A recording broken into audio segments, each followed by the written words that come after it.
In the first... fucking Pierce Morgan. Trying, because this is genuinely how...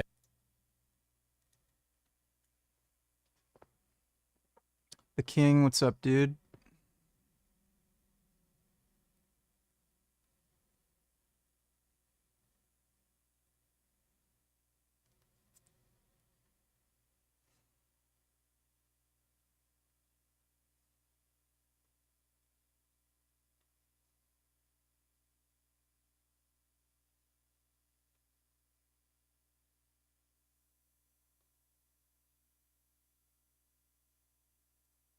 Calcium score over 1,000. My cardiac catheterization showed just minor blockages. My cardiologist doubled my Crestor. Anything else I should do? So first of all, you can have a very high calcium score, but it's not occlusive. The artery is wide open. The calcium is just out here in the walls of the artery. We see it all the time. There's no indication to do a cardiac angiogram or a cardiac catheterization just based on calcium score. If you are having chest pain or... He's dressed as... With all that's going on and how crazy Trump is being, I think it's easy to miss some of his underlings and how wacky they're being. Robert F. Kennedy Jr., his Health and Human Services Secretary, has gotten himself into a little kerfluffle that I want to talk about. To do so, I want to bring in Brittany Page. Hello. There's no time to introduce you. Page perspective. Yes. Stop. Kidding. Hi, everyone. Hopefully this ends well for me. I don't know where things are headed based on what just happened. Okay. And here is Robert F. Kennedy Jr. in an interview, and I missed this discussion, that then now scientists are coming out to say, what the is RFK doing? Yes. Right? So we'll react to this, and then Brittany has a lot of beautiful things to discuss. And by beautiful, I mean terrible. Let me ask you a Andrew Tate's back in Romania. I'm assuming they either fled Florida because of the criminal investigation, or they had to go back to Romania to attend court dates or something.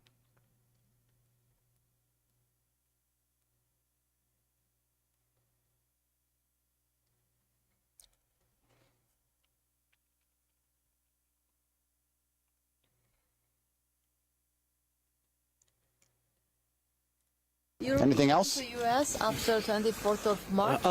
Maybe we might. I think that I have my American passport back in my hand. I can travel where I like. You know, if any authorities from any police force anywhere in the world wish to speak to me, they have my number. They will call me and I'll answer the phone. 44 times I went to court in Romania.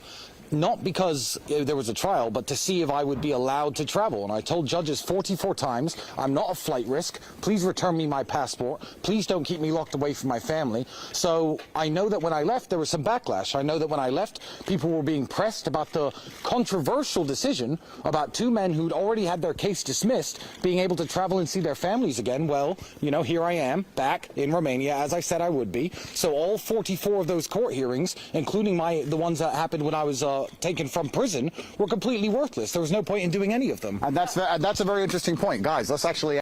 What up, Wandering Mason? Analyze. They kept saying we're a flight risk. We left and we came back. So all of these 3 years of imprisonment were a complete waste of time against innocent men who have never been tried. It is supposed to be innocent until proven guilty in a democracy. We have never been convicted of any crime anywhere on the planet ever. And as my brother said, we have our passports back. And just like you... Yeah, the thing is, though, you admitted to being a criminal. Anyone else here decides to take a trip, they're allowed to take a trip. We live in Romania. We love Romania. We're never going to leave Romania. We have a house in Romania. We have Romanian children. We're going to be in Romania all of the time. If we feel like a holiday, we'll take one. And if a court needs to speak to us, we'll be there because we are innocent. There are allegations that the U.S. government put some pressure on Romanian authorities. We won the case on December 19th, 2024. That is when the appeal court said there's not enough evidence here to even have a trial. That was in December 19th, 2024. He's lying. They never said that. President at the time was Joe Biden, and Joe Biden hates me, so I seriously doubt there was any American pressure. I think it's amazing that people think there was American pressure required to let men go who couldn't even get a case to trial after 3 solid years of imprisonment. I mean, why would you need pressure for that? Surely, in any civilized country. Andrew Tate's lawyer has actually been deliberately trying to stall court proceedings. So, yeah, if they want to get this done with, prove their innocence, why is their lawyer stalling everything? When a man spent 3 years locked in his house for no reason, eventually they're going to say, okay, you can travel now because we don't even have a case. I think it's incredible people are not sitting here thinking they should have let him go way sooner. There's no American pressure. There's just the rule of law. We're innocent men who have never been convicted. And because of that, we've come here to prove our innocence because we deserve our day in court. Like I said I'd be, because innocent men don't run from anything. We're here to clear our names and exonerate ourselves. And after all we've been through, we truly deserve the day in court where it is stated that we've done nothing wrong and that we should have never been in court in the first place. We should have never gone to jail. We should have never had our assets seized. We should have never had our names slandered. Anyone who believed any of this garbage has a particularly low IQ. I think there's a lot of people in the world today that do not have faith in Romanian institutions, but we're going to restore that faith by coming home as American citizens, going to court, and getting the not guilty that we deserve. Is there any questions? What's your take on the Florida criminal case? I don't think there is a criminal case. There is a investigation, which I'm happy to be investigated. Any single person on the planet can endlessly be investigated for anything. You can be investigated. They might be investigating you right now, sir. You don't know. People get investigated. That's how it goes. We've done nothing wrong. So I have no fear for anything, for any country, anywhere to investigate me. I do not. New Frank vid is a banner? Or banger? Did he make a new vid? I wonder if he made a new video because of my stream. A little bit of a funny coincidence.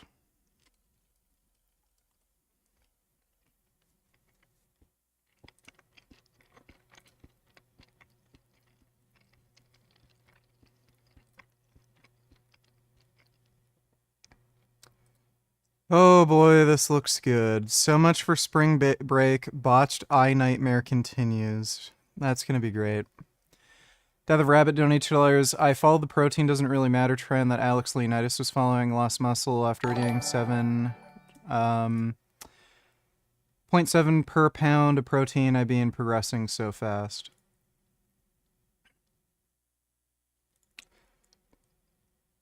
Was Alex claiming protein doesn't really matter? Well, you're making some solid gains, dude. Looking jacked. Thanks for the donation, The Death of power Rabbit. that we I think there are some people who overhype the importance of, like, really high fucking protein intakes. Like, you don't need to be consuming, like, you know, 2 grams per pound or some ridiculous shit like that. But, yeah, you do need, you know, you should aim for at least 0.7. Thanks for the donation, though, dude. Frank's plaintiff lawsuit perfectly summarizes the decline of American intelligence. Instead of using critical thinking, thorough investigation, and detailed analysis of events, people just blame problems on some vague, distant secret society. I don't know if your average American is doing that. I do know, like, conspiracy theories similar to that are common with Republicans, but Frank's a special case. Like, he's just absolutely fucking nuts. I'm pretty sure he's literally a Nazi. The way, like, we all know when he says Illuminati and shit, he's talking about Jews. It wouldn't surprise me if he read, like, Henry Ford's The International Jew and actually believed it. Thanks for the donation, though, Majin Buu. I do not ask for any kind of special treatment because I'm well known. All I want to do is be treated fairly under the law, same as everybody else, and I'll go home and be a free man. Yeah, I think it's very telling. I think it's very telling that we were investigated for 2.5 years, and we were dragged, you know, in front of the media, into prison, out of prison, all this time. And in December last year, a judge said, well, there's not evidence enough for this to even go to trial. So I think that we deserve a little bit of leniency, and if you are a member of the press, you should report heavily on that fact. The fact that after investigating us for years of our life and sending us to prison, putting us on house arrest, that they couldn't even put together enough evidence to even have a trial. And I think that's an interesting point my brother just made. I think it's very interesting you guys ask us all the time about how guilty we are, not understanding that if we were guilty, we would certainly be rotting away in jail. For 3 years, they've destroyed our lives and lied about us, and they can't even get us to trial. I think it would be a far more interesting question if you just 3 sets of Heil H donatillers strong question mark.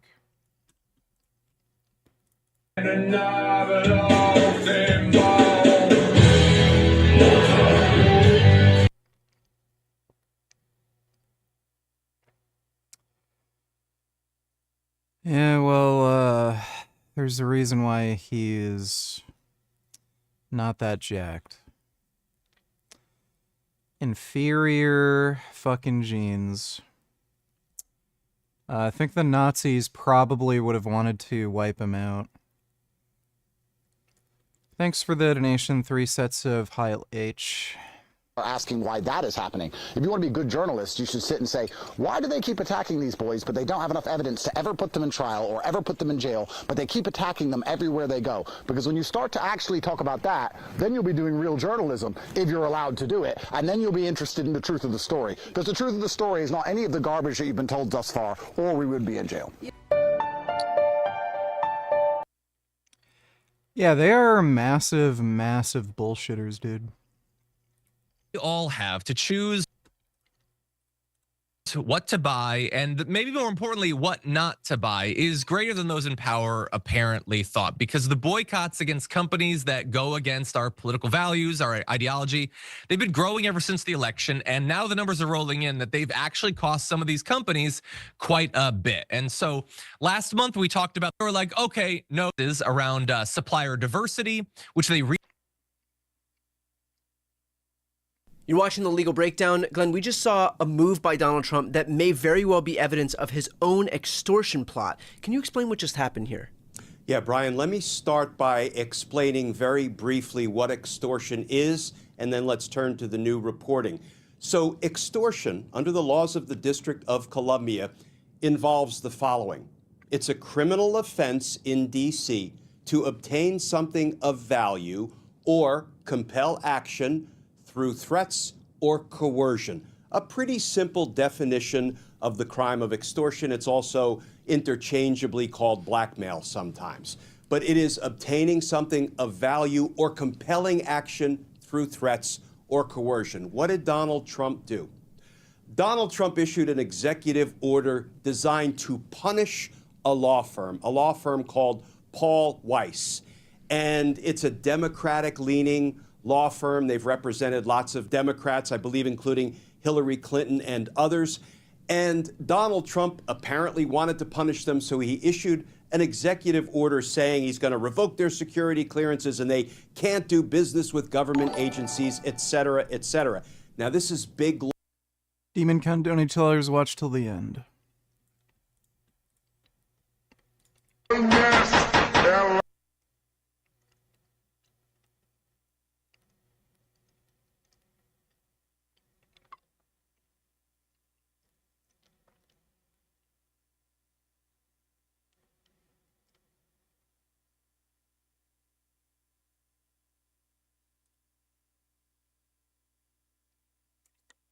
I don't get it.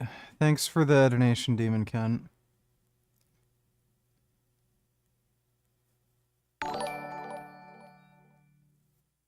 Big Lenny gives his take on Wes Watson.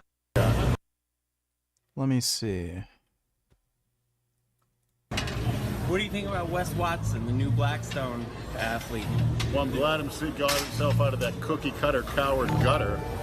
At least Trump is such a dump. He is indeed a dump.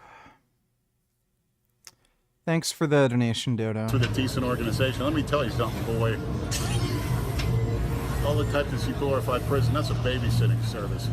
Come on to real work. Come out every day. Pay bills. Ride your bike in traffic. Work a job. Have responsibilities. Have discipline. Instead of everything taken care of you like a freaking 2-year-old.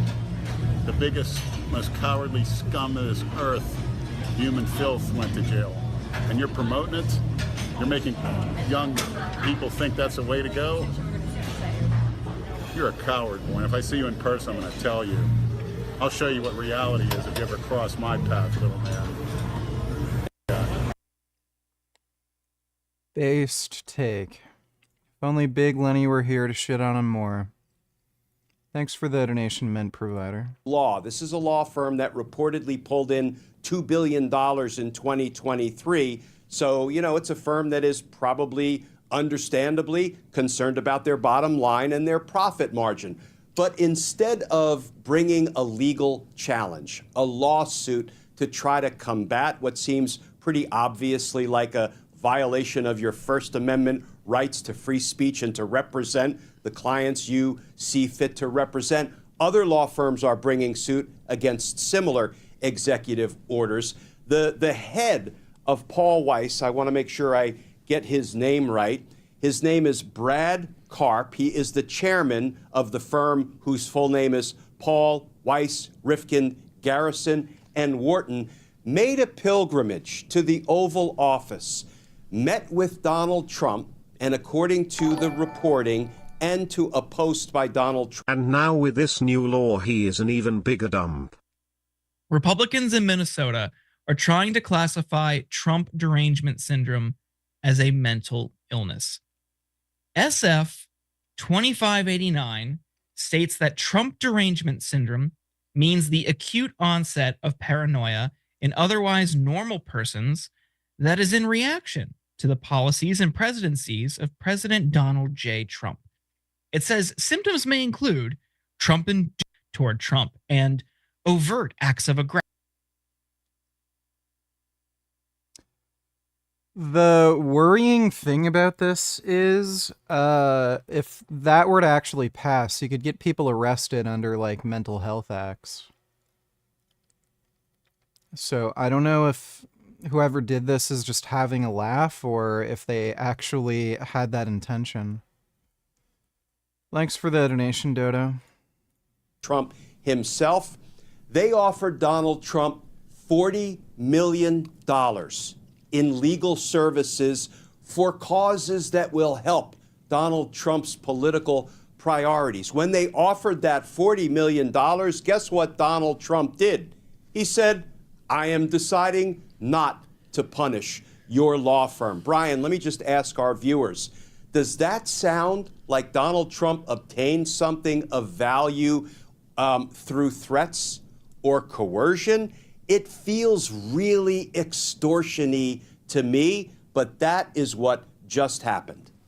Now, the reality is that if there were to be any legal action against this, it would have to be taken by the entity that was harmed, which would be Paul Weiss itself. And it looks like Paul Weiss, far from taking legal action against Trump, are perfectly content to fully bend the knee to him. Yeah. This is now, unless there are other parties that might have standing that might be harmed by this, apparently ugly bargain that Paul Weiss and Donald Trump just struck. If they're harmed, they might have standing to bring suit, but I think it unlikely. You're right. It really is Paul Weiss that would have to bring a legal challenge against, again, what feels like extortion. I mean, if you kind of boil it down to its basics, this is like... Oh, and let's rewrite the election while we're at it. Oklahoma Republicans are trying to rewrite history, literally a new proposed teaching standard. It would require students to identify discrepancies in the 2020 presidential election results. Translation, they want teachers to push Trump's big lie in public schools. And you're looking at the man behind it in the state, the Oklahoma State Board of Education. Nobody fucking likes this guy. He's a fucking asshole. Led by Trump ally Ryan Walters, has approved a new social studies curriculum that would force students to study long debunked conspiracies about the 2020 election, including ballot dumps, security risk of mail-in voting, and the... So they're trying to indoctrinate the next generation of children to be retarded, conservative, conspiracy-brained morons so that they can just basically have a slave population that can't think for themselves and just, yeah. Great. Thanks for the donation, Dodo. Stupid bitch from Portland, donate $2. This will be bad.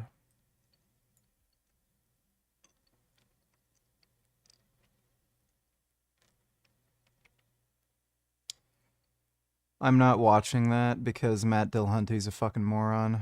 Please debunk the stupid bitch. Men will rarely yield to women if they're walking in a group. Okay, I realize I have a significant amount of privilege here because I am white, I am 6 feet tall, and I'm not a small woman. But I learned this more than a decade ago, thanks to roller derby, where my friends were like, why are you stepping out of the way around men who are in your space on the sidewalk? Like, girlfriend, drop your shoulder. So it's been a really long time since I've gotten out of the way of men who are in my space in public. Now, I understand if you are not white, if you are more petite than me, you in your space on the side, realizing that tends to respect. If she's just stupid, she's blowing up on YouTube right now. The alternative is rioting. It's vandalism. It's breaking things. If you're like, oh no, well, you talked about Bernie and AOC is... Show us, lead by example. Honestly, I'm so fucking sick of Tesla has done more... be fooled by somebody who looks wearing an obvious... She's just a dumb bitch. I don't care. Thanks for the donation, dude. If a county building inspector came to your house and said, yeah, I'll make sure you're... Hey, Jack, what's up, dude? Frank has a new long video that's really retarded and fun to watch. Him traveling to Miami for another doctor appointment. Also a couple new shorts. Yeah, we're gonna watch that next. Thanks for the donation, gay faggot nigga poo. Or deck or the addition to your home passes inspection if you grease my palm with $500. Or if the homeowner said to the inspector, hey, I'll grease your palm with $500 if you pass my deck, the inspection. That's what this is, right? This is something that is a misuse of the power, the authority of government, the president.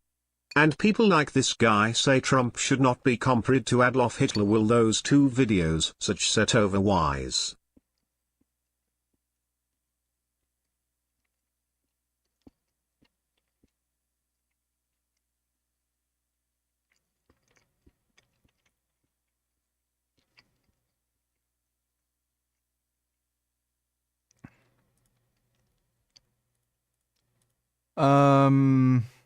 What's this guy's name again?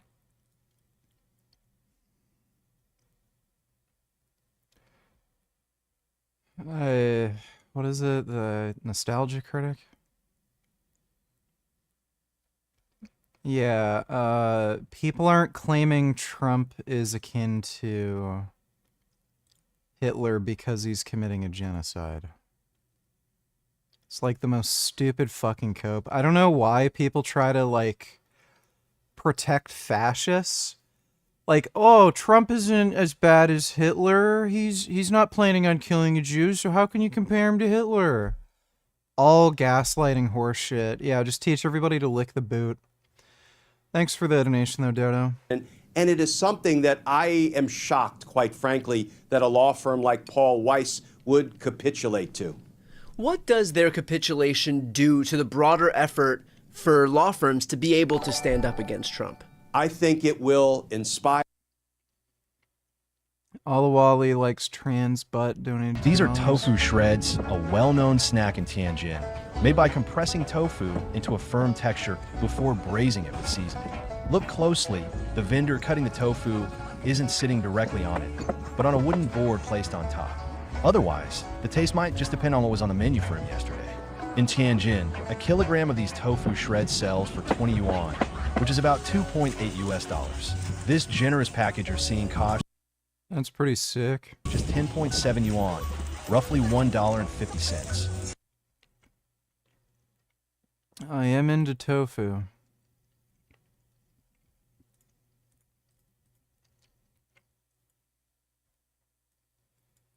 This is gender ideology.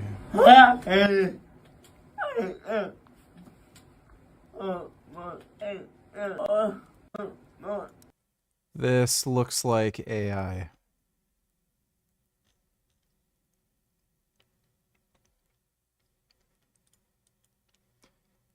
Disabled girl with double mastectomy found. Female's name in the viral video of disabled girl who received a double mastectomy is Mika Leroy. She's found on Instagram. What's the story behind this? I'm Amelia. This is Micah. I bought him a plug and pop for college. Folks. Like, is this person just...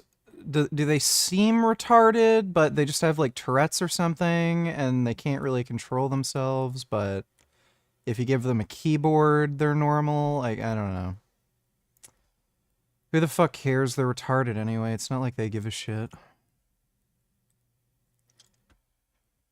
Yeah, and this is the same. GoFundMe seems to be making money for another child requesting money for rent, food.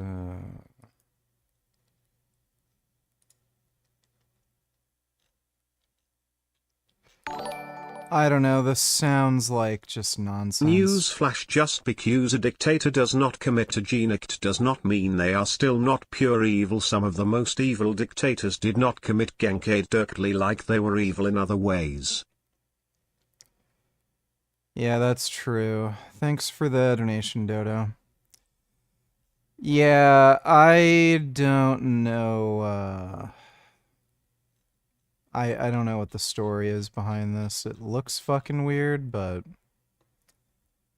I don't care. Thanks for the donation, Olawale Deluxe Trans. And embolden Donald Trump to continue to do this to even more law firms, because look at what he just landed courtesy of this act, you know, saying I'm going to punish Paul Weiss. He got himself $40 million in free legal services. Why wouldn't he continue to go after other law firms looking for the same political payday from them? Good. I'm gonna ask a question that I asked before, but in a little bit of a different way. If you have somebody like the President of the United States attempting to extort a smaller entity, an entity that they would have a lot of control over, over their finances, over their business, it doesn't exactly seem out of the question, outside the realm of logic, that they would succumb to Trump's demands because of that power imbalance and because they are the victim of that extortion attempt. And so how could it be that it's allowed to continue without any other entity stepping in and putting a stop to it? This is almost like, look, I'm not excusing Paul Weiss because I think that they could have very well done what Perkins Coie is doing and actually fought this. But there is a part of me that understands that they are still the victim of an extortion attempt. And so does it lend itself to reason that the only entity that would be able to bring suit against Donald Trump or this administration would be the victim of the extortion attempt, who clearly has a lot more to lose if they were to take an aggressive, hostile posture? Yeah, a couple of layers there. So first of all, yeah, usually law enforcement tries to protect the victims even when the victims are unwilling or unable to protect themselves. It looks like Paul Weiss, you know, assuming this would qualify under the elements of the crime of extortion, it looks like Paul Weiss was unwilling to buck the president. Maybe they didn't want to get punished even more severely. Maybe they were making a cost-benefit analysis and they were protecting their profit margin. Shame on them if they were, because this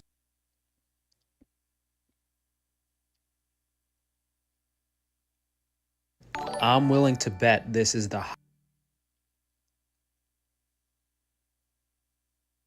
highest quality and healthiest pizza ever made. It is not. That looks like just horrible, horrible shit. On this planet, possibly, with an organic sourdough pizza crust. Yeah, sourdough tastes like shit. There's a reason why they don't use it to make pizza, dumbass.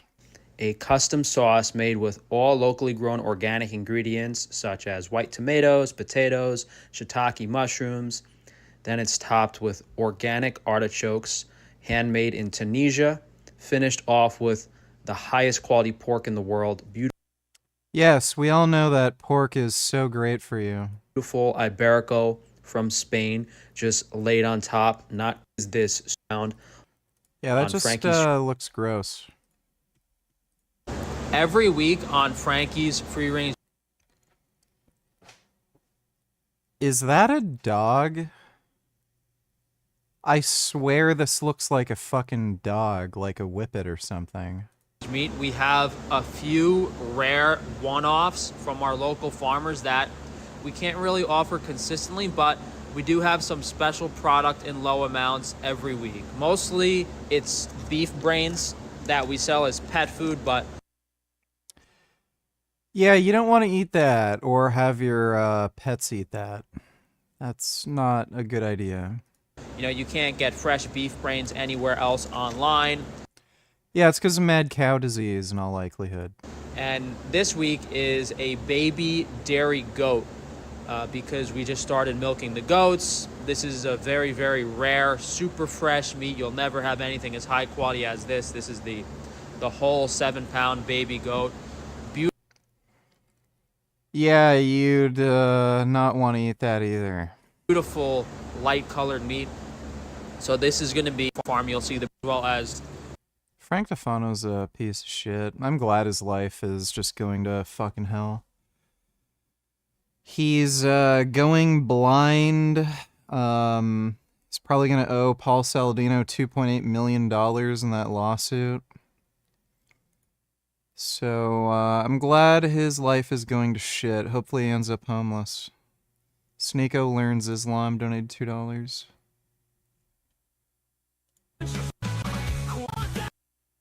Let me see.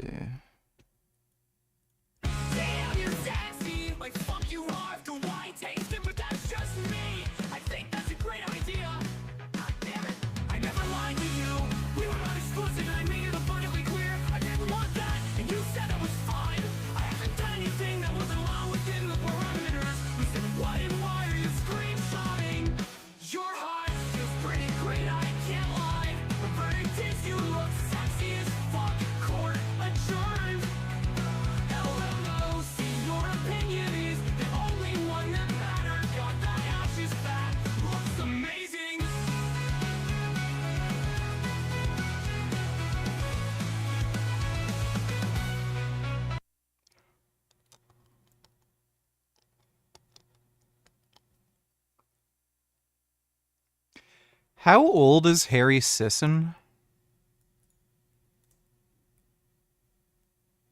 23. Dude, he looks like a fucking 15-year-old. Like, a bunch of fucking adult women sent nudes to this fucking thing? He looks like he's, like, half Down syndromed and 15 years old. And then they're claiming they're a victim. Like, buddy, you sent nudes to somebody who's like a 15-year-old retard. Who's the victim here? Just so retarded.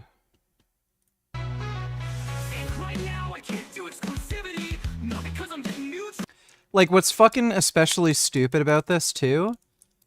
As far as I know, none of the nudes got leaked. Like, they didn't show up online somewhere. You know, like Destiny. It's not like he was sharing them on the internet or anything. Like, they're literally just complaining that they chose out of their own free will to send somebody nudes. It's just so fucking dumb.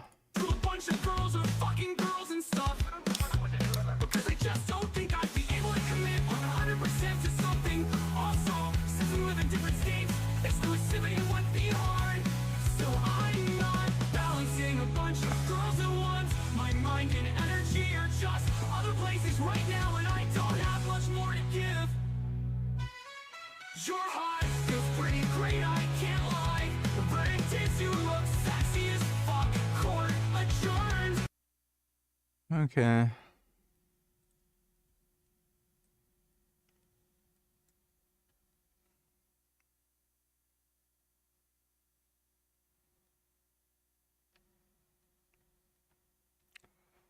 Well, that is what it would look like in a Japanese anime.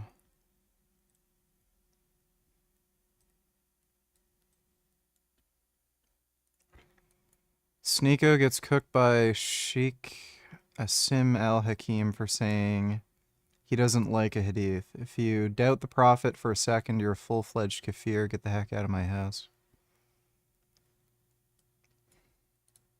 I've been struggling with this one ever since I read this hadith, which I have to admit I didn't like when I read it. Listen. Well, no, Sheikh, tell me. First of all, we as Muslims have to have submission, certainty. Yes, don't question anything. Don't think for yourself. Just agree with the group think. No questions asked, no strings attached. This is Quran, I believe it. Do you fully embrace it? Yes. No questions asked. This is a hadith. Do you take it? Is it authentic? Is it? That's what I read, yeah. Then if it's authentic, it's from Allah. How could I be shaky? Because if you want to be shaky, this means that you don't have certainty. And when you don't have certainty, you're this close to flipping to the dark side. But, I mean, how are we able to judge how authentic hadith is, or...? You don't. How do you judge whether this neurosurgeon who's going to do a spine cord surgery on you is authentic or not? You can look up their medical license. Judged by opinions of other people. Okay, so by whose people? The professionals. Professionals. So you go to the scholars. That's why I'm asking you. I'm coming to you. I'm not answering yet. I'm just setting the foundation for the belief. The biggest problem we have with the Westerners from America and from Canada and from Europe is that they don't have their Islam on cemented area. They're so easy to flip to the other side. And that's why you find many of them. Yeah, weird when they live in a free country where they don't have to worry about getting put to death for leaving the religion. Suddenly, they're not afraid to, think for themselves. Starting to be good and strong and mashallah, and all of a sudden, I have doubts. Why? The Prophet married Aisha when she was 9. You're a kafir. If you doubt the Prophet ﷺ for a second, you're a full-fledged kafir. Get the heck out of my house. Don't even think about it. No second chances. Islam is crystal clear. The Prophet said that. So, by the way, you can see how uncomfortable Sneeko is here. They're literally saying, oh yeah, who cares if Prophet Muhammad raped a 9-year-old? If you disagree with it, you're a kafir. And you know what the punishment for apostasy in Islam is? Death. He knows full well every single one of these people in this room would kill him. I've left you on Islam. Like, they literally are making veiled threats against Sneeko right now. Like, why the fuck is he even doing this? Which is as clear as night and day. There's nothing ambiguous in it. So if someone has the hesitation and is not certain, you know how many counseling sessions I do over the year? Thousands. I counsel people for money. They come to me, they pay me $220 per hour. I'm cheap. So what's the problem? And they come to me and say, Sheikh, I'm not certain that Allah exists. And you're a kafir. End of call. Watch out. If you doubt something in Islam that is beyond doubt, the Prophet ﷺ, if you look down at him, if you think bad about him, if you think something wrong with the Quran, if you think Allah Azza wa Jal is unfair, you're a kafir. We don't have to beat around the bush. But if you have a doubt, why did this happen? I'll explain it to you. This is why I'm here. You say, I don't know why the Prophet married Aisha when she was 9 and he was 50 years of age. It doesn't sound good, but I accept it. Do you think bad of the Prophet Islam? Is he a pedophile? Astaghfirullah. I would be a kafir thinking this. But I just want justification. I explain it to you. And I'll remove all doubt. Yeah, so they're just telling him, if you don't fall in line and if you start asking questions, we're gonna kill you. That's what they're saying. Sneeko's such a fucking moron. And I mean, people warned him. Thanks for the donation, Sneeko Learns Islam. I can objectively expose a sociopathic narcissist by proving that they're being extremely abusive and dishonest. I can do it by attacking people for enabling him with social media likes, and just point out the basic realities of their disorder. Thoughts?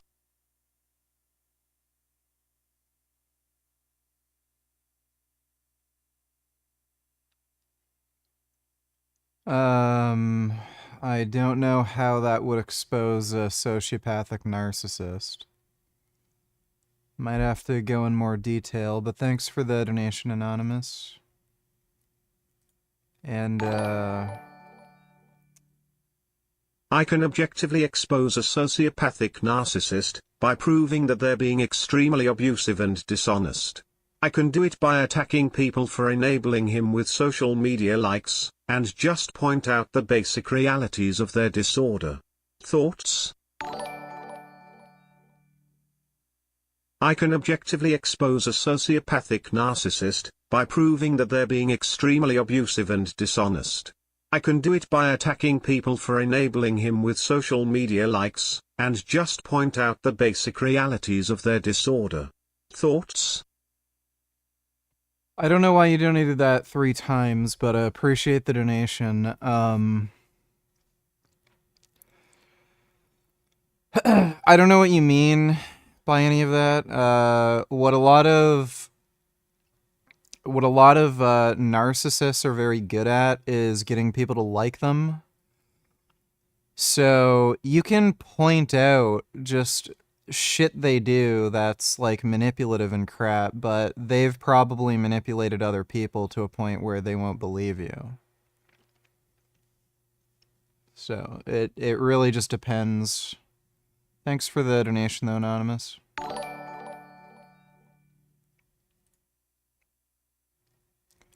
Big Soda donated $2.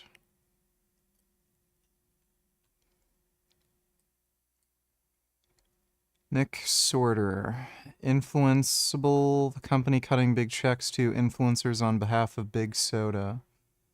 Over the past 48 hours, several large, supposedly MAGA-aligned influencers posted almost identical talking points fed to them, convincing you MAHA was out of line for not wanting soda purchases with food stamps. Some, even slimy, invoked President Trump as an emotional manipulation tactic, referring to his Diet Coke button. Not a single one of them disclosed they were paid for these posts, which led readers to believe general soda ban was in the works.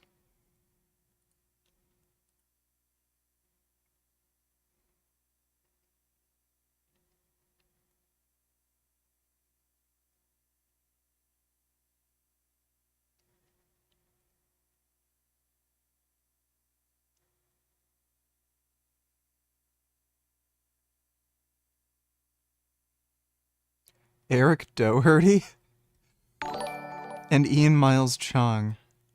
Sneeko is gonna to be fighting Fresh at Arden Ross next Brand Risk boxing event in April. Here's a 1-minute fan-made trailer. Who do you think will win?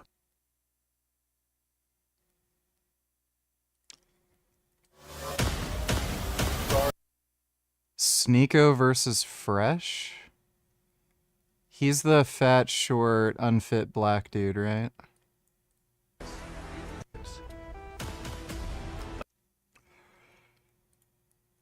The one thing working in Walter's favor is that Sneeko has absolutely no strength and power whatsoever. I mean, none. Like, he hits like a girl. You can see just the way, like, just no snap or power speed in any of his punches. For the fight of their lives. Like, he just can't hurt anybody. Change in the winds in a unique position. Point is here, and I'm not trying to be Muslim. Perhaps for Think about quitting. If I had to guess, Sneeko's probably going to win just because he's in better shape, so it's not like he'll be able to knock Fresh out, but what'll probably happen is Fresh will get tired or something, or Sneeko will just be able to like hit him with enough volume where the ref is gonna call like a technical knockout or knockdown because Fresh isn't like defending himself properly. And then after 2 or 3 times, they're just gonna call the fight. That's my expectation. Yeah, chances are the soda industry is paying these people to write this crap.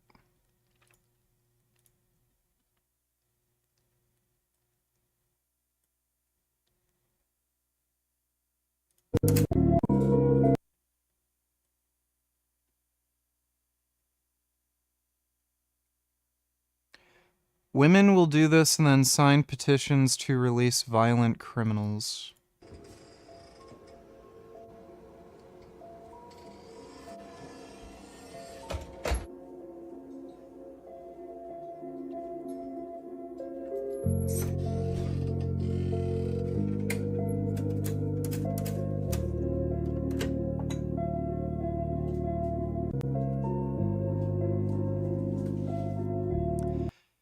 Yeah, women will do all this fucking shit, act all paranoid, and then they'll never carry a fucking gun. It's so retarded. Oh, I'm not safe. Oh, I'm gonna get raped if I use the same bathroom as a trans person. Oh my god, I can't walk outside at night. Oh, if I go to a hotel alone, I have to carry this extra shit and bar the fucking doors. Why don't you get a gun? You can get like a $200 used Glock or something. Guns are bad. Stupid.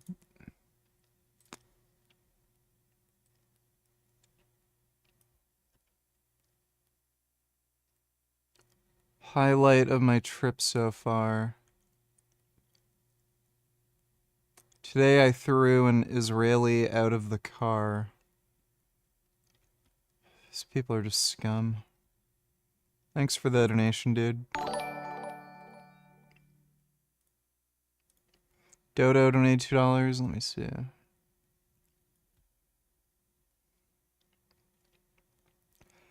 Trump has revoked the security clearance of Hillary Clinton, among others. Yeah, of course he did.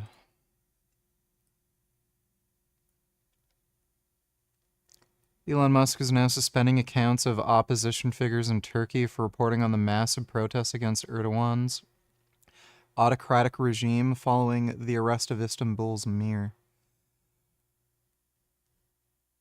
I just hate Elon Musk, dude. So we got on here. Yeah, nice, thanks. 21st Savage only tellers, what the fuck do you do all day? I genuinely want to know. All you do is just complain and whine like a bitch on YouTube and watch videos all fucking day. Ever heard of a job and you had the nerve to say Fat Jasmine is lazy when you won't work a job? Well, regardless, I'm bringing the money in, so... Thanks for the donation, 21st Savage. So I've seen dozens of doctors, and at this point we're going to the supposedly best eye hospital in the United States, Baskin Palmer in Miami. I'm just packing up some food here for a one-day trip. It's actually spring break now in Miami, so it would make sense to, try to enjoy the weekend and maybe spend a few days down there, but it's kind of hard to try to enjoy yourself when you can't even look in the mirror anymore. So we're just gonna fly down there the night before the appointment, and then the appointment's in the morning, and then we're just gonna fly back that afternoon. So fly in, have dinner, go to sleep, go to the doctor, fly right back home. That's the game plan. Trying to avoid any sort of headaches or stomach issues or problems with food, and I might not even eat any of this. Sometimes when I travel, I just don't get hungry, but I packed up sourdough bagel with some Iberico ham on it. That's the potential breakfast. We got some burger buns, which is plain burger patty on them if I want to have lunch. And then I have a loaf of bread cut up here, some beans. I just drained the water out and put some steak sauce on them just in case TSA gets finicky about the water. Same thing with my dessert, which is some jarred Honeycrisp apples. I just drained all the water, the liquid syrup, out of the jar. So we basically have breakfast, lunch, and dinner thanks to Pure Sourdough. The protein source, roast beef, for this bread is actually in the fridge. Woke Carnivore donated $2. This video is once again for and about America's farmers, but it's also for all. Don't care. Thanks for the donation, dude. You expect me to watch 10 minutes of that dumb bitch? Like, I don't care. Without Pure Sourdough, this would be a lot harder to do. I'd probably just try to find a good restaurant or go to Whole Foods on the way down there, but... Like, dude, at least send me, like, a lol cow. Like, Frank's entertaining because his life is just a mess and he's fucking stupid. Like, she's just an annoying dumb bitch. Nobody cares what she thinks. Donate $2. Does Frank know you react to him? Oh, I can guarantee you. Absolutely. Does he know you laugh at him? Oh, yes. I know you debated him a long time ago, but does he even know you're still around? Yeah, he does. And do you think he's going to kill himself at this rate? And will you feel at all bad or responsible if he does? I would hope the reason he decides to off himself is largely due to me. And I would not feel bad at all. It would be wonderful being able to take responsibility for that. Thanks for the donation, though, Dodo. Seriously, the people who brag about abusing Israelis need to be charged for hate crimes. Yeah, they do. They really do. Thanks for the donation, Dodo. The bread, the bagels, the buns, and everything. It's a really nice food to take with you and travel, at least for a day or two. So we're going to pack all this up with some stuff. Questions, donate $2. Can you pause the video after he asks the question and see if you can answer them correctly? I'll give you $200 if you can answer some Bible questions. I'm 92 years old. Who defeated Goliath? David. David, can you name me a book in the Bible that starts with the letter P? Philippians. Philippians. Are you able to say something that Jesus Christ, our Lord, taught? Eat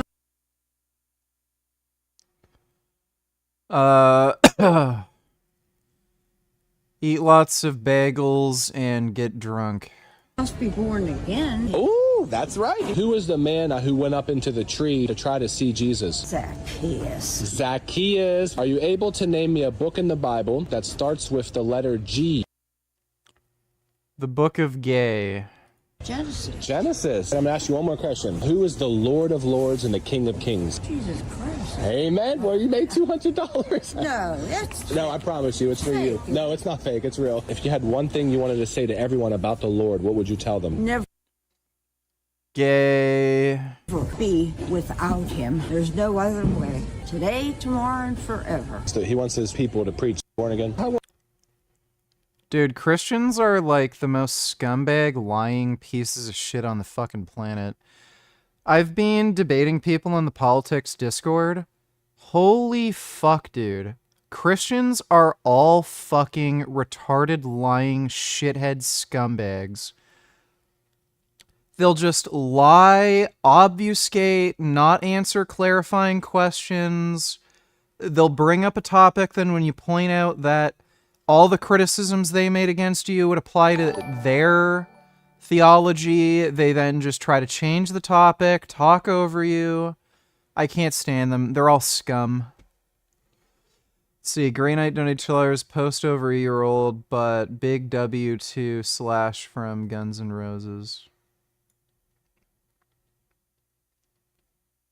Based. Here's the post. It's still there. Rock on. Well, that's pretty dope. I'm not the biggest Guns N' Roses fan. I only ever really listened to them when playing Burnout Paradise. Burnout Paradise was cool. But yeah, I never really listened to them. Thanks for the donation, Grey Knight. Supplements. Most important thing is I grinded up some fresh masticum and I put it in this bottle. So I'll have, I mean, that's enough masticum for like a few weeks of my meals, but this is the most important thing. We have some beef glandulars if I need energy in the morning, and then we just have the copper toxicity stuff I take every meal. Can't usually sleep without it. B1, zinc, magnesium, molybdenum. I'm not going to take any probiotic or macronutrient enzyme with me.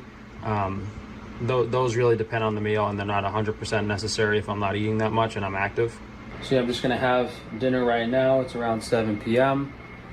Pack everything I need for a few hours, and then we'll just head over to the airport tomorrow morning. I don't actually need to pack much. I'm just packing. Christian nut jobs have always been scum. Glad you have finally noticed it. Well, I mean, it's not like I haven't always noticed, but yeah, it's just become very, very apparent. Thanks for the donation, Dodo. My oxygen machine, my laptop, and just a backpack with my food. I'm not bringing any clothes because I don't plan on staying more than a day. I just have like an emergency set of clothes just in case I need it. My New York insurance didn't cover this, so I might have to pay for this first visit out of pocket, but I signed up for a health insurance plan. It's going to cost me about like $1,300 a month for out-of-state coverage, but I don't really have a choice at this point. I have to get my eyes fixed, so I think that plan is active today, so I might be able to get them to wait to bill this visit, but hopefully, hey, who knows? I could go visit this doctor and they can't help me either, so.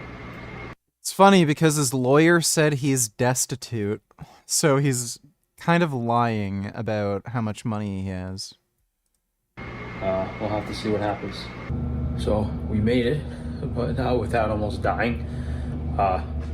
Probably some of the worst 6 hours of my life last night with like headaches and vomiting. But drove to Newark Airport, hopped on flight to Miami, Dude, he's such a which left baby. at like I think 1 p.m. Got to Miami around 4. Pally Tar Disney donated $2.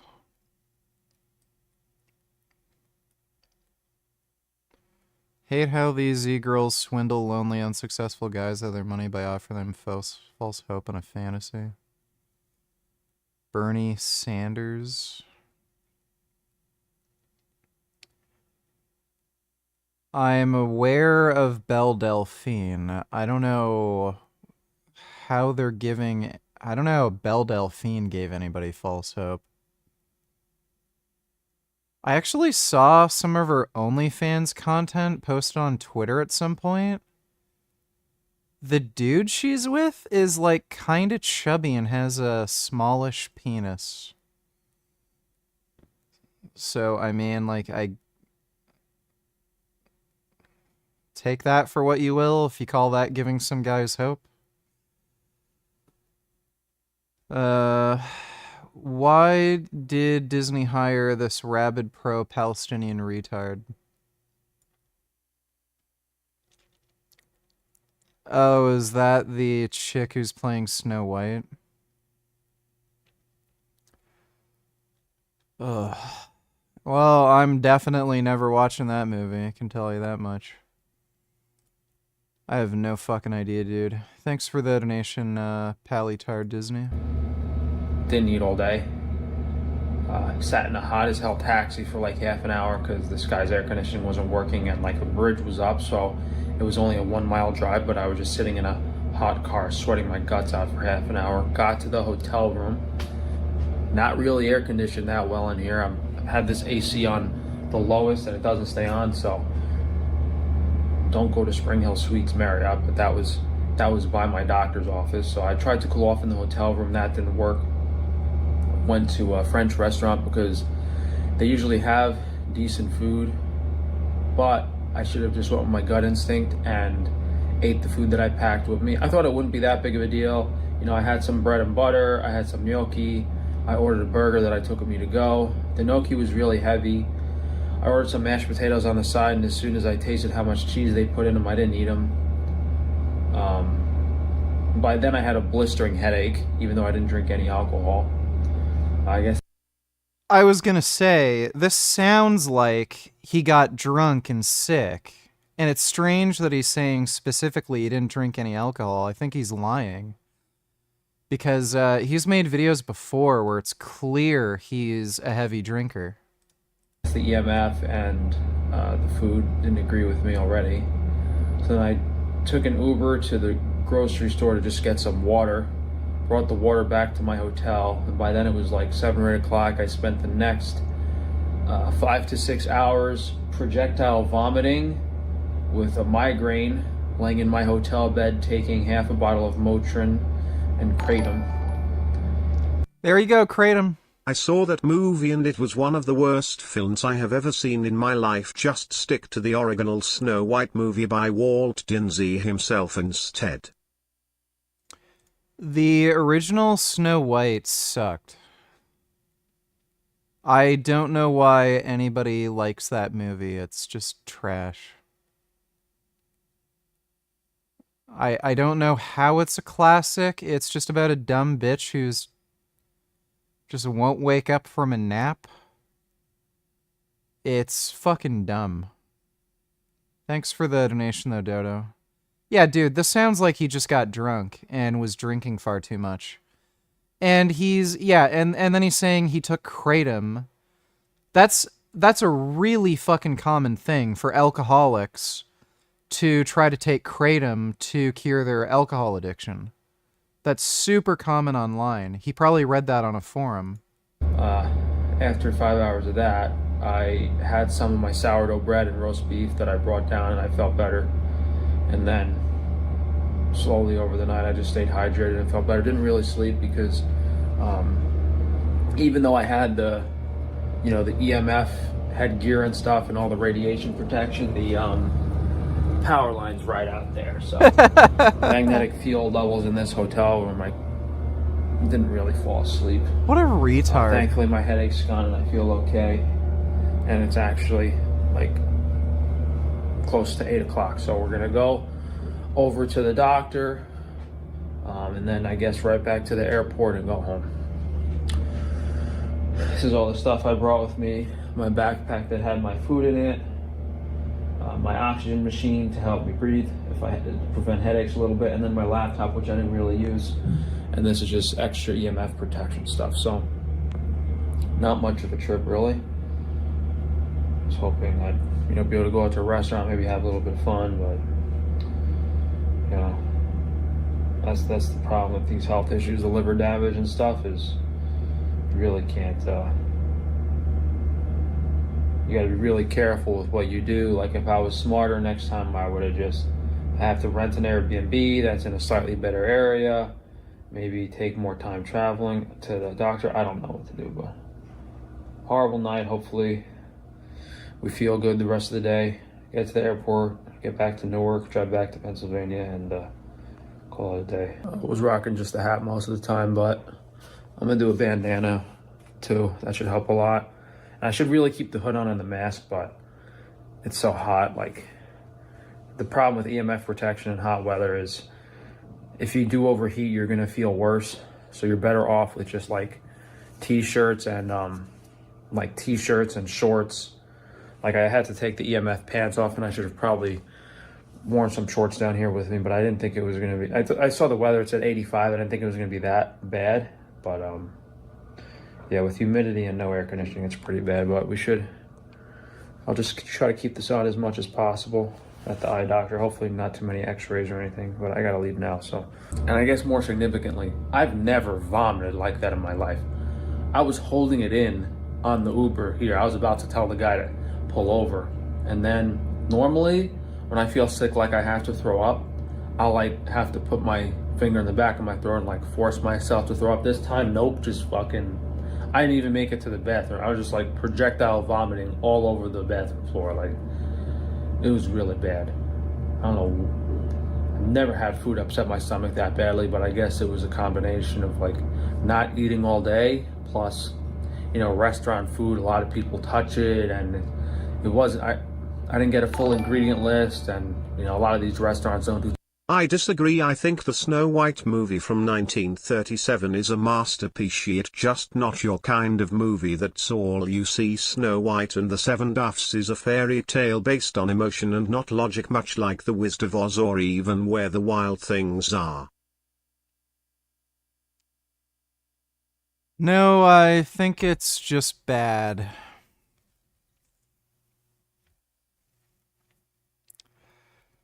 It is just very boring and bad. Thanks for the donation, though, Dodo. Does Frank have any friends?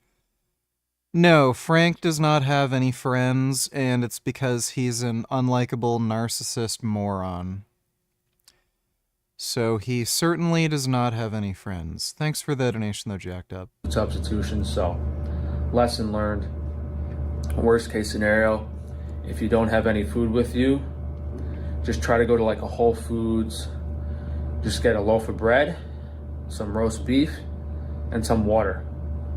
That's it. Like, that should not, like, your stomach should be 100% fine in any circumstance, which is bread, roast beef, and water. Yeah, so the receptionist gave me a wristband that said Brian Chuck TSEC. So I go to the receptionist, I said, hey, is there another Dr. C? Because the same last name as the doctor who was supposed to see. And then she goes to say, oh no, you're seeing his son. But, you know, his dad, David C, is supposed to be the best doctor. So I was like, I flew down here to see him. But I was confused because the lady on the phone when I initially scheduled the appointment said, okay, Dr. David doesn't have any appointments until June or July, but he has a cancellation Friday if you'd like to come in. So I agreed to the Friday appointment, 8 in the morning, scheduled my flight, everything. And then when I get down here, like, they weren't even aware of my appointment with him. And he doesn't even see patients on Fridays, so I don't know, but they sorted everything out. Looks like he's gonna see me, so it's whatever. Fucking nightmare. Well, I can't say I didn't try. The doctor basically said he couldn't help me and he wouldn't recommend what I want to do, which is, you know, restore the medial wall and reverse the initial procedures that were done to my face. Dude, he's so stupid. Isn't this like the 4th doctor he's consulted with that has said the same thing? Like, yeah, it's fine getting a second opinion, but he's like literally just searching around for a doctor who will just say what he wants. He's so stupid. I was gonna say a joke like that. It makes sense that the best eye hospital is in Miami. That because all the girls are so hot, like the first thing that people do when they come to Miami is they want to see better, but buddy. First of all, we know he's not interested in any girls. And I mean, this cross-eyed freak dressed like a fucking tard is talking about girls. Like, yeah, right.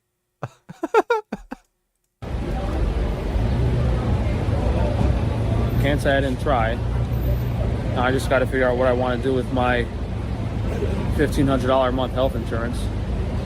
I got that insurance assuming that I would need coverage here and that I might have to get a procedure out of state, but now that this guy's a no and that, you know, I mean, maybe I'll have to get a procedure somewhere else, so I'll hold on to the insurance, I guess, for a few more months, but yeah, a guy basically said that restoring the medial wall is gonna push the eye out more and mess up the alignment, but like I know that, like it's supposed to improve the physical appearance and get me looking how I used to look. So So he wants to be cross-eyed, but look better? What? He's literally... So I thought this was all about being able to see properly. Can we react to this 9-minute clip? $10 to do it. Crazy JLP interview. The guest openly advocated for pedophilia. He didn't even take the Svaria position where you should at least wait till puberty. Let me see.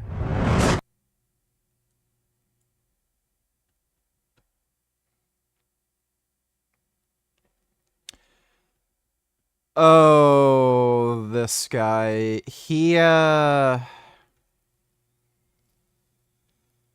This isn't really worth watching. This is the guy from, Amos Lee. He's the guy from Singapore who got refugee status in the US because he claimed political asylum. He criticized a politician there.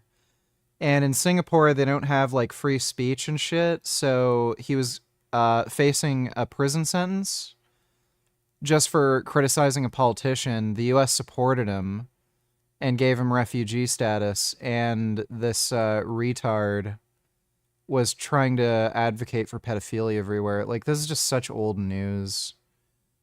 Like, this guy was so prolific for a while. I don't know if it's worth watching.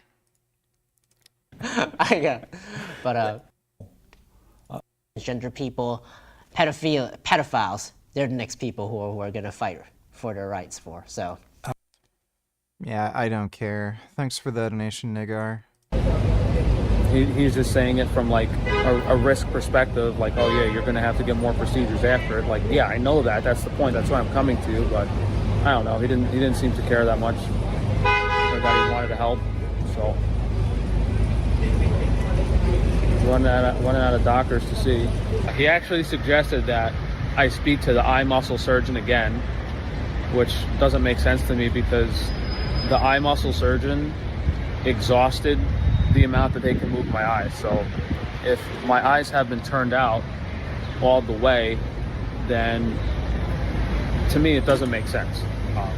I mean, there's another eye muscle surgeon I can see, but like fixing the physical appearance, my understanding of why my eyes are messed up and why my vision is still messed up is because of the lack of medial support. It's not the eye muscle because the muscles are aligned. So maybe this guy was just making up excuses as to why he doesn't want to help me. I don't know. I guess once it doesn't make any sense. You know, it's not like I've had, you know, a ton of surgeries. Well, now I have a lot of strabismus surgeries, but you know, I had one cosmetic surgery that messed me up. One messed up cosmetic surgery, and not one doctor wants to help me. It's insane. It's not like I'm these lunatics on TV, on these TV shows that have had like 90 fucking surgeries. So now he's contradicting himself. He's saying he wanted to get this tissue in his eye rebuilt so that he looks better, acknowledging that it would fuck up his vision and make him like cross-eyed or something again. Now he's saying that his main concern is like uncrossing his eyes so he can see straight. Literally, like, there's people that have had dozens and dozens and dozens of surgeries. I've had fucking one.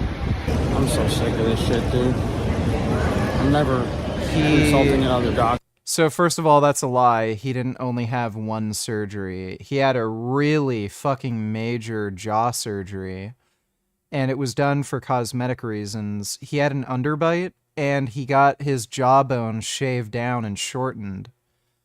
That was a crazy major surgery. He's also gotten some other stuff done, like lip filler and crap.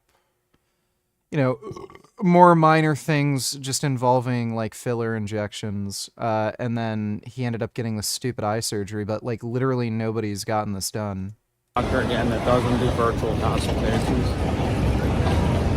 Now my flight has a problem with the plane. I've been waiting an hour and a half.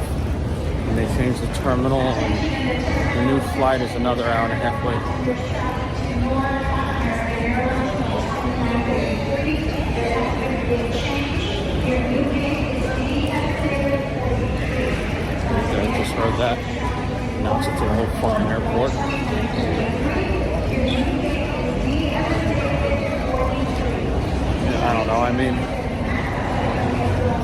see what my face looked like. You guys say I don't want to do YouTube anymore, so I think I have to try to fix something because it's horrible now. My vision's messed up, and all these doctors are gaslighting me. But you know, can't really like. The only risks of the surgery is I look different. Like, if I look like this now and I'm not happy with it, you know, it doesn't matter how much worse I look, I'm still not going to want to do YouTube anymore. So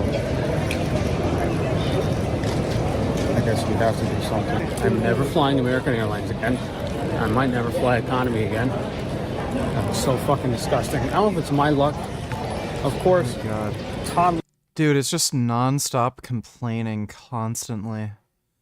Dodo Donatellos, do you think your classmates or friends from high school or middle school that you didn't stay in touch with since then would recognize you now if you saw them in public? Would they recognize your personality and voice, at least, you think? Oh, I can guarantee you they'd recognize me.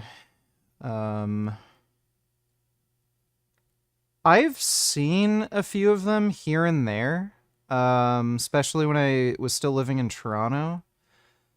I remember this Spanish chick who everyone thought was like the hottest girl in school. She ended up gaining weight and just becoming just uglier in general when she got older. And she was just working at this like makeup booth in the mall in Toronto. So her life ended up going nowhere.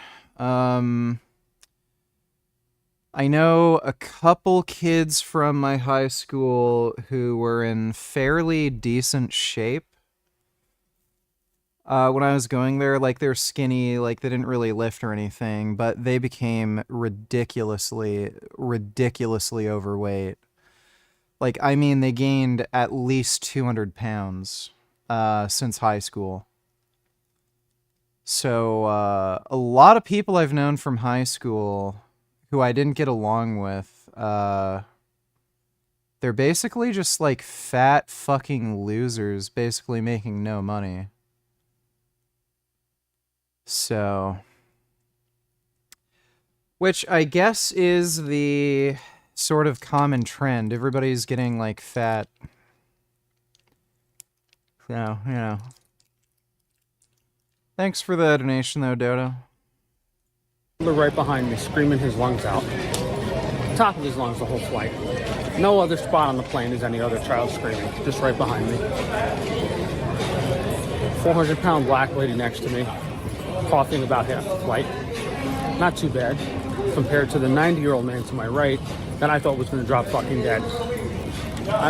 These people have no fucking decency getting on a plane like that.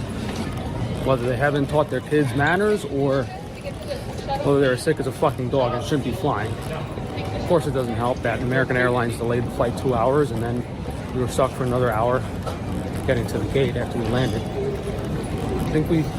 I got to the airport in Miami at like noon and we're here in New York at 9 p.m. Fucking New York to Miami. It was a 9-hour flight. Every fucking tourist attraction would be out of business. These stupid motherfuckers running these airlines and wherever these people are wondering why business isn't doing well. And I went to Newark Airport because it's like 40 minutes closer to Pennsylvania, but honestly I'd rather drive half an hour or 40 minutes to JFK or LaGuardia and not have to deal with this air train bullshit, because it probably takes me half an hour just to get to my fucking parking spot on this stupid fucking air train. Oh my god. This is so fucking stupid. Please move forward. Why is he filming this? Just complaining for no reason. Oh, I can't forget. For some reason, it was a fucking oven on that airplane the whole time. Like they were trying to replicate the temperature and humidity from Miami. Like there's no fucking air circulation on the plane. I'm not getting any fresh air. If I had one fucking complaint, that would be it. In first class, you usually have like your own little air vent and you can blow air on yourself to get fresh air. If the plane had circulation, it was a reasonable fucking temperature, like, it would have been fine. Seriously, what's the fucking chance that I get a 90-year-old... Banger donated $2. Skip to 2 minutes for my favorite part of the song and tell me if you like it.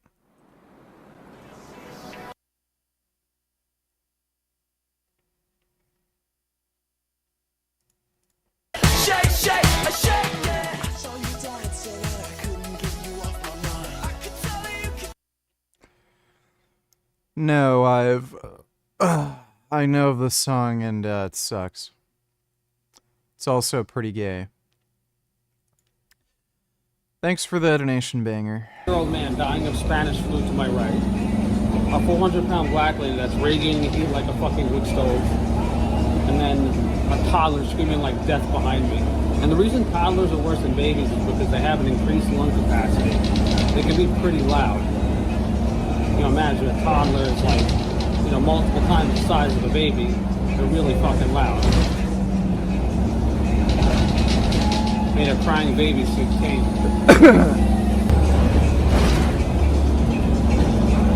Yeah, I think I'm just gonna drive to fucking LaGuardia or JFK next time.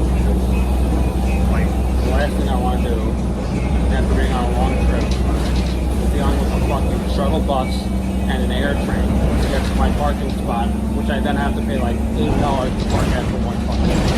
At the train station, please allow passengers to exit the train. I'm never coming to this dumbass fucking airport again, dude. This is fucking retarded. Literally like 40 minutes. Oh yeah, when you see the harsh downlighting, you can see the cheek implants that he has. To get to the Daily Park. Gotta take this fucking shuttle or walk 15 minutes. Also, dude, it's a fairy tale. Those kind of stories are supposed to be based on fancy and emotion, not logic. Not every film needs to be based on logic. You know, it's every movie was 100% logical, they would all be boring and not entertaining at all. Well, I mean, even considering that, Snow White is pretty fucking boring and pointless. Yeah, and it's just a stupid story about a dumb bitch taking a fucking nap. So, thanks for the donation though, Dodo. Sure about the Indian plane had to land because of a load of Indians pooped too much and the toilet broke? Yeah, I heard about that.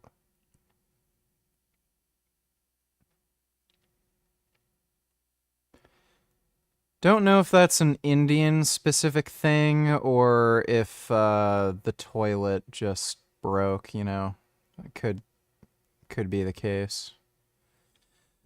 Like, I don't see how Indians would make the toilet break. Aren't they more prone to having diarrhea? So, like, diarrhea flushes pretty easy. I don't see how diarrhea would make a toilet not function. It's probably more something like either there's a malfunction with the toilet, had nothing to do with people necessarily using the bathroom too much or anything, or it just ended up getting clogged. Thanks for the donation though, Dodo. Minutes. And then on Fraternal City Show train station. The shuttle was here. Yeah, so let me explain this Newark Airport nightmare to anyone who's never been there. So you drive here to the parking lot, then you gotta go up the elevator to an air train, which is just like a train in the air. Like not on the ground, like they built an actual like platform for the train to go on. You take that air train over to a terminal where you then have to take the shuttle to the actual terminal for the departure flights.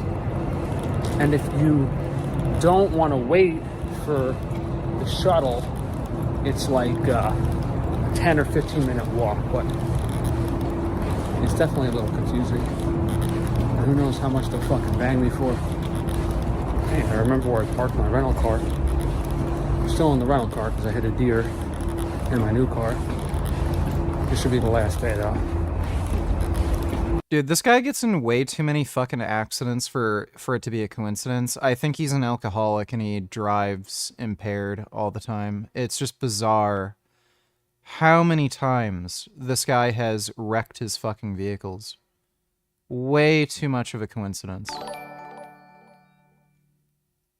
Also, art is subjective. We have got to stop acting like a movie being good is a factual opinion. I mean, you can say that, but if somebody, like, shat on a plate and served you a turd, are you gonna say, well, you know, it's subjective whether or not poop tastes good, so who am I to judge the chef for shitting on a plate and serving it to me? Like, a turd is a turd. Thanks for the donation, though, Dodo.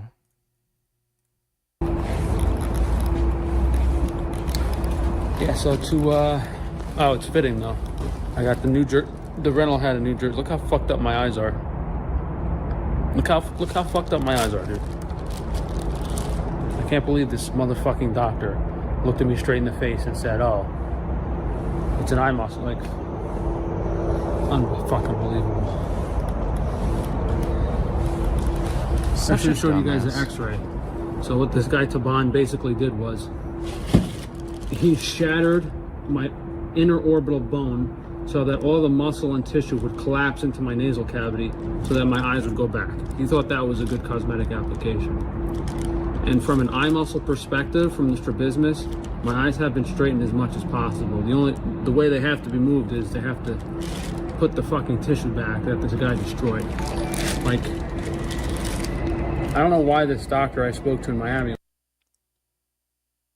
Why would he get this surgery done? That is just so fucking psychotic. Like if somebody told you, hey, do you want to get the bone inside your eye smashed in and like have a bunch of tissue removed? Why would you do that? Like, he's so stupid. Racism shut down McDonald's, donate $2. Place many teens like to hang out after school, but now one McDonald's in Brooklyn is barring anyone under the age of 20 from entering their restaurant without an accompanying adult. A sign went up on the door announcing the policy change last week, and as Fox Eye's Arthur Sheehan explains, it comes after several incidents at that location. Most retailers look for ways to increase foot traffic, but the McDonald's at 2154 Nostrand Avenue in Brooklyn is doing the opposite. As the sign on the door shows, anyone I mean, if it's Brooklyn, yeah, it's probably black kids mostly. under 20 needs an ID or a parent to get in. This sucks. While some dislike the new door policy being enforced by a trio of security guards and backed up by NYPD officers outside, the reasoning is plain. McDonald's locations are all too often the scene of violent crimes, and both the victims and perpetrators can often be young. Those who patronize this location themselves have seen issues. What have you seen happening? I can guarantee you, if you said no black people allowed, you'd get the exact same result where they wouldn't have to deal with these stupid, pointless fights.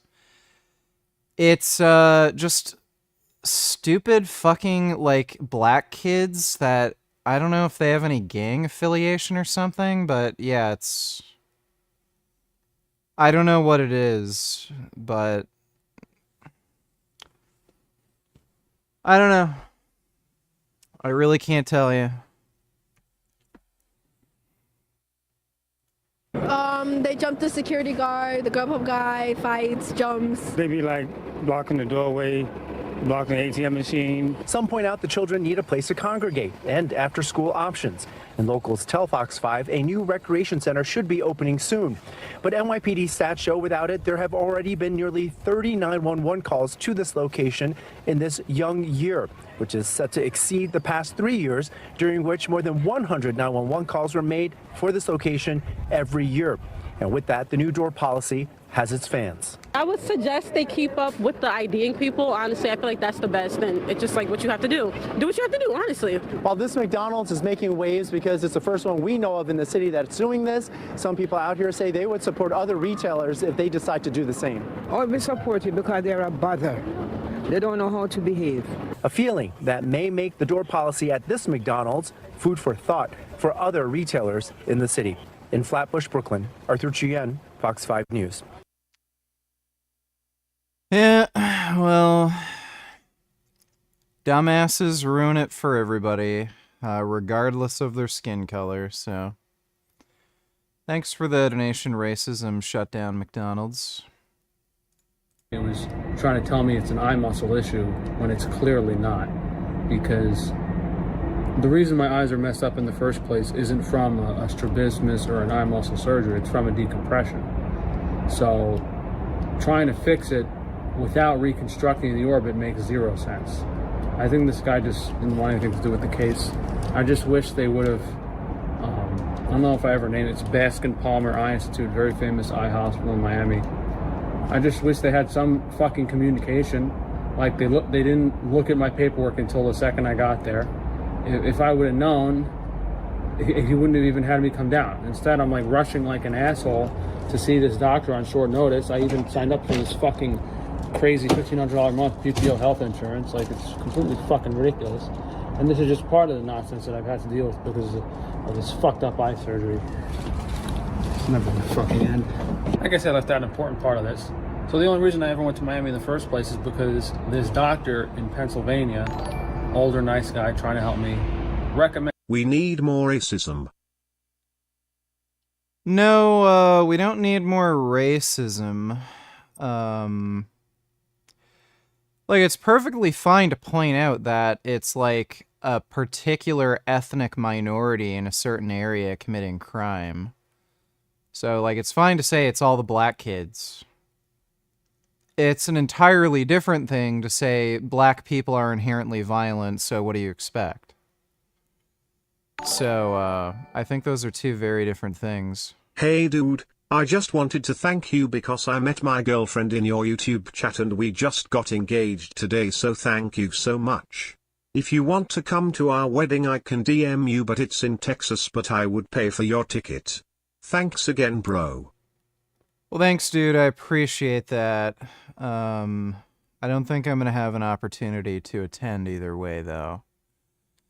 That's great. That's great to hear. I would say don't get married. Marriage is fucking stupid, but you know, you do you. I'd just say that if you live in the same country, why in the fuck would you get married? Like, maybe for practical reasons if she's from like Europe or something, but yeah, if you're living in the same country, don't get married. What's the point? Thanks for the donation, Hopium. Oh, hey, Gum Gum. There he is. Here's Gum Gum. You guys see this? Here's my big sweet kitty. There he is. This is Gum Gum. This is Gum Gum right here. That's a good Gum Gum. Yes, come sit on me, Gum Gum. Oh, that's a good baby. He is such a big cat. Oh my god. Yeah, you're such a sweet baby. You know I love you? Yeah, I love my little sweet baby. Recommended him. The quote, miracle worker. He told me, oh, you should see David at Baskin Palmer, Miami. He's a miracle worker. Best guy. When I go see this doctor, he didn't even know who the referring doctor was, which to me didn't make much sense. I don't know. I'm at a loss here. I'm gonna drive home for the fuck. Hopium have a Snow White themed wedding. That'd be pretty gay.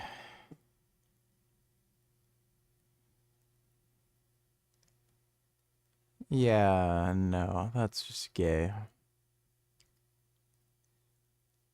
I don't know why people have these big wedding ceremonies. It's just a waste of fucking money. It's so stupid. I think Jasmine and I paid like $120 for our wedding. Thanks for the donation though, Dodo. Hours. Come on. $120 for 2 fucking days? You can't be fucking serious. $120 for 2 days. Just endless. Unfucking believable. Unfucking believable. This is hilarious. It's just constant complaining about literally everything. Yeah, have a safe trip. Lick my fucking balls. Perfect end to this nightmare of a fucking trip. Perfect end. Just get fucked in the ass by $120 for 2 days of fucking parking. Horrendous. It's like some, and then it says like, it said some bullshit when I got here, like, oh, please plan your parking ahead so you don't, like, some other fucking scam bullshit.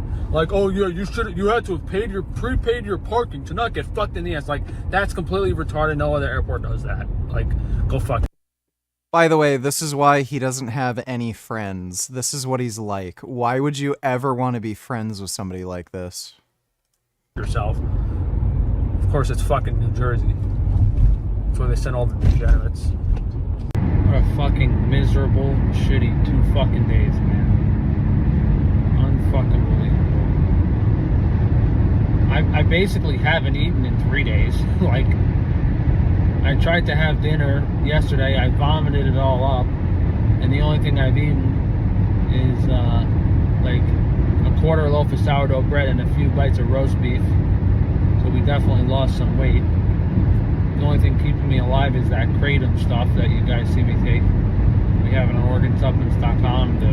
It's basically an opioid, but it kept me going, so go figure. Fucking miserable.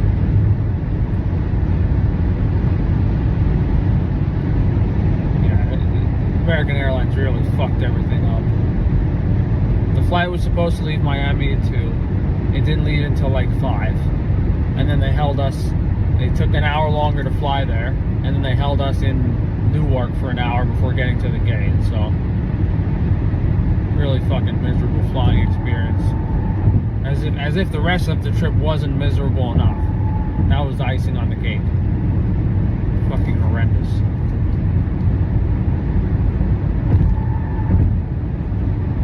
What did we learn today?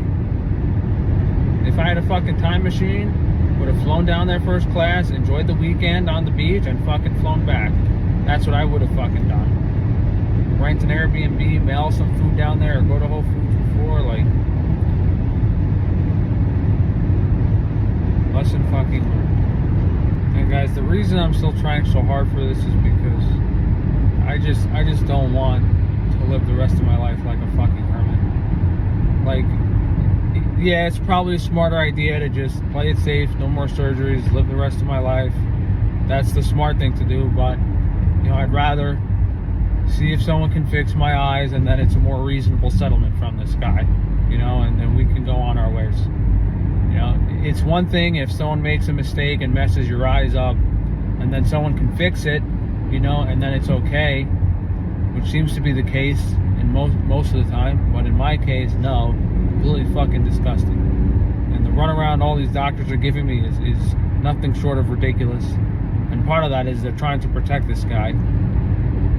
It's insane. Idiot. Insane. And guys, this isn't just Dr. Tufano. When people see my videos and pictures, it even applies to all cosmetic surgery, let alone eye surgeons. Like anyone considering eye surgery in general, regardless of the doctor, now it's out of the question for them. And even plastic surgery in general is now out of the question for a lot of people. So I would assume, you know, these doctors would want to give me some type of special treatment and try to help me fix my eyes so that this can end well for everyone and we can say, hey, you know, mistakes are made in plastic surgery, but it's possible to fix them if we act smart about it and try to help people instead of gaslight and lie and shovel everything under the rug. Oh my god. What a crybaby. Well, get fucked. Hope he has to pay like 2.8 million in that lawsuit. Concern, and you inherited this, President Trump inherited this, is the avian flu, which is impacting the cost of eggs and chicken. Why is he eating his fry like that? Why did it require, fingering the fry? Pierre Poliev or Maxime Bernier? Maxime Bernier.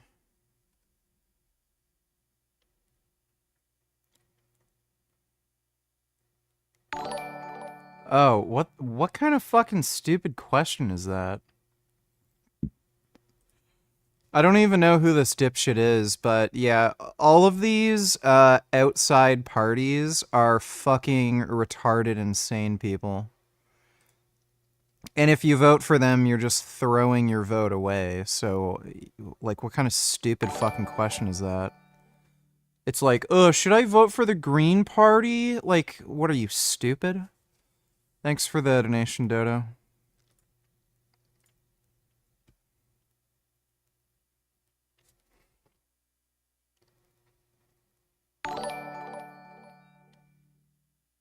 Gum Gum, please take away any sharp objects away from me. Okay, I'll tell Gum Gum to do that for you. Thanks for the donation, Daily Dose of Faggot. Leftism made women pigs, $20. Notice how skinny and sexy these ladies are. Oh, and this is from before women could have penises. They're all real women, no trannies, little good times.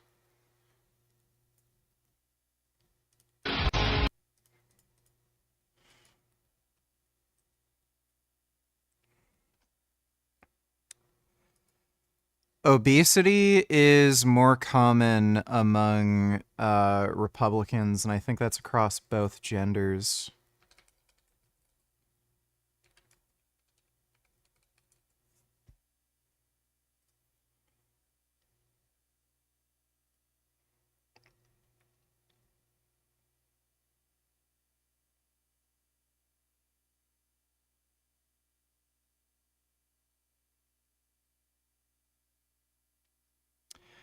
Our results suggest that county-level obesity risk may be positively associated with established county-level voter preferences for Republican candidates, who are more likely to emphasize a personal responsibility approach to reducing obesity risk from their Democrat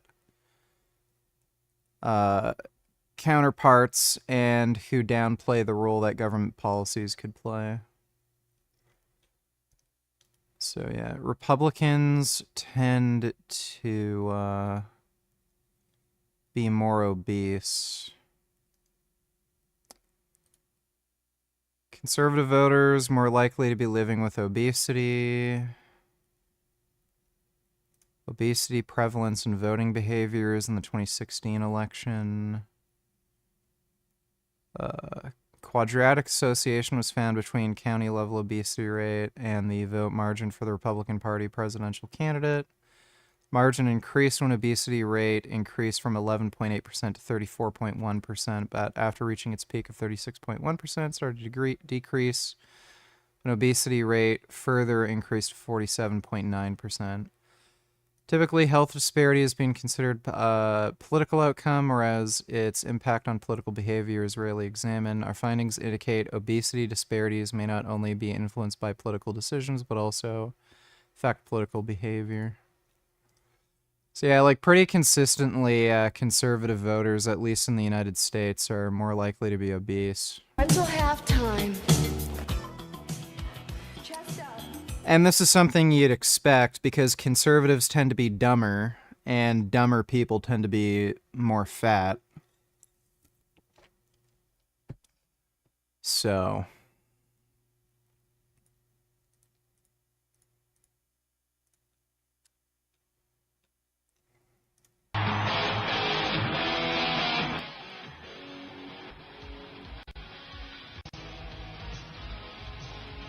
Yeah, buddy, these are not conservative women. So. Thanks for the donation, though, dude. Sadie N-word donated $2. Let me see. These are probably going to be terrible.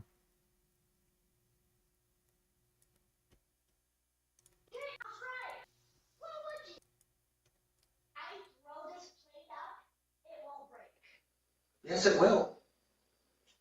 You believe me? No. Just believe me. Watch. Okay? This better not break.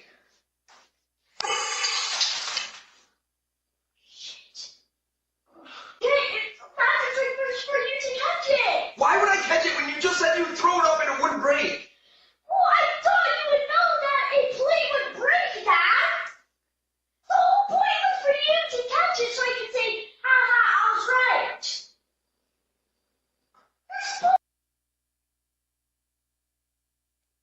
For some reason, this is something I'd expect Destiny's Kid to do. That is like the most insane manipulative gaslighting I've ever fucking heard from a kid. Why would you let your son throw up a plate that you knew that would break? What would you? I don't know, honestly. I don't. I'm an idiot, I guess. And basically your fault. Okay, it's not my Dad.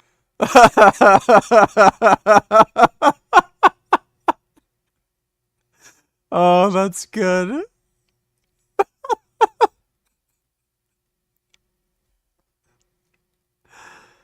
Oh, that's good.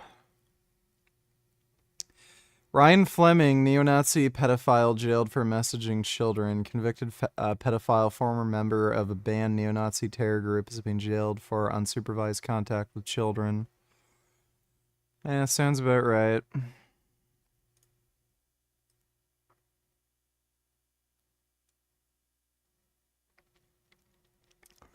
Russia has destroyed around 650 churches and religious buildings in Ukraine. So much for the Russian Federation loving Christianity.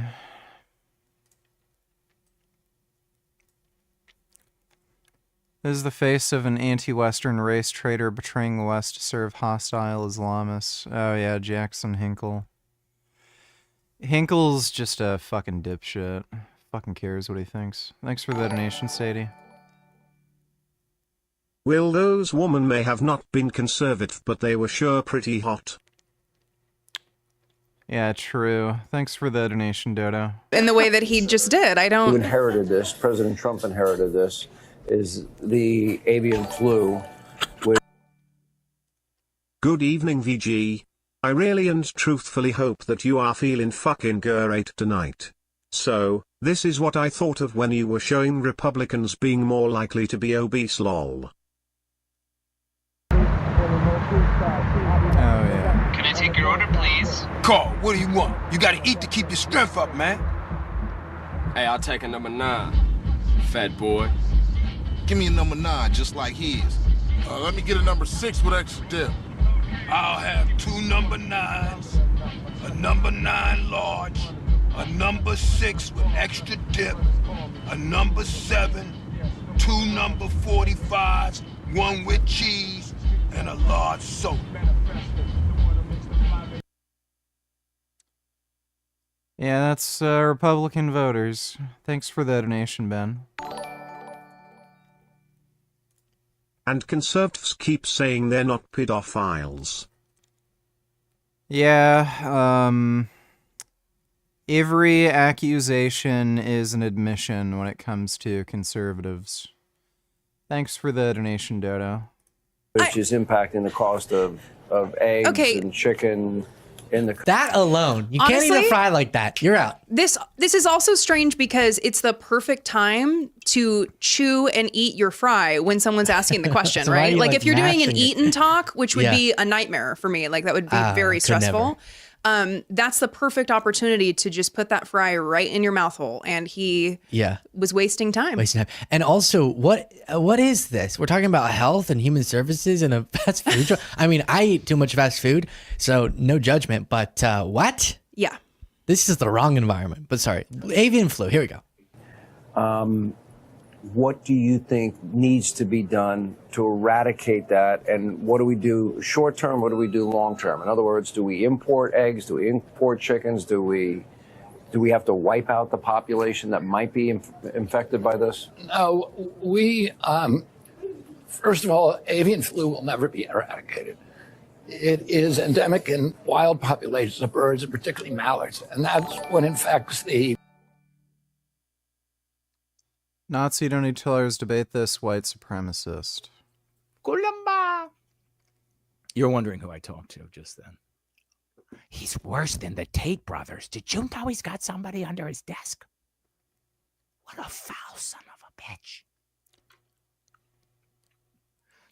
I don't know why I'd bother. Thanks for the donation, Nazi.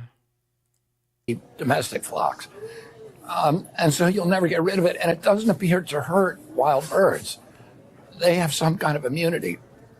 And the strategy, the White House, all of my agencies have advised against vaccination of birds.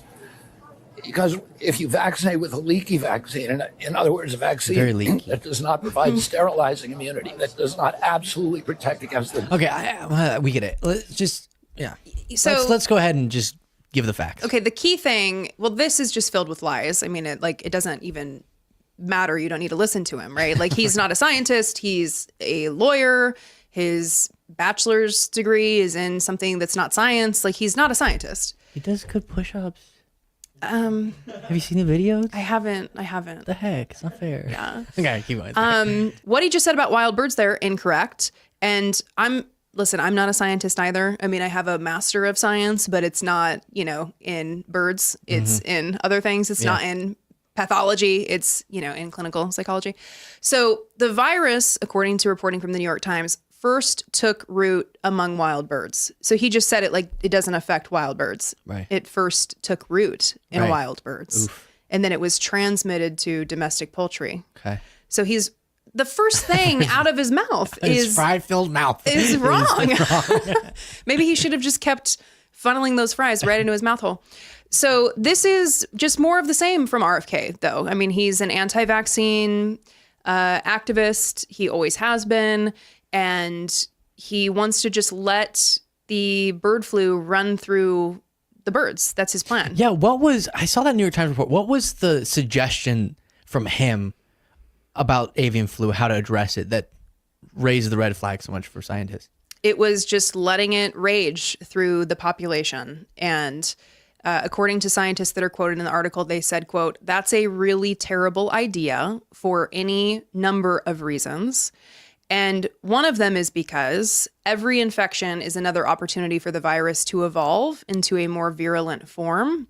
And so you're just setting yourself up for this to mutate over and over and over and over again." So, this is so RFK. I'm laughing just, only so I don't cry.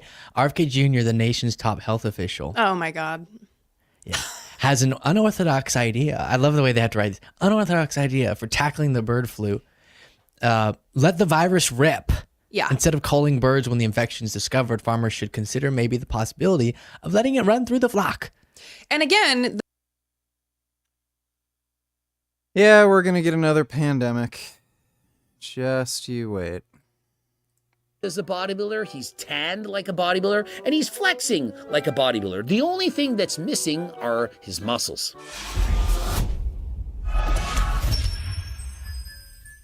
Coach Greg, and in today's video, is this a bodybuilder? And so the video has gone viral. Comments are crazy. What is bro doing on stage? I've previously stated that if you're not competing, if you don't set foot on stage, that you're not a bodybuilder. And so is this actually a bodybuilder? Confidence level 1,000.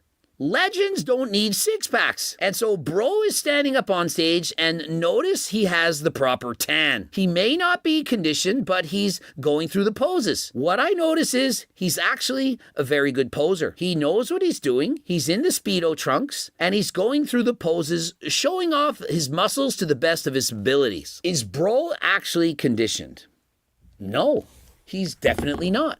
Does he look like a bodybuilder? Well, he's dressed as a bodybuilder, he's tanned like a bodybuilder, and he's flexing like a bodybuilder. The only thing that's missing are his muscles. And even if he had big muscles, it's covered by a layer of body fat. But remember, just because you're a bodybuilder doesn't mean you have an amazing physique. Is he actually on performance-enhancing drugs? I care to wager that he's not. Based on his physique, I do believe that he's in fact natural. If he were on some dangerous drugs, for example, if bro was on DNP, probably get shredded. If he abused clenbuterol. Hopefully the Conservatives will be the first to die for the virus. Yeah, we can only hope. They're pretty much definitely not even going to take the vaccine, so... yeah, we'll have just another conservative culling. Thanks for the donation, Dodo. T3 was on testosterone, peptides, and so on. I do believe he could get a lot leaner, but perhaps he doesn't want to. And how do we know that this man was not 500 pounds in the past? We don't know. Perhaps he dieted an entire year straight on only 2,000 calories. Perhaps he does an hour of cardio every single day. But that's not the point. The point is he showed up and he should be allowed to compete. Many people saying he shouldn't be allowed to compete. They should kick him off stage. Why? Remember, it's a bodybuilding competition to determine who has the best physique. Somebody has to get last. If only the winner were to compete, then only one person would be competing at each and every competition. If I were to compete against this man, I would have no trouble competing with him. Hey, if you want to get up on stage and flex and get last place, then by all means. If anything, it's going to make the other competitors look that much better in comparison. If you're standing next to a man who's... I have no reason to believe RFK Jr. is a Russian spy like Trump. And I haven't seen anything that would indicate as such. He actually hates Trump. There was some thing that ended up getting not necessarily leaked, but it just ended up getting spread through social media, where RFK Jr. was on a podcast at some point a couple years ago, and he literally called Trump a Nazi and said that Trump is just a fucking deranged lunatic and people are just dumb enough to vote for him. He just learned that he needed to suck up to Trump in order to get ahead politically. That's all he's doing. Jock Bully donating $2. Why people in sports, when there is competition like hockey, basketball, football, are so incredibly toxic? If you watch any higher level games, there is so much trash talk and shithousery and fights, and it pushes further stereotype that athletes are dumb. Yeah, it's competitive sports.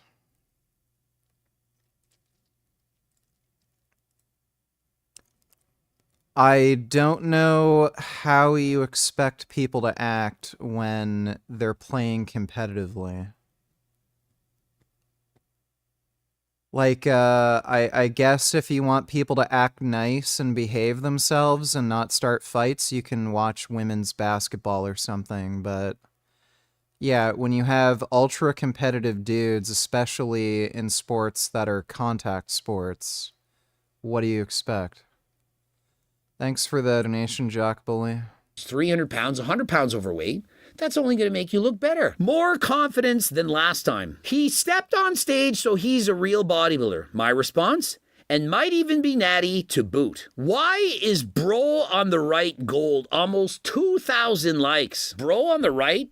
He's a little bit gold. It's not my favorite look, but in other countries, this is very common. They believe that a golden tan is somehow something to shoot for. Bro's posing, surprisingly, wasn't that bad. Bro low-key pose is better than most guys have competed against. They got C-3PO on stage next to him. Greg going to make a natty or not on this dude. Bro got strongman mixed with bodybuilding. Here's the thing.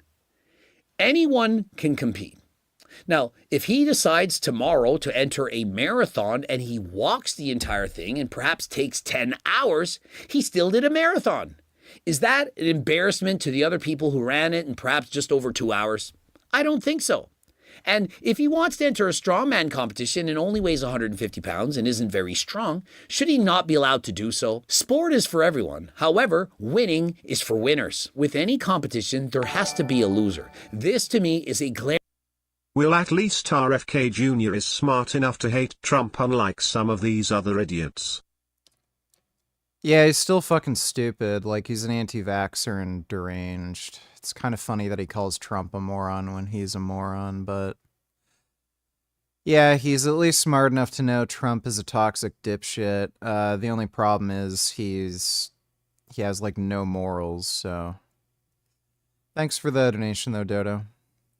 Glaring last place. There's no way he's going to beat anyone. But so what? Confidence sat down in order to... Surf Ninjas is the Rob Schneider mega blockbuster hit movie where he showed the world that he can't ruin a movie if it's dog shit to begin with, but damn it, he's gonna give it his all.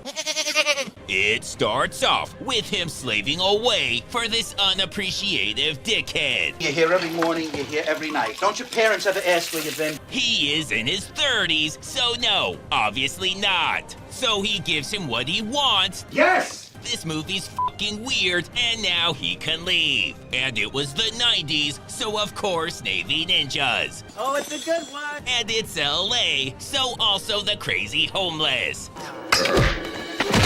They make it to school that Schneider still goes to. I'd definitely be out of the 11th grade. Which actually checks out. I'm a Belcrico the Mayor. Yeah, you're in a movie with Rob Schneider. It never turns out well. You were adopted. Thanks, that does help a little. Meanwhile, he can't find Spain. Spain is here. Which Gadget from Rescue Rangers and young Lumberg think is the funniest shit ever.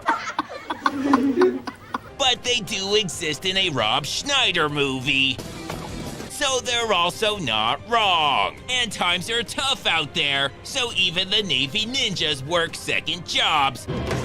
And oh my god, they're just collecting the trash. What is your fucking deal? The answer was on an island 13,000 miles away. Okay, well we don't fucking care that much. But it probably has something to do with the Navy's recruiting standards, because what kind of ninja shit is this? So they're defeated by accident. And their bloated corpses wash up on shore hilariously. That didn't go so well, so they regroup and try ninja-ing again by sneaking in undetected. Fucking nailed it. Then this jackass starts attacking the already busted window. Dodo donations, would you rather get on a plane with a screaming 4-year-old sitting behind you or a crying baby? 8 months old, right behind you, crying the whole time, not as loud though. I would much prefer the screaming 4-year-old because babies are fucking ugly and disgusting. Yeah, I'd prefer the 4-year-old, and I could probably scream at it to a point where it would shut up out of sheer fear. Babies, you can't really, I don't know, scare them quiet, but 4-year-olds you can. Thanks for the donation, though, Dodo. What a fucking dick. At least now there aren't any more windows to break. Oh, son of a bitch. This guy would have made him pay for that if his reaction time wasn't non-existent. Now things aren't looking so great, but he knows he can depend on his... Come on. Never mind, he's fucking dead, and Schneider could not be happier, cause he can go full. Ali G, $2, do you think this is real? Oh wait, I shouldn't,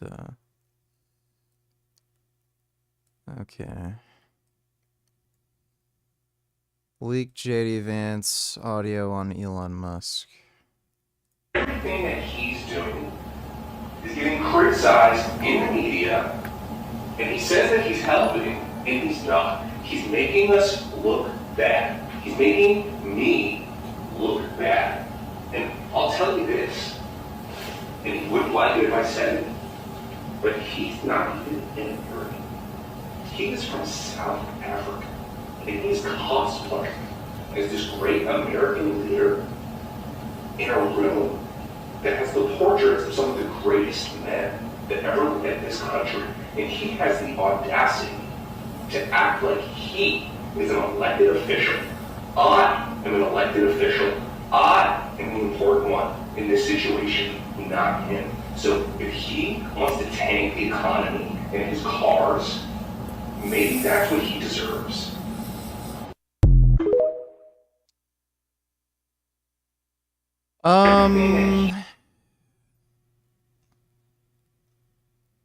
It's believable he would say that. The way he's talking, though, it sounds like it could plausibly be AI, but it's believable JD Vance would say something like that. So can't really say if it's real or not. Thanks for the donation, though, Ali G. Dodo, $22. Why is Rob Schneider in so many shitty movies, such as more recently Norm of the North? Well, Rob Schneider is an idiot jackass, so he's going to be in idiot jackass movies. Thanks for the donation, though, Dodo. Untalented Mr. Ripley, and he's their dad now. Now don't make me come out there and beat you with a league of mine that no longer works. It's unclear who's playing those bagpipes or why he needs a Hitler stash, but it's Rob Schneider. I'm sure he has no reasons. Because I'll do it! So now they're coming to terms with having abandoned their father to die. Hey, seriously, Dad's not gonna miss these magazines. There's a whole stack of them underneath the bed. Look, it's not his fault. He was born Rob Schneider. Being terrible is all he knows. But then he thinks of the perfect comeback. You're not Asian. Fucking got him. When Schneider thinks of his own perfect comeback and blows the fucking house up. Who's Asian now, motherfucker? Oh yeah, he kinda is. Probably should have mentioned that instead, but oh fucking well. Meanwhile, Frank's up to his usual shenanigans, and in an M. Night What do you think of Dwayne Johnson as an actor? He doesn't really act, and literally every single movie Dwayne Johnson has been in is bad. Especially when you're talking about, like, leading roles where he's the main character, they're all terrible. His Hollywood career is, like, completely and utterly inexplicable. I just don't understand it. Every movie he's ever been in is just bad. I'm guessing, like, studio executives just crunch numbers, and he's been in enough movies that are profitable that people hire him, because, like, his actual movies are just bad. I don't think you can name a single movie where he was in the lead role that was any good. They're all terrible. So, I also don't like him as a person. He's just a lying, manipulative dipshit. So, yeah. Shyamalan twist can only be defeated by water. Almost got wet. So of course he's always near it. Anyways, Tigger Ninjas.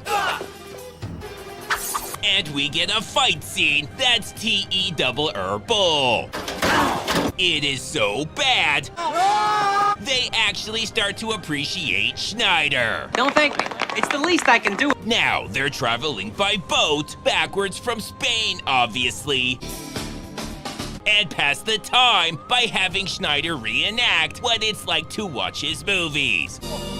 Then they finally make it to this very real country that looks just like the picture. Which is when they come across these poor villagers who are in desperate need of help. And now they're in a cave. when all of a sudden, shit gets serious. Stand and defend yourself. No, Schneider, he doesn't want to get his shit wrecked. He doesn't mean you. He meant the little kid, or maybe the girl, but fuck it, whatever. I know you don't like carnivorous animals. This shit has me dying, bruh. The monkey things sent that bitch-ass leopard retreating. Well, I've seen this. Yeah.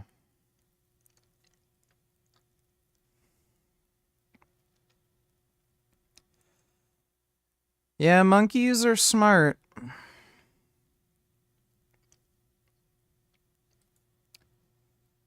Thanks for the donation, Killian Titan. Axel Fuzz, donate $2. Is there things about Jasmine or just having a partner that you miss? No. E.g. emotional support, don't need that. Company, don't need that. Sharing fun times out, don't need that. Sex, don't need that. It's like nice sniff and play within her butt, but, you know, don't need it. Do you look forward to having a new long-term partner, or are you just enjoying the peace and quiet being alone? I am perfectly happy and content being alone, and I need absolutely no one. So if I'm ever going to have a relationship with somebody ever again, they need to be a benefit to me. So, I really don't care either way if I am alone or with somebody, but, yeah, if I ever get with somebody, they have to be a benefit to me. Thanks for the donation, Axel Fuzz. Well, that was pathetic, so it's time to leave, and they make sure to avoid that village, cause they said they'd be back to help, but that shit ain't happening. What do we do? We have to go around them. Which is going great, until the kid Charlie Kelly's it by going right for the loose rock. Whoa. And, oh yeah, Tone Loke's here, and tries to do the movie a solid by taking out the little shit. But it's foiled when his buttery smooth voice clears a path, and they slide down safely. They are taken prisoner though, which is bullshit because Tone Loke hasn't given us Ace Ventura yet. No, wait! It's too dangerous. You can't do this alone. Eat shit, you unsupportive bitch. And he's not alone. He's got Rob motherfucking Schneider. Ah! And after destroying them with his mind, they're suddenly in a car chase, where Schneider's just toying with them and takes them out with a frozen hot dog. Then he starts pointing and shit starts exploding. So they all agree that he's their king now. Schneider's never let success go to his head because he's never had any and is still a man of the people. You can join us! But they tell him, nah, they're good. Having Schneider as their leader turns out about how you'd expect, and now they're full-on terrorists. Look, when you have Navy ninjas teaming up with the Spider-Verse, you do what you gotta do. I'd be willing to date a furry so long as they're not a weird freak furry. So I'm not a furry racist. I don't know, and not like an anti-furry bigot, but yeah, if they're like one of those insane cringe furry freaks, no. But if they're just... they just do the fursona thing, you know, occasionally for fun, and, I don't know, they like Zootopia or something, I'm cool with that, but, yeah, furry-phobic, Zeusist. Yeah, as long as they're not crazy furries, I'm fine with somebody being a furry. Which it turns out is give Schneider a broken sword and get the fuck out of his way. While he's single-handedly wrecking everyone's shit, the not Rob Schneiders are dying left and right. But oh shit, Schneider saw that, so he hauls ass out of there. and tries to make his escape, but the Schneidering has gone too deep. Thankfully, he transforms back from whatever the fuck this is to a normal elderly samurai cyborg. And we get an incredible fight between a sword and a rifle. At last. Where he decides not to use the rifle, and he decides not to use the sword, and they both decide not to fight, and he just falls in this pointless little pool. While that might sound terrible, like watching Steven Seagal fight Steven Seagal, it turns out it's... Yeah, Disney ruined Marvel. They just made them into stupid kids movies. I think the last good Marvel movie was that Thor movie where Hulk was like that gladiator. I can't remember the name, but I think that was the last like good watchable Marvel movie. All the rest are just terrible since then. It's a Jacob's Ladder situation, and they all died in that fucking house explosion. Greg Doucette just called out Eddie Hall on his dietary and body measurements, and Eddie fired back with some pretty serious insults. Greg is a dirty snake, oil-selling f***ing drug dealer who cannot be trusted. I've never wanted to punch a man in the face so much in my life. You see the size, the roundness of the face, you see the size of the stomach, this ain't 20%. This looks like a bulk gone wrong. Whew, this is gonna be good. Okay, so you all know Greg Doucette. He has beef with half of the gym and fitness industry, and he sounds like the parrot from Aladdin. He's extremely good looking. And you all know Eddie Hall, the first man to deadlift half a ton, former world's strongest man, Brian Shaw's biggest fan, and Iceland's biggest hater. Well, after sitting through months of bullying Dr. Mike Israetel for his tan and blue lobster memes, Thank you, Greg. Greg moved on to the next big thing, which is calling out Eddie Hall from a video more than 3 months old at this point. And Eddie recently made a response. This beef is currently moving slower than Brian Shaw in a pool. The only thing slower than Brian Shaw is a wet Brian Shaw.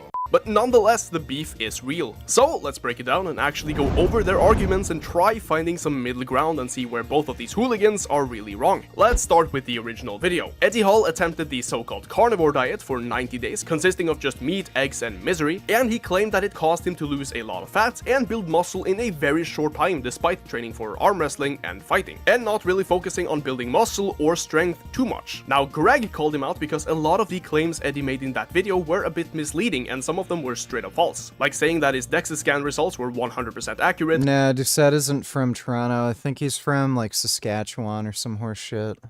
So a DEXA scan is 100% accurate. And the fact that his before and after pictures weren't taken in the same lighting, what was maybe flexed and what was not. There were a lot of things to unpack here, but the biggest part of this whole shebang is that Eddie lost around 9 kilos of weight, while dropping around 8% body fat. And with some rough calculations, that means if the DEXA scans were reliable, that Eddie lost around 13.9 kilos of fat and gained 5.4 kilos of muscle, or at least lean tissue, which is around 12 pounds. Although when he read off the results, he says that he only gained half a kilo of muscle, meaning the rest might have come from either water or perhaps faulty measurements from food digesting in his system. Honestly, there could be a lot of faulty measurements here. Now, not only is it pretty much impossible to gain that much muscle while losing fat naturally for an advanced athlete, but it might also not be accurate because, again, even though the DEXA scan is one of the best ways to actually assess body fat and lean body mass today, it still has a pretty wide confidence interval, meaning that it's not always accurate even if you test the same way. And Eddie wasn't even fully able to fit in the machine, which probably throws the results off a lot more. But I will give him the benefit of the doubt. Eddie attributed a lot of his results to the carnivore diet, but he also left out a very important detail, being that he's also using PEDs. Of course, who could have guessed? Which ones exactly, I don't know, and neither does Greg. But Eddie is definitely on them, and he cycles on and off for events and challenges. Now, Eddie claims to have gotten stronger throughout the process, despite not even training primarily for strength. And I can tell you that a man of his size is not gonna gain muscle while training martial arts, which is highly endurance based. Considering I'm not training for strength, I'm MMA fighting at the minute. My strength is through the roof. Yeah, he also did some arm wrestling, but at his level, you're not gonna get much stronger without focusing on something specifically. Like how an elite level powerlifter is not gonna get better at benching because of training for CrossFit. But that's just a small part of why Greg called him out. The more sketchy stuff comes later. After his doctor, who is also a sport and performance coach, reads up his blood work, it comes out that Eddie has very elevated triglycerides. But in your case, what I am seeing is very high levels of triglycerides. Which means that the amount of fat in his bloodstream is very high, and according to his doctor, higher than it had ever been. Even higher than prime Eddie Hall when he claims to have eaten over 10,000. Jesus, that's fucking crazy.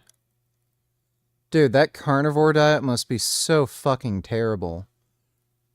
If his triglycerides were higher now than compared when he was at, like, the ultimate ultra supreme bulk for the 500 kilo deadlift.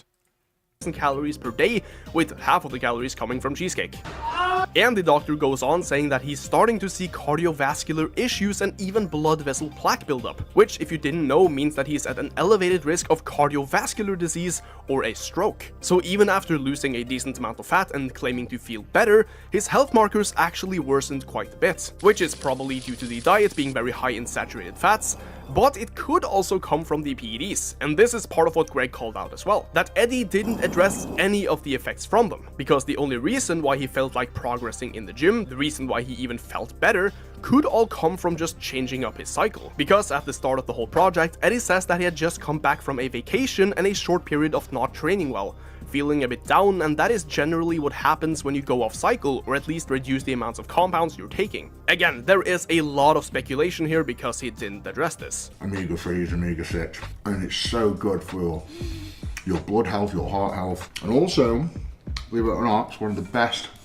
anti-aging compounds you can eat. And I'm big on anti-aging at the minute.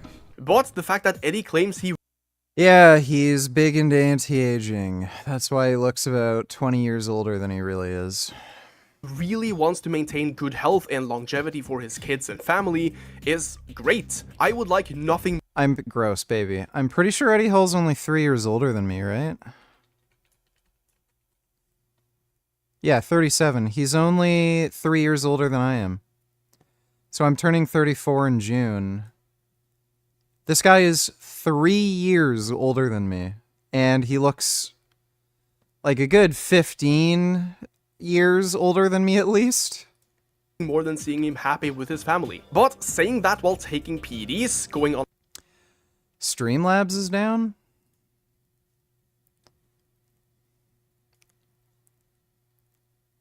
Oh yeah, it looks like it is down. That's wonderful.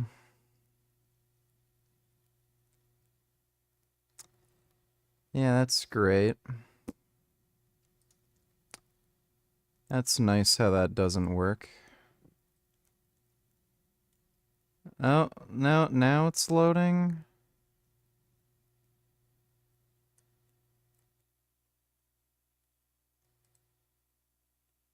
No, it's not going anywhere. It's taking a while. It's like... yeah, it's like not loading. Let me try clicking the link again. Yeah, it looks like it shouldn't be doing that. Try one more time. Yeah, it's fucked. Well, I guess I'm just making less money today.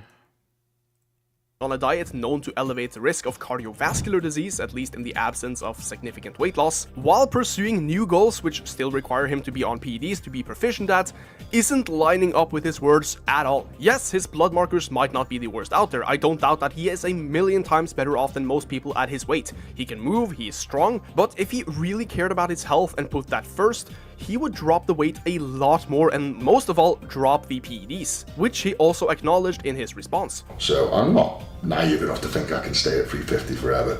I don't need Coach Squeaky Head here to f***ing tell me otherwise. But if he originally wanted to drop body fat and perform well, it would have been just as easy, if not easier to do, on a diet consisting of good meats and fats, but alongside fruits, grains and vegetables, which his doctor also explained. Of course, it's alright to test things out, and Eddie Hall is free to choose what to do with his own body, and he simply called this an experiment, not something he would advise for and not something he would do long term. But his statements and his actions don't line up well in my opinion. Now, I do think his content would have taken quite a hit if he decided to lose a lot of weight and strength, because the beast is sort of his brand, that he is a former world's strongest man, that he has all these records, and hey, the guy is still strong as hell. He definitely knows that he would probably be healthier if he lost 100 pounds and took less stuff, but that isn't the type of man he is. He has been in strongman for around 15 or 20 years. Even though he was at his absolute peak for only 2 or 3 years, he's been doing it all of his life. And at this point, it would be like telling any athlete to stop doing what they like. I definitely do. He doesn't even need to stop, by the way. Like, if he would just lose the excess body weight and eat healthier, just clean up his diet, I mean, he does not have to be at 350 pounds, and especially now that he wants to do, like, MMA and shit. He's literally fighting a guy who's like 20 years older than him. It's just a fucking hilarious joke, but yeah, I mean, the idea that he couldn't get down to like maybe 250 and maintain pretty much all of his muscle, like the guy's on fucking steroids. He could easily get down to like 250, maybe even like 230, 240 and maintain his muscle mass. He is on PEDs after all. He's just a glutton. He just wants to eat a shit fucking diet.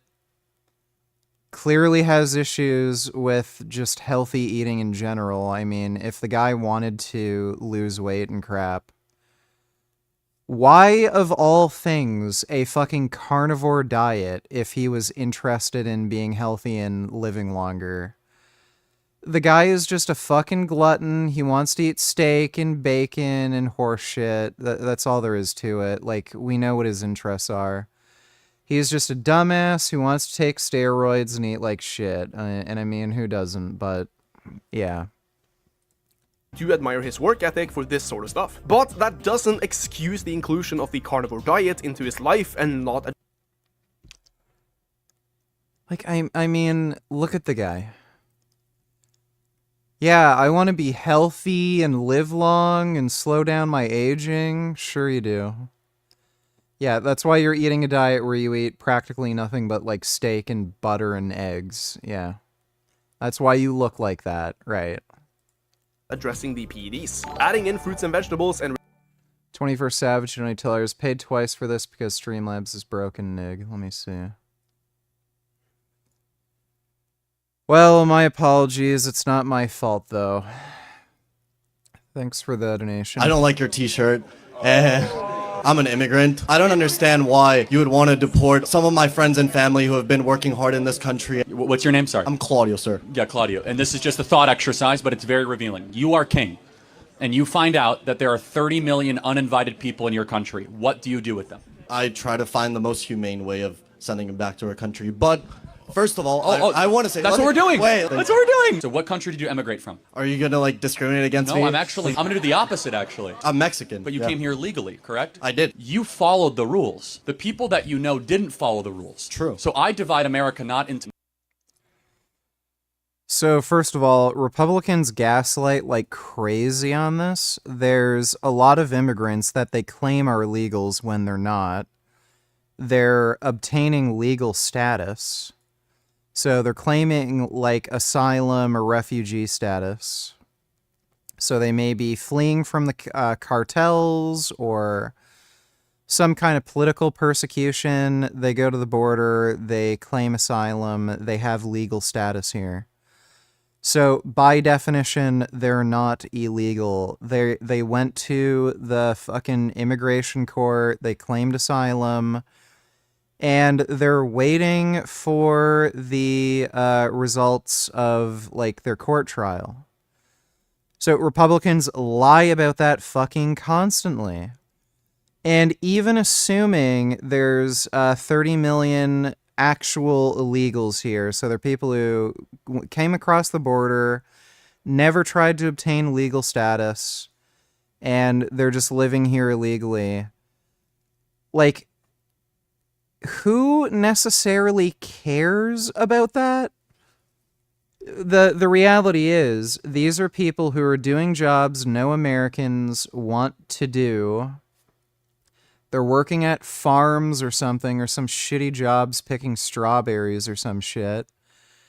They are paying at least some taxes. They do help Social Security massively, and they can never get those Social Security benefits. So while, like, they're helping the economy, they're providing cheap labor for a bunch of businesses so that goods can be sold at a cheaper rate, and they're helping retirees. Who cares if they're here illegally necessarily? So it just depends on who these people are and what they're fucking doing. Like, yeah, if somebody's a drug dealer or a gang member or something, deport them. But if some of these people are here illegally and they're not causing trouble and they're benefiting the U.S., who cares? Godzilla rules, don't tell there's a Streamlabs working. It appears so. Let me see. I'm clicking the link right now. It actually loaded.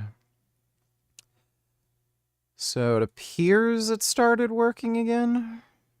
Thanks for the donation, dude. Hispanic and white into rule follower and rule breaker. Yeah. And so when someone breaks our rules, there must be justice done. And the most humane way is you go back to your country of origin. Some of my boys, like, they're being, like, persecuted, like, back home, them and their families, like, they're, like, in, like, drug-related, like, wars and violence, and the only way out is if they escape and they break the American law, but that's the only way they're going to survive. If that is correct, we have a special asylum status that they could seek legally at a port of entry, that they... There's nothing in the U.S. Constitution that explicitly states the only way to apply for asylum is to go through a quote-unquote legal port of entry. Nothing in the Constitution states that. They could go through a whole process. Yeah, but if they're being persecuted, wouldn't it be justified to cut the line? No. If we all of a sudden say that if you have a lot of gang violence and issues, I mean, like, we have a lot of gang violence and issues. Like, what are we talking about here? True. You have to draw the line. If your plane is going down, what do they tell you to do first? Like, Charlie, like, I don't necessarily disagree with what he's saying, but, like, again, the Republican narrative is just fucking stupid.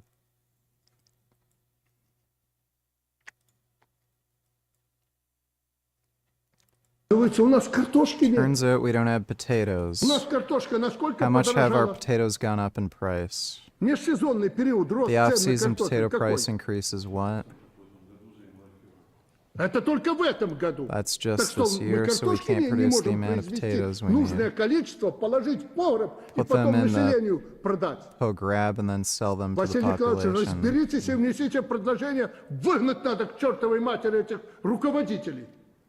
Картошку не можем произвести в достаточном количестве, чтобы цены за 2 месяца 10% цены подскочили на картофель. Мне пишут тут некоторые, вошли в положение, картошка плохая, а импортная лучше, чем наша. Почему она лучше? Почему?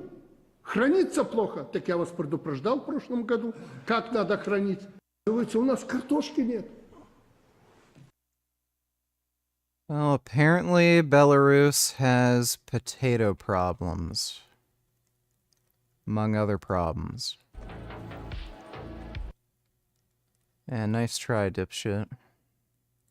Reducing the amount of saturated fats would likely help him perform better and probably improve a few blood markers like those elevated triglycerides. And he claims that he did feel a lot better on high fats and no carbs, but still said that the diet wasn't sustainable for him, which is quite the double standard as well. Yeah, I think the diet's done me a world of good, feel fantastic, but longevity and sustainability, that's the main thing. The diet made me feel so good. It was such an amazing diet. I just can't stick to it anymore.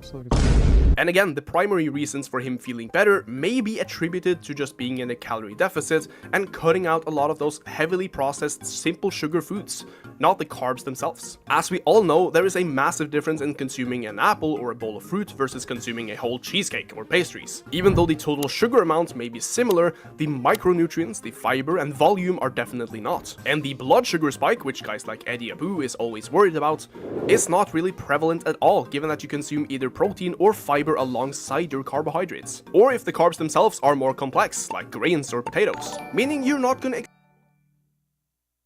would maybe do a movie night? Commando is completely free on YouTube. The video has been up for over 5 years with 600k views. I doubt you'll get copyright claimed. Yeah, no, we're not doing that. That's a stupid fucking idea. It's a copyrighted movie, there's a license, I'm not doing that. Thanks for the donation, Nigar. experience that post-meal crash that many experience while eating very simple sugars on their own, like candy. But of course, Eddie decided to fire back on Greg with a recent response video where he basically went over a lot of Greg's comments, like how Greg called him morbidly obese. Eddie claims that he isn't, because he's athletic for his weight. But obesity is usually defined through BMI or waist circumference. With BMI, Eddie scores around 45. You can be obese and still be functional and fit.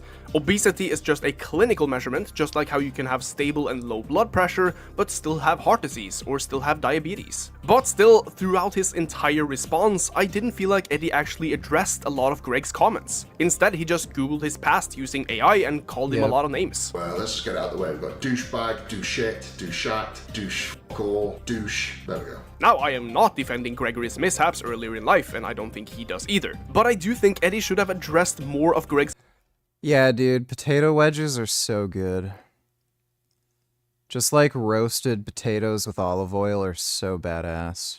Comments, especially in regards to the PED use. Though I do get there might be some issues there, considering he lives in the UK, he might not want to risk losing sponsors, or perhaps anything else. I think we all knew after all that he was on stuff, and at least he went back on his statement claiming that the DEXA scan was 100% accurate, and that could honestly have played a massive role in his before and after results. It's as accurate as they can get. I'm not going to say the DEXA scan's 100% accurate, it's not. But it's there to give you a good idea. Maybe instead of 7-8% difference in body fat, there was 3-4. The heart, it doesn't really care all that much whether that body mass that you have is in forms of muscle or if it's in forms of fat. That's bullshit. I'm sorry, that's f***ing bullshit. Just fucking shut the f*** up, Greg. And yes, the heart does care about whether you are 350 pounds of muscle or mostly fat, but not in the way you'd think, because muscle mass actually puts more strain on the heart as it requires more blood. Though you do get a lot of other benefits from having a lot of muscle, heart health isn't necessarily one of them. Eddie just told him to f*** off instead though, where he should have probably come up with a better response in my opinion, like saying, yeah, I'm too heavy, I know that, but I do what I want to do, I sort of need all this mass, and when I'm done, I'll cut down more. But then he goes on to attack Greg's Turk supplement. Now, I'm pretty evidence-based, and until a decent piece of literature comes out about the efficiency of Turk, I am siding with Eddie here. That it is pretty snake oily, and Greg knows I believe this as well. The worst thing about Greg's content is probably the constant Turk and GO2 Max ads, but hey, it's business for him. If it works, then I'm not expecting him to stop. But I still don't think they have the effects that he claims. But again, Eddie is still avoiding his points through most of the video. I honestly don't even think that Eddie should have responded at this point, because it wasn't the best response to any of his claims. More so a rebuttal of Greg's character and past, which most of us are already familiar with. I didn't grab that same finger that takes no effort and shove it up your... Yeah, Greg definitely dramatized it, perhaps he took some things out of context, but most of his takes weren't wrong in my opinion. And hey, we all want a better and at the very least healthier fitness industry, because right now you do have a rise in PED use, a lot of people are following these extreme diets because of social media, and there's a lot of beef and misinformation. I think Eddie should have kept it more professional. I certainly think that his points would have come across a lot better if he didn't just result in name calling, because even though, yeah, Greg might be a snake oil salesman and a manlet, calling him out for that doesn't really make his points less valid. At the end of the day, this wasn't about who is louder or who throws the better insults, it's about honesty, responsibility, and what we choose to promote in the fitness space. Eddie is a legend, no doubt. Greg is hella annoying, but he's often right. If you're going to talk about health, at least be transparent. If you're going to sell supplements, make sure. Yeah, Eddie's dumb. He really shouldn't have made a response. provocative statement that Valve had begun testing a new game in the Half-Life universe with family members and close friends. However, a lot of people in the community misinterpreted that information, so I would like to add some context. And of course, we will discuss all the new findings and news related to HLX. But for now, while you have time, check out Skins Monkey. Use code GABEN and get up to a $5 bonus. Select a few of your current skins, pick a new one in the same price range and exchange code down below. Today marks 5 years since the release of Half-Life Alyx, and despite my doubts regarding recent leaks, I believe that the game may already be in good shape for Valve to start teasing some elements. I doubt that we will see a new Half-Life Alyx update since most developers remember it as a nightmare and will never touch it again. And today is a Sunday, so the most you can expect is a small tweet. Better to expect nothing and be surprised than to be disappointed by false expectations. Several people in the comments noted that they stopped giving tours of their office about a year ago, although it used to be a fairly common practice. Yeah, Half-Life 3 is coming out soon. Like, the end of Half-Life Alyx proved they're working on Half-Life 3. There's no way they would have that ending if they weren't working on Half-Life 3. Oh, Gum. Oh my goodness. Oh, look at this kitty.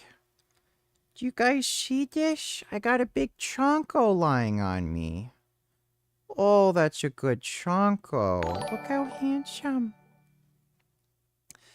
Love donate $2. You cannot fall in love with your transactional mindset and you're missing out. I will pray for you. Yeah, the idea that love isn't transactional is fucking retarded, okay? So, okay, if love isn't transactional, then, sure, I'll only date a woman who's a millionaire and willing to buy me, you know, whatever, and support my lifestyle without working at all. I'm sure I'll find somebody. Like, it's fucking stupid. The idea that, you can do nothing and get, you know, like, maintain a, romantic relationship long term is fucking stupid. There's always a transactional aspect. What is this stupid shit? How to Fall in Love, Bishop Barron's Sunday Sermon. This guy's probably a gay since he's a fucking bishop. Peace be with you. Friends, our readings for this weekend are of extraordinary importance. They have to do with, to give it a technical term, Christian anthropology alone. That we belong in society, well, you know what that means? That means the animal that lives in a polis, in a city. But here's the second point, I might put it a little more negatively. But none of these animals brought before Adam is construed as a proper partner for him. Now notice why? Why? Because all these animals he's able to kind of dominate and master. Reciprocation is transactional. And catalog. If I'm naming them, I'm giving them their name. We begin to speak of a biblical theology word. Yeah, boring. I'm not watching this. Thanks for the donation, dude. Dodo donate tellers is that even a real soldier or AI generated, the people in the comments are brain dead zombie Republicans. Are they literally zombies without brains? You've sent me the shit before. Yeah, it's AI generated, dude. And these are all bots. Thanks for the donation, Dodo. Meep donated $2. Let me see these meeps.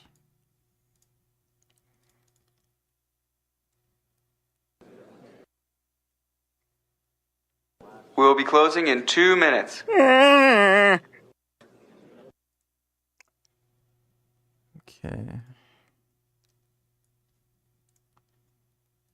I like it like.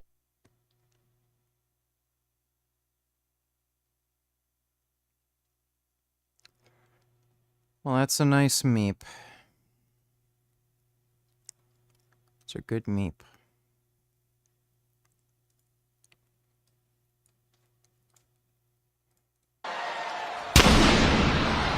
Oh. That's a good meep, too.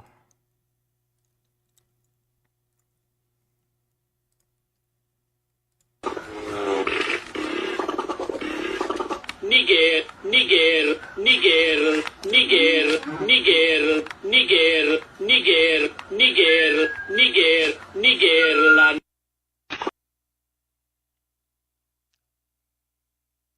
There's a lot of funny speech toys that are like that. A lot, surprisingly large amount of toys have been recalled for this sort of reason. Thanks for the donation, Meep. Skip to 8:30. Is Jonathan Warren's advice to chest training actually legit? I know Alex Leonidas does this shit. Alright, what's going on, guys? Today, I'm going to be doing a very highly... 8:30.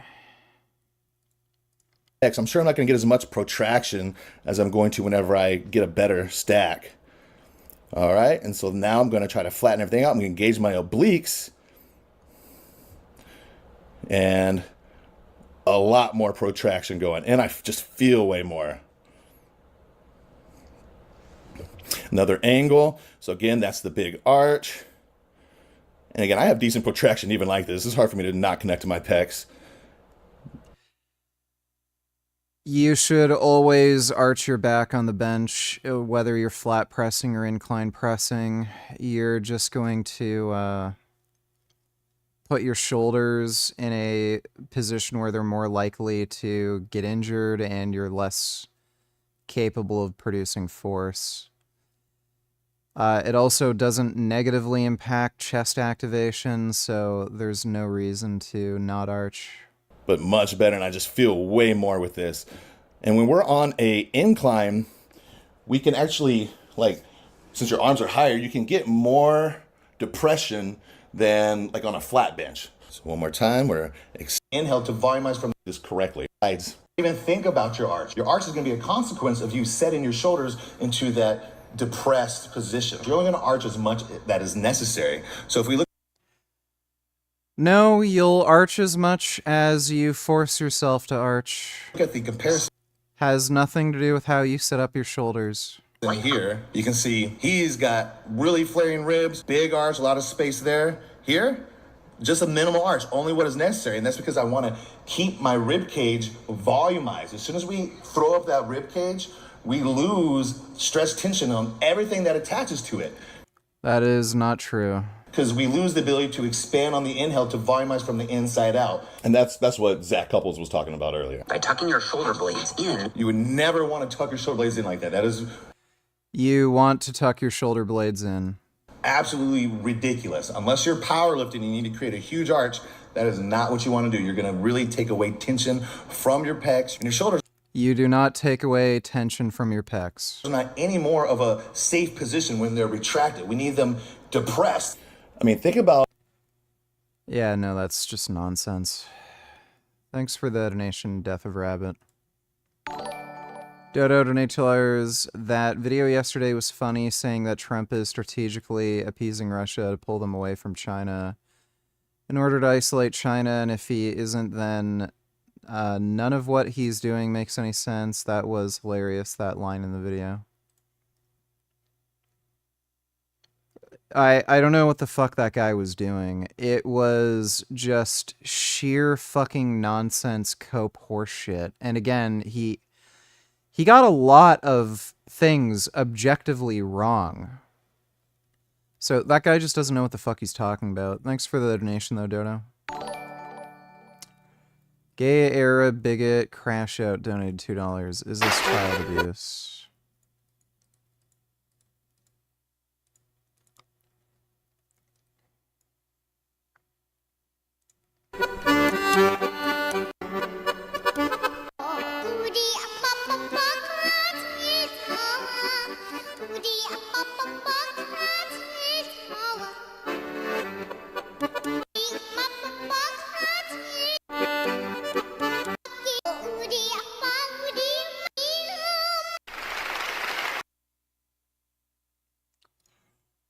That's an Asian kid singing. Thanks for the donation, dude. This vid's making me hard. Donate $2. What's the weirdest, nastiest thing Jasmine has asked you to do to her doing coitus? Nothing. She's vanilla as you can possibly fucking get. Thanks for the donation, dude. Took both students and many others who contacted the front desk in advance. This. Where are they now? Vegan products tier list.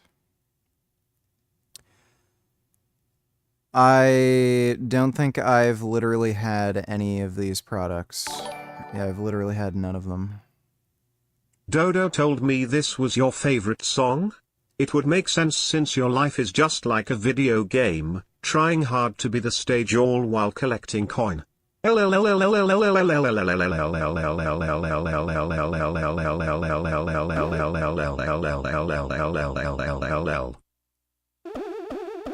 jumping hurdles. I'm throwing fucking past.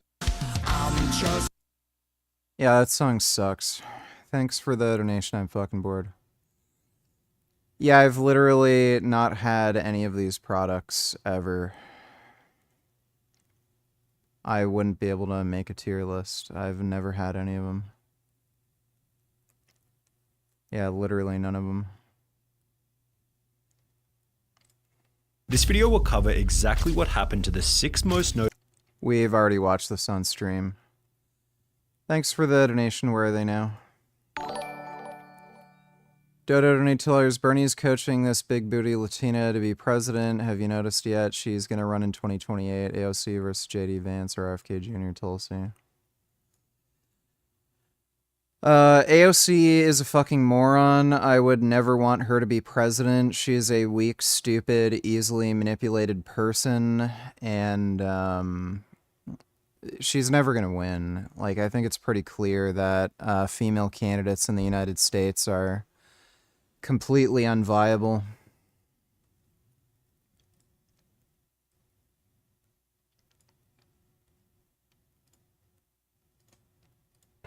Where's your 10-gallon fake hat? All that shit, fuck you, all that bullshit.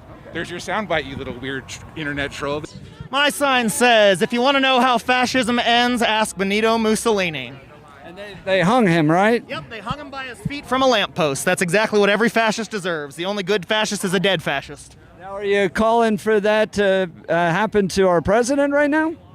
I believe that the minute that Donald Trump decided to start ignoring judicial orders, he gave up the right to be the rightful president of the United States. He's an enemy of the nation, and yes, I'd like to see him hung by his feet by a lamppost. So I'm kind of sick and tired of all these Democrats running around talking about, here's what we're going to do to win. Motherfucker, they're not going to let you take office. The only way we're getting Donald Trump or J.D. Vance or his ilk out of power is having tens of millions in this people in the streets. And we're going to have to have a few thousand people die at the hands of cops and soldiers before people get outraged enough to actually force the government to resign. Beheaded Donald Trump, are you calling for his death? I am, yes, I agree. And he and Musk are. Your race is better than, or for some reason has some sort of spiritual or cosmic preference, or for all of you. Like movement. Thanks for the donation, Dodo.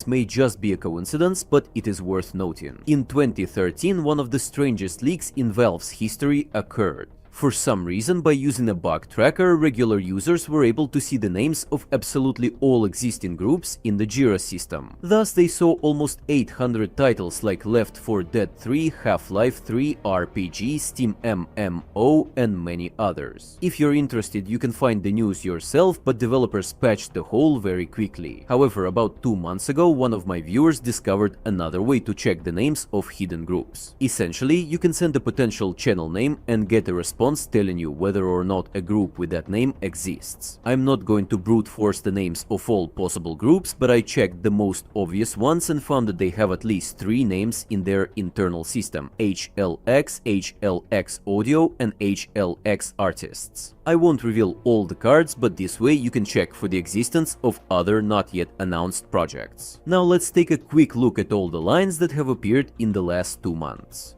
The first and one of the most important is our HLX FSI. Sundus donated $2. Can you tell the boys in chat to stop flirting with me and they're obsessed with me and always talking about sex? I'm gonna miss this team. What? This was Okay, since we're gonna win the game, I'm actually a girl, I'm not a squeaker. Alright, good job. You fucking pieces of shit!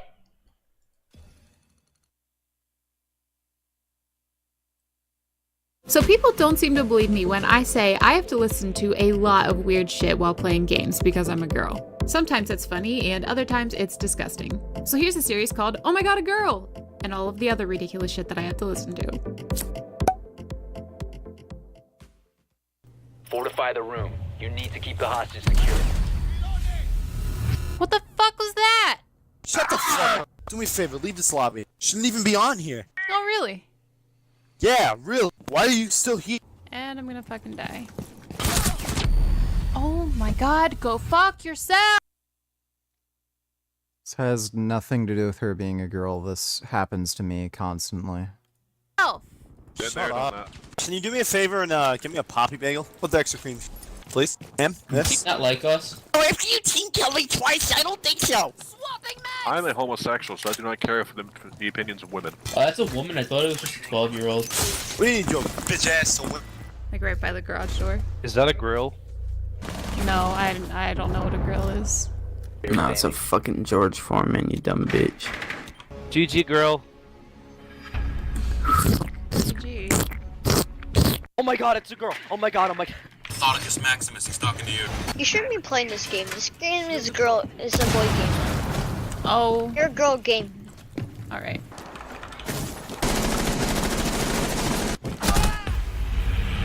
My man. You're welcome. My girl. Is that a girl? They don't. A girl gamer? Oh my. Oh my god, like. Me. Crushers and fruit roll up. In return for your snack. It's cute how she thinks she's special. Everyone deals with horseshit when playing with dipshits. She thinks she's special. Thanks for the donation, Sendus. Are 3 minimal reactiveness. A console command to adjust the AMD's upscaling technology. Many people assume that if developers have started integrating upscaling, it means they are working on optimization, which means the release is just around the corner. But I don't really agree with that, since upscaling can be added at almost any stage of development to test for visual artifacts. If the developers are considering optimization only at the final stage of production, hoping to smooth things out with just upscaling, that would be a silly development practice, especially considering that they are not using Unreal Engine 5. Fortunately, as far as we know, the game is running on the second source, and this line appeared around the same time that Deadlock got support for DLSS 4. It's likely related to global engine updates that could affect other Valve games as well, and the mention of HLX in this console command just means that this particular project needs a specific parameter. The second line simply refers to HLX as a project that should be excluded from certain code. In programming, the not equal to operator creates an exception. Next, once again optimization, but this time in the context of NPCs. Well, yeah, like, I mean, this is also just clips that are cherry-picked, right? Like, over the course of playing a game for like 2 or 3 hours. Doesn't really suggest that people make fun of her for being a girl all that often. Dude, when I'd play SOCOM US Navy SEALs, I don't know why, but that series of games, insane amount of racists. Just fucking crazy. Without any provocation or any mention of me being black, people would just start just throwing out the N-word, talking about how black people are scum, almost every fucking game. Like, you just run into trash people online. It's hilarious how women think because some people are shit-talking them online. Oh, it has to be because I'm a woman. They're just so stupid. Sadie N-word donated $2. Let me see. Oh, ducks. Oh no, those aren't ducks. Thought those were ducks for a second. Thank What? I can't be in the clan because I'm black? Y'all racist, man. Fuck y'all. Say what? Okay.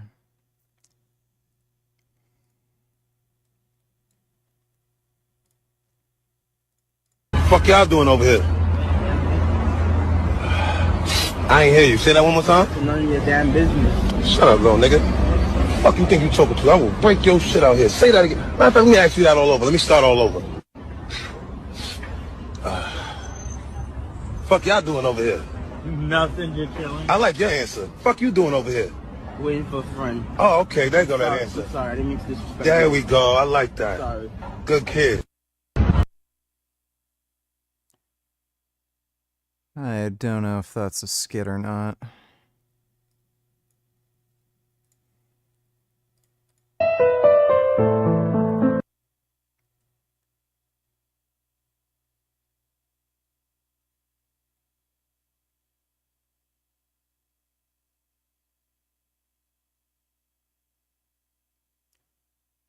Well, frogs do walk.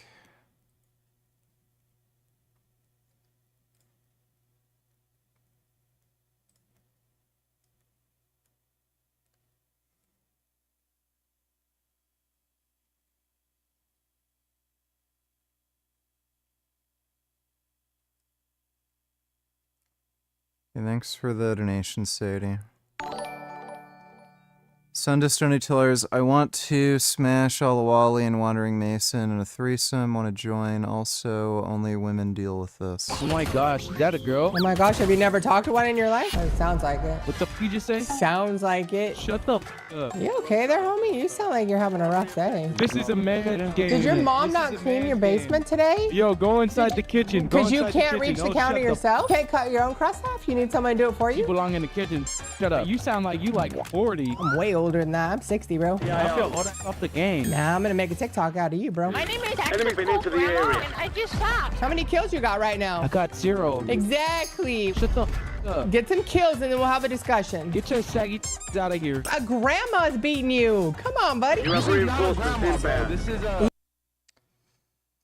Yes, I'm special and unique. I'm a girl, and obviously I'm the only one who deals with trolling. Hey guys, how are you? What up, sexy ass lady? Are you winning or losing tonight? Winning, because I'm talking to your ass. That's a great answer, I can't lie. Females are supposed to be good at games. This is a man game. How old are you? Not for a squeaker like you. A squeaker like me? How old are you that you think that males are for gaming? Old enough. Sasky, you should get some better teammates. These are Sasky. Hey guys. Yeah, well, they can only do that for so long and have anybody care. Thanks for the donation, Sundus. All modern games use a method called LOD, short for level of detail. Simply put, the further away the player is from an object, the simpler and less detailed it becomes. The idea is based on the fact that the human eye sees less detail on objects that are either out of focus or far away. In the context of graphic optimization, this is used to reduce the number of polygons and the resolution of textures. Models and textures are divided into different levels of detail. Then the game engine automatically switches between these levels based on distance, increasing detail up close and decreasing it at a distance. This is important so that your computer doesn't waste resources rendering distant objects with the same level of detail as close ones. However, here we are referring to LOD as applied to the artificial intelligence of non-playable characters. Similar to the standard visual approach, AI LODs reduces the complexity and frequency with which the game updates NPC behaviors and animations, and in some cases completely disables almost all complex systems except walking from side to side and basic patterns. So this most likely means that the future Valve game will have locations with a large number of NPCs, and their behavior is so complex that it needs to be optimized. According to new findings, we Mokarov Donatillers made this part 2. I feel needy. Slaves, fetcheth me some...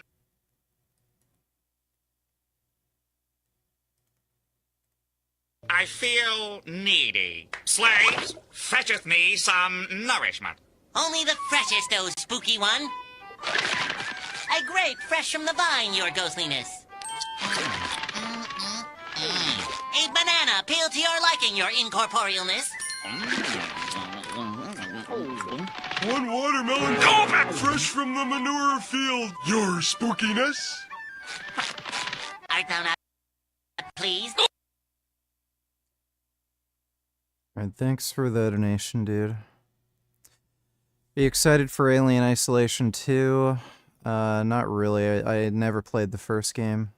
We are talking about setting time intervals. For example, at medium level, the NPC by default thinks 4 times per second, but only once at the lowest level. However, these are console commands, and developers can change the values at any time. For example, different settings can be used on different levels. The second element of optimization is turning on and off various behavioral elements. By default, it has 5 levels. First is automatic, then it goes high when all features are enabled for the best results. Medium, when some of them are turned off. Low, when most features are turned off. And very low, when the NPC stops making decisions and the update frequency of his thinking becomes minimal. Features include the maximum number of NPCs that can be controlled simultaneously. The feeling and sensation of being in space based on some general factors and based on what the character sees with his eyes. Interestingly, the feeling of threat from rising temperatures and burning surfaces is highlighted in a separate group. Decision-making, navigation, turning on or off more complex motion animations, following objects with the eyes or turning the head, fear or flinching due to damage or some event. If one of the NPCs is shot, he can warn the others, and the blinking animation. Similar systems can be seen in games like Assassin's Creed or Hitman. For example, in one of the story missions in Unity, there are 12,000 NPCs on the plaza at the same time, but in fact only 100 creatures within a small radius of the player are active. All the others play the role of extras waiting to come into the player's radius. Occasionally you will see a character switch between these states. But this game came out 10 years ago, and modern implementations of this optimization should be much smoother. Theoretically, this suggests that in the next...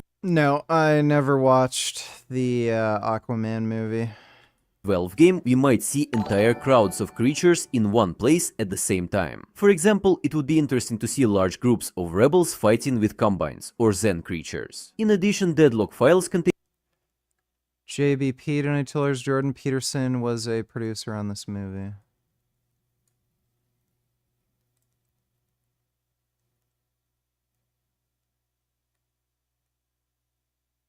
For just a moment. King Arthur! Get down from there! 1, 2,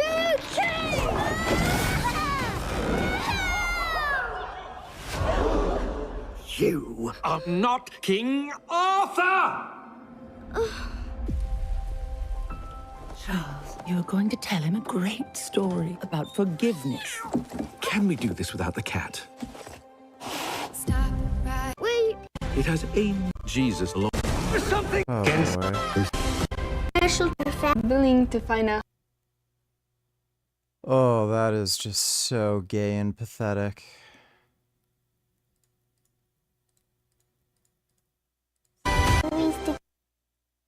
What is this? Home theater system. You can watch Family Trip to London, England, and Family for Jesus. They're promoting candy in this thing too? What the fuck? Jordan Peterson is such a weenie gay retard. Like, Christianity is just so outrageously fucking gay, I can't fucking handle it. Like, none of these biblical stories have any applicability. They're just losers who do what they're fucking told. Oh, God told me to do it. I guess I'll do it. And what's hilarious is you have a situation where God comes down to earth as a human being, and rather than like fighting for his beliefs and doing whatever he can to advocate for himself, crush his enemies, and anything like that, oh, the Romans are being mean to me. I guess I'll do whatever they say. I won't fight back. Oh, they're going to hang me and kill me and, you know, torture me. Well, I guess I'll just go along with it. This is supposedly your god. A 5.5 foot tall, skinny, weak ass Jew who doesn't fight back and just gets hung and tortured. And that is your god. Every character in the Bible, oh, God told me to do it, I guess I'll do what he says. And then God himself, a 5.5 foot tall, skinny fucking weakling, just gets captured and tortured by the Romans, doesn't do anything to fight back. And that's Christianity. Just subservience and weakness. And this is what he's promoting. It's just so fucking cowardly and pathetic. You'd think if you want to inspire like a new generation of people, but like particularly, you know, he has a predominantly male audience, you'd think you'd want them to learn about like fucking Guts from Berserk or Warhammer 40k, like just some real fucking alpha male shit. No, just, you know, do what the 5.5 foot tall fucking skinny weakling who let himself get captured by the Romans did. Just go along with it, be subservient, just pray, you know, whatever. Your Sky Daddy will work it out in the end. Like, fuck Christianity. Fuck Jordan Peterson. Thanks for the donation, JBP. Mentions of new types of damage from burning sound waves and newtons. In the context of the first Half-Life, sonic damage refers to waves from the hound eyes that slowly build up and then release a charge of energy. And we have already seen hound eye leaks related to HLX. Given the advanced gravity findings in HLX, it's possible that newtons here refers to damage caused by directed gravitational forces or objects affected by gravity. For example, something you throw at an enemy. Speaking of fire, it is also worth mentioning the new surface properties that determine the effect of fire and the sound the object makes when it burns. For example, the difference between burning plastic and burning wood. Well, and properties for surfaces that interact with sound. How well the surface transmits or absorbs sound and how much sound resonates with the room, causing objects to vibrate or reflect sound waves, creating echoes. New lines related to movable navigation mesh, including altered gravity. Currently, in most Valve games, the navigation mesh for non-player characters is generated at the moment of map compilation and can slightly change in-game when physical objects get in the way or when a door closes. In this context, however, it means a dynamic navigation mesh that adapts to changes in location or gravity. For example, for moving platforms or when NPCs can suddenly move in different dimensions. For example, walking on walls. Another mention of deformable props, which we discussed in more detail in previous videos. Roughly speaking, the metal get dented, the rubber bounces, and the objects are left visually damaged. More improvements to the dynamic hair system. This time, an improved shading system and interaction with the wind. Similar technologies have long been used in many modern games. For example, in Tomb Raider, The Witcher, or Death Stranding. The new Assassin's Creed Shadows uses an identical system based on the physical modeling of individual strands. Each strand is dynamically animated and interacts with its neighbors, reacting to the character's movements and the wind. Speaking of wind, there are new parameters responsible for wind strength, direction, and even noise. Interestingly, there are also some fans that create artificial air streams that can flow around objects and affect NPCs or the player. It's important to note that the jump pads in Deadlock merely resemble fans, and are actually referred to as catapults in the game's tools. There is not a single entity or trigger named fan in the game files, so this is definitely for a future game. Also, new parameters for dynamic fog that can dissolve over time, and improved bloom with the dirt and glare effect on the player's screen. In one of the previous videos, we discussed a weird mention of a Zen gorilla. Its existence was casually hinted in a dialogue with Russell in Half-Life Alyx, when he jokes about a zombie gorilla controlled by a head crab. A few years after the release of the VR game, tentacle particles for this zombie gorilla appeared in the source 2 files, and it is still not very clear what this creature is. However, during the 25th anniversary of the first Half-Life, the developers added a new graffiti with the face of a gorilla. Users on Reddit noticed that this graffiti was not Bend over to Nutella's far left and far right politics in a nutshell. Just because someone looks different than you or thinks differently than you doesn't mean you should be afraid of them. It means you should be angry at them. How dare they be different? What? My way of life ain't good enough for them? So, you're saying I should beat them up? Billy, fighting outside of a hockey rink is wrong. But I'm imaginary, so do what you gotta do. I don't know. That cartoon sucks. Thanks for the donation, Ben. In the original game, and as it turns out, it's just a screenshot of a model from a zoo location in Luke Skywalker, Donatello Squidward joined the what? Get that suit on, sailor. It's already been paid for.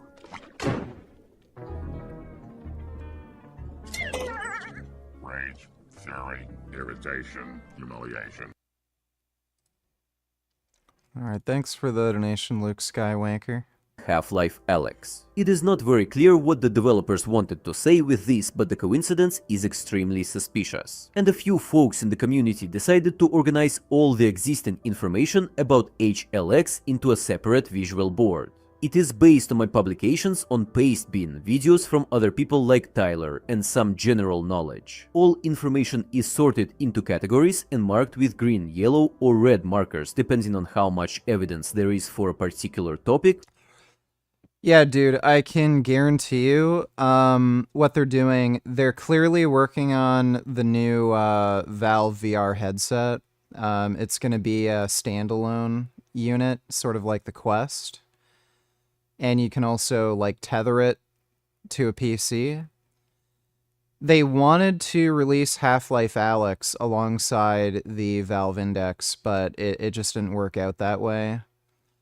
Now, since they have the luxury of time, clearly they're just trying to align the release of Half-Life 3 with the new VR headset.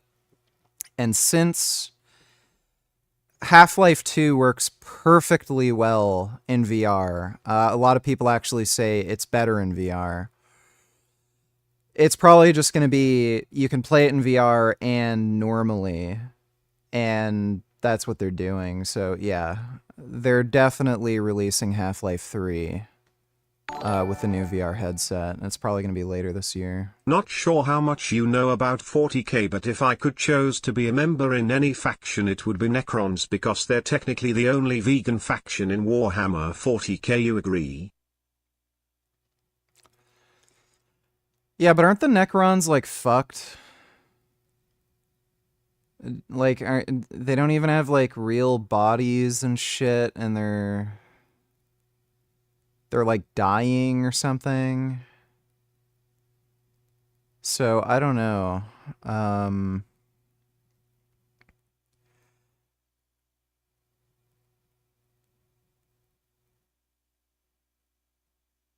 And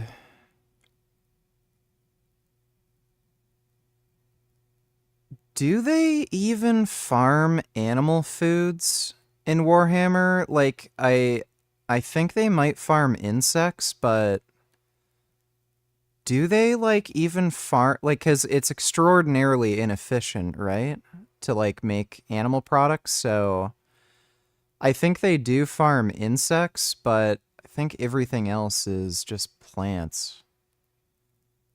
So I don't know. I'd probably just be part of the human faction, because, like, every other faction is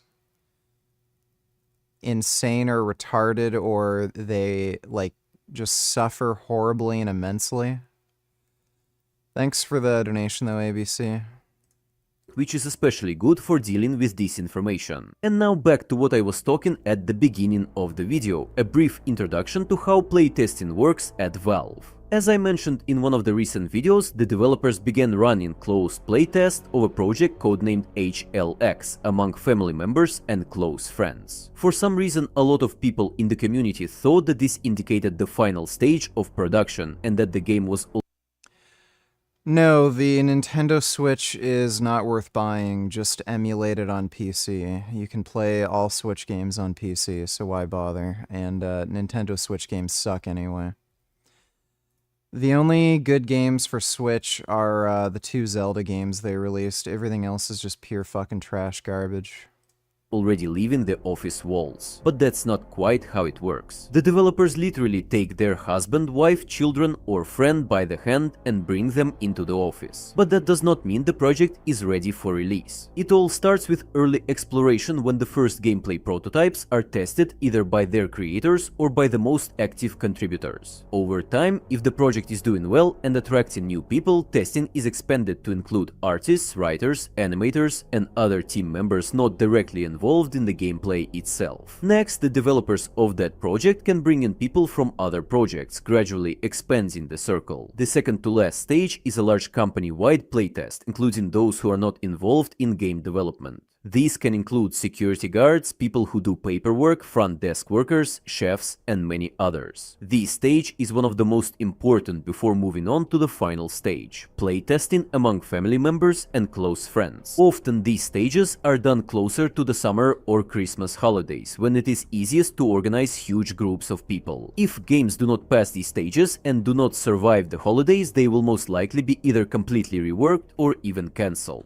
But it is important to note that the cycle is not linear, and Valve has long practiced early playtests. They can jump from the last stage to the first at any time, widening or narrowing the circle of testers. The most common example of a playtest at Valve looks like this. Developers responsible for a prototype or gameplay mechanic go into a separate room with a person who will be playtesting their work. One of the most important elements is absolute silence. The developers are not talking to the person during the test, they are not commenting on what is happening, and they are not giving hints. They just put the person in the situation with a little context and watch what they do while taking notes. After the playtest, they listen to the person, ask questions, but do not tell them what went wrong or what worked poorly. Then, after getting the feedback, they go back to fix everything, and then the second round begins. Literally every key mechanic goes through a similar cycle, and if the feedback is negative, that means it will either be scrapped or overhauled. Dozens of games have been cancelled or frozen because of this, and one of the most publicly known projects is Half-Life Alyx, when during a company-wide playtest, the absolute majority said that they liked the gameplay but hated the story. So Valve took a desperate step and rebuilt the entire story from scratch using existing mechanics, locations, and assets. Or a less public example with Deadlock, which was reworked first time at the end of 2021, abandoning the Half-Life universe, and then again at the end of 2022, when they abandoned the Neon Prime universe due to bad feedback.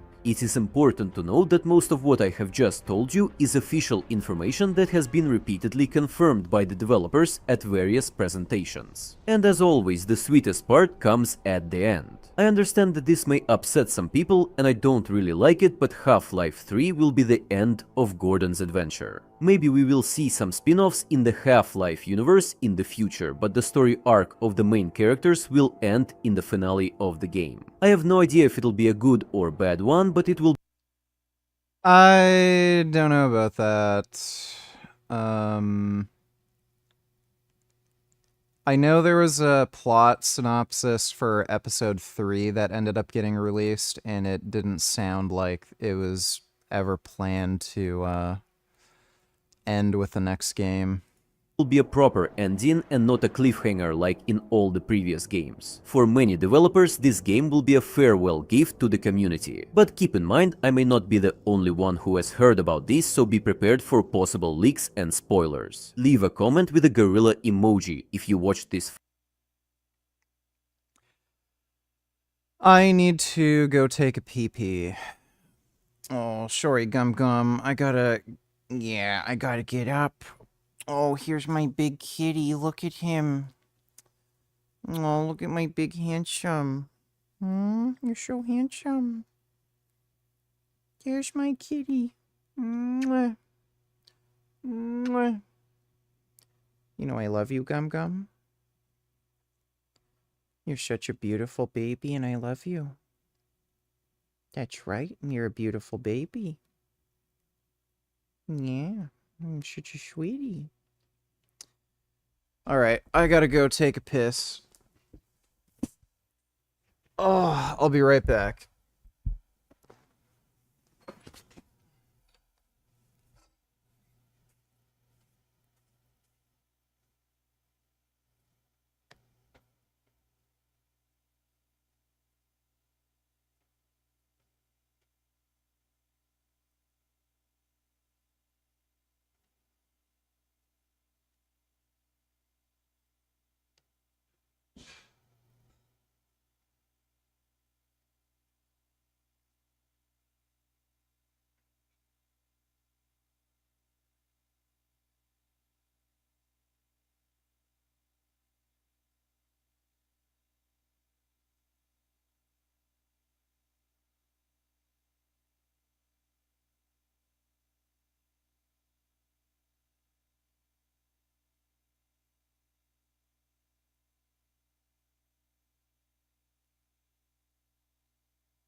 Oh.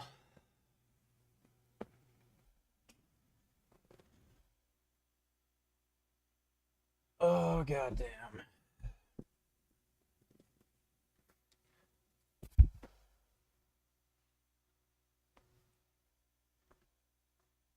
Yeah, you know what I just noticed?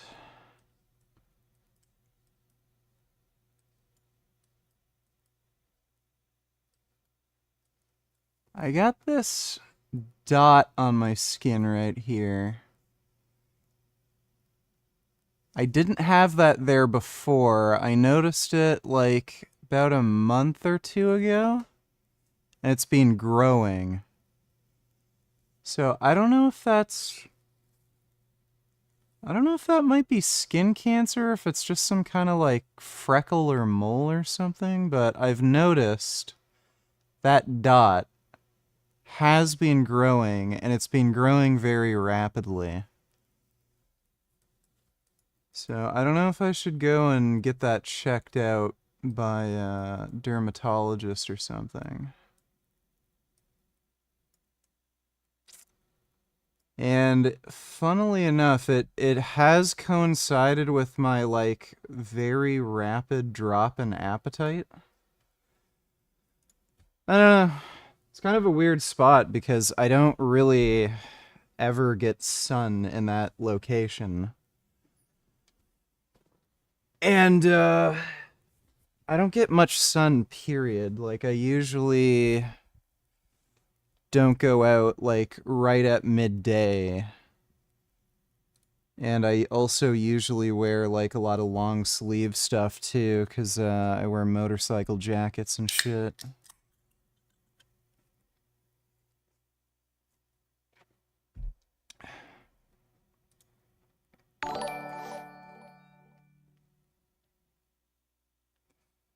Mo donated $2. How do you think both Wachowski brothers became trans? Chances of it happening for two brothers is low. Hello. Are they twins? Lily Wachowski here. Yeah, the Matrix story is trans. I've heard of this before. Yeah, are they twins?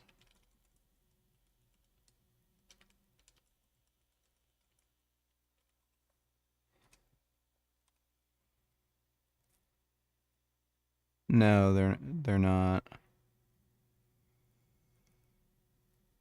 Yeah, I don't know.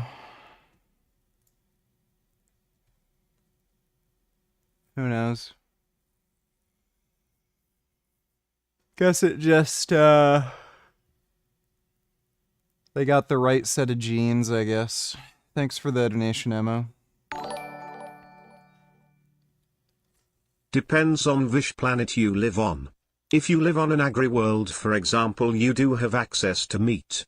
There is also corpse starch, which is recycled protein made from human remains that everyone, the majority of the population, eats unless they're wealthy. What causes the Hispanic paradox? I don't know what the Hispanic paradox is.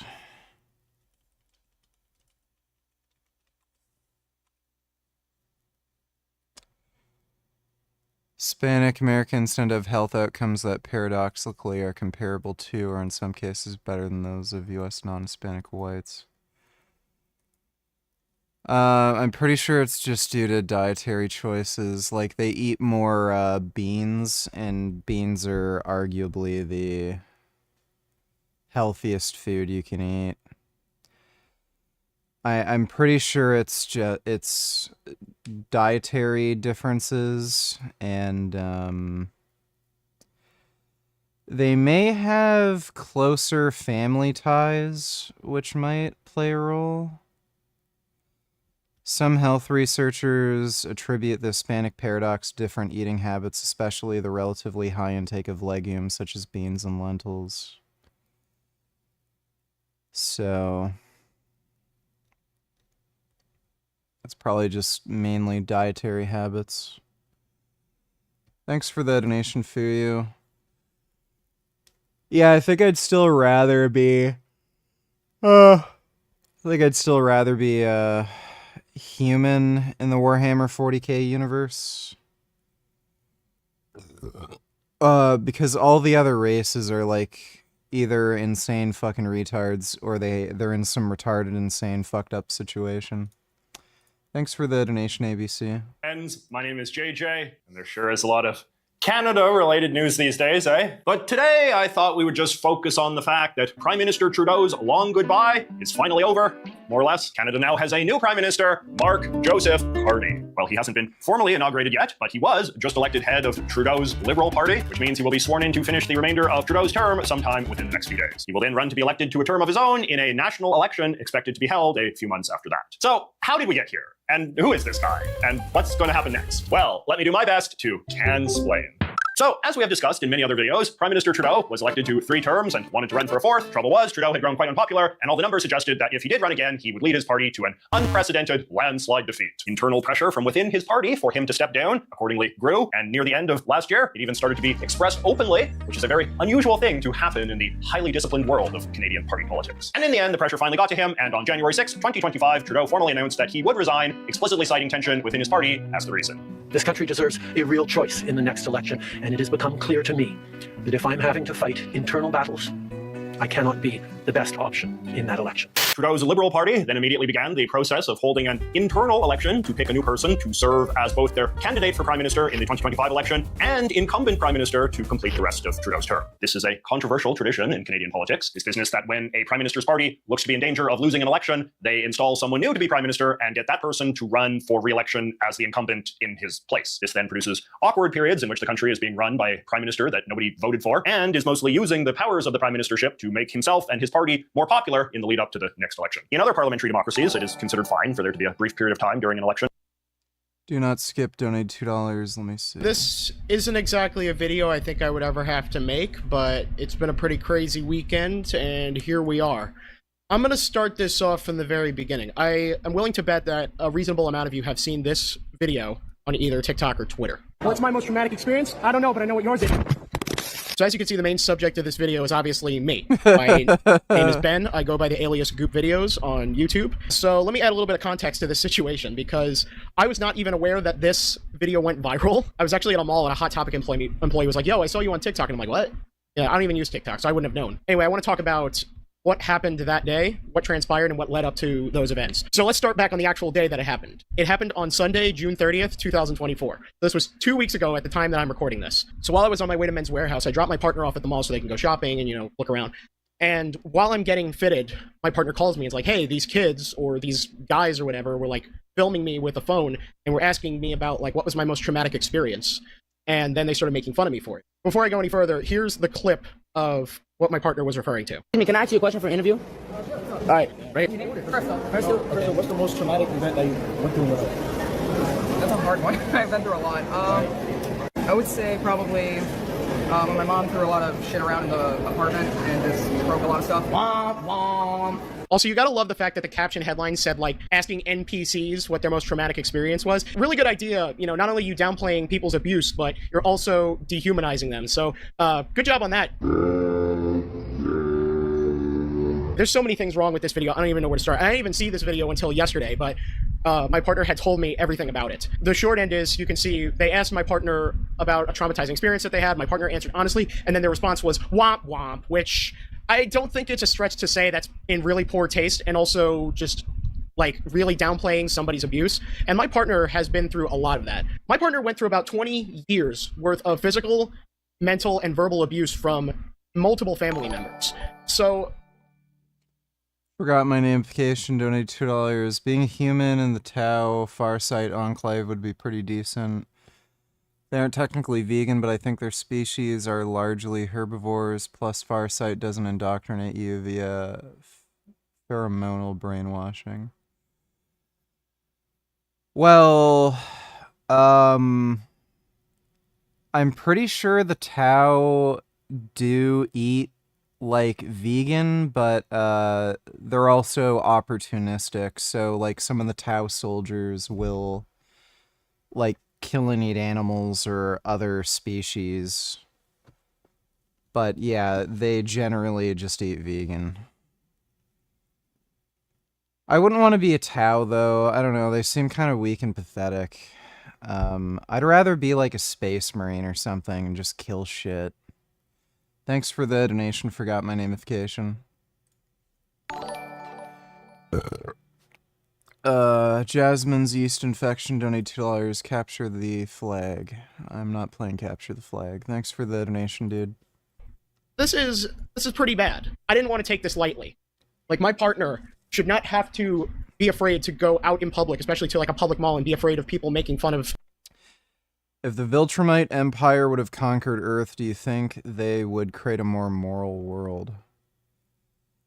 Well, clearly not, because they kind of fucked up their own civilization, and every area they conquer, it's like a fucked up shithole. There's also a lot of like alternate dimensions where they're ruling over Earth, and it's completely fucked, so I don't think so. You know, or downplaying their abuse. You know, after I was done, I was going through them all looking for Crystal, and I happened to run into these guys. I had never seen them before. I don't know any of their names, except for one, the frilly-haired dude that I talked to. He said his name was Christopher. I don't know if that's his real name. I don't care if that's his real name. But anyway, from the description that Crystal had given me over the phone, I was like, oh, that's gotta be them. Then, of course, I approached them, and then the video that's been blowing up on Twitter, TikTok, and other platforms or whatever, you know, this happened. Can I know, like, your most... Oh, nice to meet you. My name is Christopher. I'm not shaking your hand. What's my most traumatic experience? I don't know, but I know what yours is.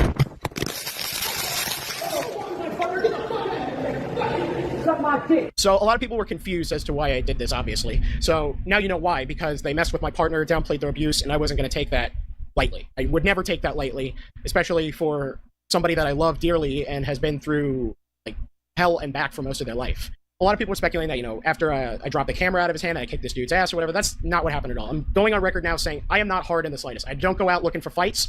I don't really like to fight. I'm not really even good at fighting. I'm literally just an overweight white dude from Long Island suburbia. Did not grow up hard. I didn't grow up in Queens or the Bronx or Brooklyn or anything like that. I don't know what it's like to be hard. Okay? Well, I'm actually on this guy's side. These kids are fucking cunts and they deserve a slap. Never really had to fight that much as a kid, but what I will say is I was bullied a lot as a kid, and eventually I got sick of it, and ever since then, if I know that like I'm being picked on or somebody that I love is being made fun of or picked on, I'm not going to take that sitting down. So I went up to these guys, because from the description that Crystal had given me, it was like, well, are these guys teenagers? I don't know. When I got a closer look at Christopher, or whatever his name is, the frilly-haired dude, I noticed he had a tattoo on his arm, so I'm like, okay, he couldn't have been a kid. But they did have like a 5-year-old with them, which apparently is the dude's cousin, and I don't know why, that just really irks me. It's like, why are you out here like asking really personal questions and then making fun of people for their answers, and you have your 5-year-old cousin with you? Like, that's like corrupting a young mind. Like, that's just disgusting. So all that really happened in the video. I went up to the dude, I said like my cool 80s one-liner or whatever, and another thing about that, because a lot of people in the comments were like, that line goes so hard. It only goes as hard as it does because I had time to think about it. Like, I was literally planning it in my head. That's how little fighting experience I had. I was like, well, if I'm not gonna fight these guys, I might as well make a meme. So that was really my intention, and I'm glad that it's paid off because 7 million people seem to love that line. I might actually print some t-shirts of that if anyone would be interested, but I'll get to that later. So all I did was I knocked the camera out of the dude's hand, and I threw it back at the frilly-haired dude. I didn't swing on these guys, I didn't punch them or anything.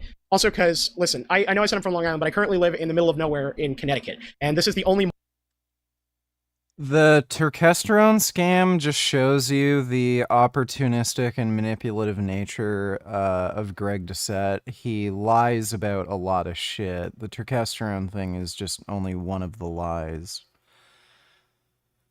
He also just body shames people. He acts as though he's just promoting health and fitness and giving people a dose of reality, but no. And what he really does most of the time is he just makes fun of people for being fat, which I think is unproductive. Mall within a 20-mile radius. There's not a lot to do around here, and the last thing I want is to be on the security's bad side. Okay, so I didn't want to start a huge fight. But what I wasn't going to do was, you know, turn the other cheek. That this is something that is not okay, will never be okay to me. You made fun of my partner's abuse. If I'm not going to kick these guys' asses, I'm going to break their phone. There was also 5 of them. Like, it didn't seem like if I tried to start a fight, the odds would have been in my favor. I know this may sound like I'm really stretching, like not to sound like a complete pussy, but this is the honest-to-God truth. Like, Forgot my namification on retailers. Yeah, Tau suck, but Commander Farsight is pretty cool. You should read his book from the Arcs of Omen series. He has a sick mech suit, and he has possible Necron sword that extends his life every time he kills something with it. I don't know where to begin with any of the Warhammer books. I don't really want to read a story about the Tau. They just seem fucking boring. Be down to read a Space Marine novel, but I don't know if I could really commit to reading a Tau, like a novel about the Tau. Thanks for the donation, forgot my namification. By the time I got up to him, I could tell Christopher or whatever probably wasn't a teenager because of his tattoo. I don't know how old the rest of the dudes were. He was saying the cameraman was 12, which was complete bullshit. That guy was twice my size. So there was no way he was 12. The only obvious minor in that situation was the 5-year-old. After that, they were like, come on, come back, come fight us. And I wasn't fucking having it. So after they asked me to come back and fight them, I was like, no, screw you. And I mooned them. Like, I pulled my pants down and showed them my butt cheeks. And I'm going to go on record saying that was not directed at the kid. I probably shouldn't have done that. Also, in hindsight, if I was unsure if they were teenagers, that probably also wasn't the best idea. I don't think anybody in that party was a teenager. I don't buy that the cameraman was 12 years old. You can't see the cameraman, but I can tell you that guy was twice my height. Like, I'm a short dude. And that was not a 12-year-old. Anyway, in hindsight, I probably shouldn't have mooned them, but it is what I did, because it was basically my way of saying, like, no, I don't want to fight you, just get out of my face. The mooning was not directed towards the kid, it was directed towards frilly-haired guy, as I'll call him. Dude, I'm really sorry that your cousin had to see that, like, truthfully, but you were going around the mall harassing people, harassing my partner. The fact that you had a kid there is not my problem. He just got in the way of our argument. So then afterwards, I found my partner in GameStop, and this happened. Did I grab my phone like that? Hold on. Yo, stay right there. Come on, come outside. Come outside. Come outside, GameStop. Go get your little digital clicks and all your bullshit. Don't touch me. Don't touch me. I'm gonna punch you in your face. Come outside the store so I can punch you in your face. Fuck you. How old are you? Come outside. Come outside then. No, fuck you. Come outside. I'm gonna punch you right in your fucking face. Come outside, pussy. Yo, what if I just punch you? What? I should just punch you right now. You just pulled your ass out in front of a 5-year-old. You fucking pedo. Dude, I ain't no pedo. Fuck you talking about? You a fucking weirdo. Fuck you. Fucking bitch. The fuck up, nigga. You a weirdo. You just pulled your ass out. You just pulled your ass out in front of a little kid. Shut the fuck up. You're a 5-year-old, nigga. I should punch you in your shit, you bitch ass. So as you can see, I really was adamant about really not trying to start any more fights here. Like, he was really adamant about, like, come out and fight me and all that. And I was just like, no, I am done with you. I was trying my best to keep my cool in that situation. And he kept throwing unpaid merchandise at the GameStop we were at. Like, stuff he didn't even pay for. Like, if he had broken any of that stuff, he would have had to pay for that. And afterwards, the GameStop employees were actually like, thank you for calling him out on that. I don't understand what this guy's mentality is. First of all, trying to call me a pedo because, you know, he had his 5-year-old cousin with him. Meanwhile, all you're doing is hiding behind your 5-year-old cousin, trying to make me look like the bad guy. Meanwhile, you're going around making fun of people's abuse and teaching this kid that that's okay to do, and that's not okay. Who's really more in the wrong here? I think in a lot of sense, if we were to compare the two, we're both in the wrong. I probably shouldn't have mooned him, especially if there was a kid around him. But again, it was not directed towards the kid. It was directed at you, dude. Furthermore, you went into GameStop trying to make yourself look like the better man, because I could tell he was trying to make me throw a punch at him. He was trying to make me look like the bad guy. Meanwhile, you were doing a pretty good job doing that on your own. You were throwing unpaid merchandise that you didn't even pay for at me. Not only that, security was called, and you guys left before security could even go. I stayed and talked to security and gave them my entire side of the story. I told them truthfully. I told them everything that I did, and I said, if you need me to leave, I will. And security was kind enough to say, no, you can stay. We're going to kick these guys out, which goes to show that these guys probably already didn't have a good relationship with security at this mall to begin with. So, you know, they probably knew that they were in hot water. Like, they just wanted to take any opportunity to make me look like the bad guy before they left with their tails between their legs, you know, and security just gave them the boot. All right, so that's basically all that happened that day on June 30th. Now let's fast forward to yesterday. So I'm at a mall, a different mall this time, and a Hot Topic employee goes, yo, I've seen you on TikTok. And I'm like, what? So I had no idea about this. I don't use TikTok, so there's no way I would have known. So they show me the video. I'm like, oh yeah, that's that fight I got into, you know, 2 weeks ago. So my initial reaction was, wow, it's got like 2 million views on TikTok. And then I found out that on Twitter, it was reposted by a guy named Fearbuck, and as of now, it almost has 8 million views. The caption was initially, bro pulled up out of nowhere and crashed onto the camera of man for no reason. So obviously this was not for no reason. Again, for the upteenth time, I did this because I was defending my partner. So I quickly gave context about the situation. I posted a comment saying, you know, what really happened. And then after that, I went on my own Twitter page, told my side of the story. I know that's what I'm doing now, but not long after I discovered like that this had blown up on TikTok, I was pretty much already on my way to a show. So I didn't have time to make this video today. That's why I am. But I figured that while I was driving, that I put out like a short video explaining like what had happened while it was still fresh. But now I'm taking the opportunity to sit down and like thoroughly edit this together and put it on my YouTube. So yeah, that's basically how I found out. I just found out from a Hot Topic employee that I had blown up on TikTok and Twitter. Funny enough, I ended up telling my mom about it, and my dad, I didn't even have to tell my dad about it. He actually found out because his ex-girlfriend's son sent it to him through TikTok. And then when I was at the show yesterday, there were people who recognized me from the video. I was like, yo, I've seen you on TikTok. So I was honestly shocked how fast it has circulated. But I guess that's the world we live in now, and that's, you know, the internet for you. Now I want to talk about what I think of the video. Do I regret doing it? No, I don't regret doing it. I'm very proud of what I had done. aside from the fact that they downplayed my partner's abuse, I am just sick and tired of these kinds of people. These dumb, trendy clout chasers that go around doing these dumb TikTok trends, harassing people in a public mall. Get a life and stop. Stop doing this. Furthermore, this situation especially pissed me off because now this guy was bringing his 5-year-old cousin around, and now he's being exposed to this brain rot, and he could easily turn into him. And that. Yeah, I side with this guy. He's absolutely based. Fuck those stupid ass kids. They really need to get their asses kicked. Retard donate $2 leaked audio of JD Vance shit talking Elon Musk. Yeah, somebody already sent me that. I have no idea if it's real. Could possibly be a well-orchestrated, like, deepfake, but it sounds exactly like something JD Vance would say, but yeah, we already reacted to that earlier on stream. Thanks for the donation, retard. Where the head of the incumbent party and the prime minister are two different people. But in Canada, incumbent parties always want to control the prime ministership at all times, even if that results in some weird and short prime in his place. This then produces is Canada, incumbent parties always want to control the prime ministership at all times, even if that results in some weird and short prime ministerships that barely last longer than an election campaign. So the Liberal Party's election to pick Trudeau's replacement was fairly rushed and not particularly competitive. The press had long been speculating that a lot of Trudeau's cabinet ministers.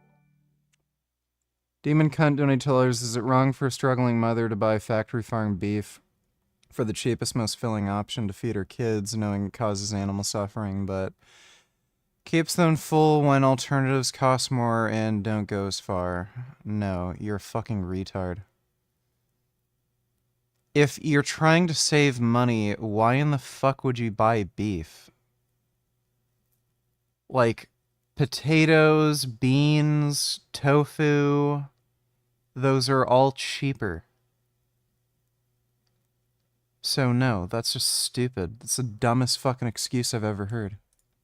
Thanks for the donation, Demon. Ministers had prime ministerial ambitions, but after he resigned, none of them wound up entering the contest to replace him. Instead, it mostly wound up being a two-person race between Mark Carney and Chrystia Freeland, neither of whom were current members of the Trudeau administration at all, which was probably a good thing for the party because it guaranteed that whoever became the new prime minister would have some degree of distance from Trudeau himself, which was obviously useful given Mark Carney was treated as the early frontrunner and was given mostly favorable press that grew increasingly brazen and cocky and declaring just how likely he was to win. The head of the Conservative Party, Pierre Poilievre, even started making attack ads against him long before the voting had even started. So yeah, the conventional wisdom in his favor was pretty confident, and I guess it wound up being right in the end. But it was still pretty striking, just given how little hard polling data there was. Voting for the new PM was only open to registered members of the Liberal Party, an amorphous group of a couple 100,000 Canadians that's constantly changing.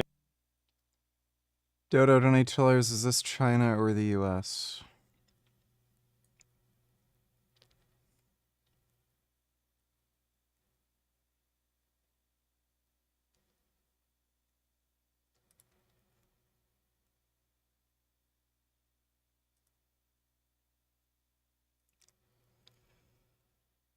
Yeah. He literally only got deported because of his tattoos, by the way. Just retarded. But yeah, US is becoming a lot more like China. Thanks for the donation, Dodo. In size, making it quite difficult to identify, let alone poll. In the lead up to the election, the party confirmed that nearly 400,000 registered Liberals have signed up to vote, but in the end, only 150,000 people actually participated for a turnout rate of 37%, of which Carney won an incredible 86%. I mean, there had been some polls, and Carney had been leading in them, but their reliability was considered low. I actually felt a bit nervous even making this video, which, as you can probably tell, I had to film a few days before the results were even known. I mean, at this point, we've all seen plenty of elections where the supposed safe bet wasn't. But yes, Carney did win, so let's talk about him. Mark Carney is an interesting figure because I feel like he has always been vastly better known to, like... Just random vids, donate $2. Let me see. Yeah, somebody already sent me that one. Oh. Ma! Ma, come outside! There's a fucking moose! Or a buffalo or some shit they're fighting! Where the fuck are you going? Ma! Holy shit! This is some fucking National Geographic shit! Ma, call a fucking cops or the ASPCA! There's animals fighting in the front lawns! Oh shit! Oh!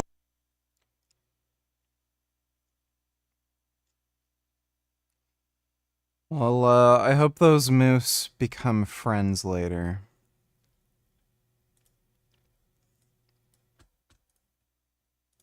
So, nipples, huh? No, sir, I don't think I have any use for rubber nipples.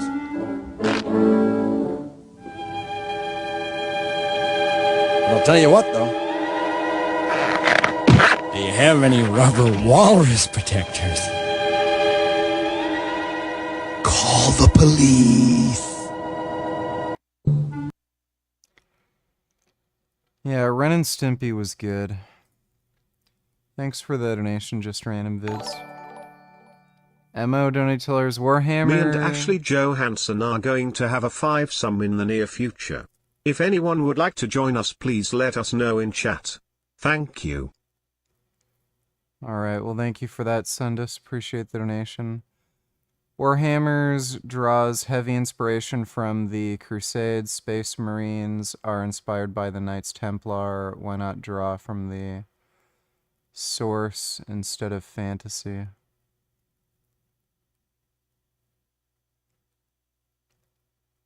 Because Warhammer's cooler. What kind of stupid fucking question is that? Thanks for the donation, Emma. Canadian journalists and pundits and people who follow Canadian politics very, very closely, as opposed to the general public. There's a poll taken back in July in which only 7 Demon Cunt donated $2. If anti-moral realism is true and morality is subjective, on what grounds can a vegan claim others ought to avoid harming animals or have any moral obligation towards them at all? You're a fucking retard, dude. I literally have this debate like every fucking day in the politics Discord with Christians.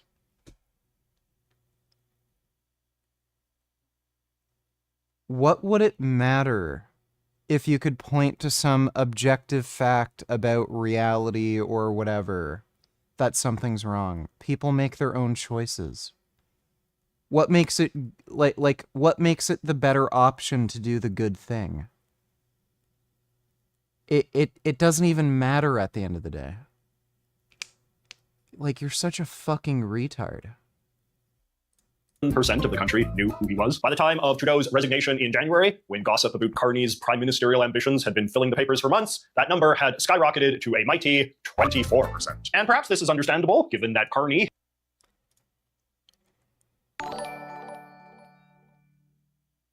Skip to 1 o'clock. That clip with the Italian guy calling his ma reminded me of this. I think people have already sent me this clip like 80 times, dude. Instead of him. Just take your little TV and go. It's an iPad, you dumb cow. Ah, I guess I don't have any sons now. Ma! I'm sorry, Ma! Ma! Ma! Yes, that's not funny. Thanks for the donation, Ben. Mother dairy cows cry as their kids are taken away.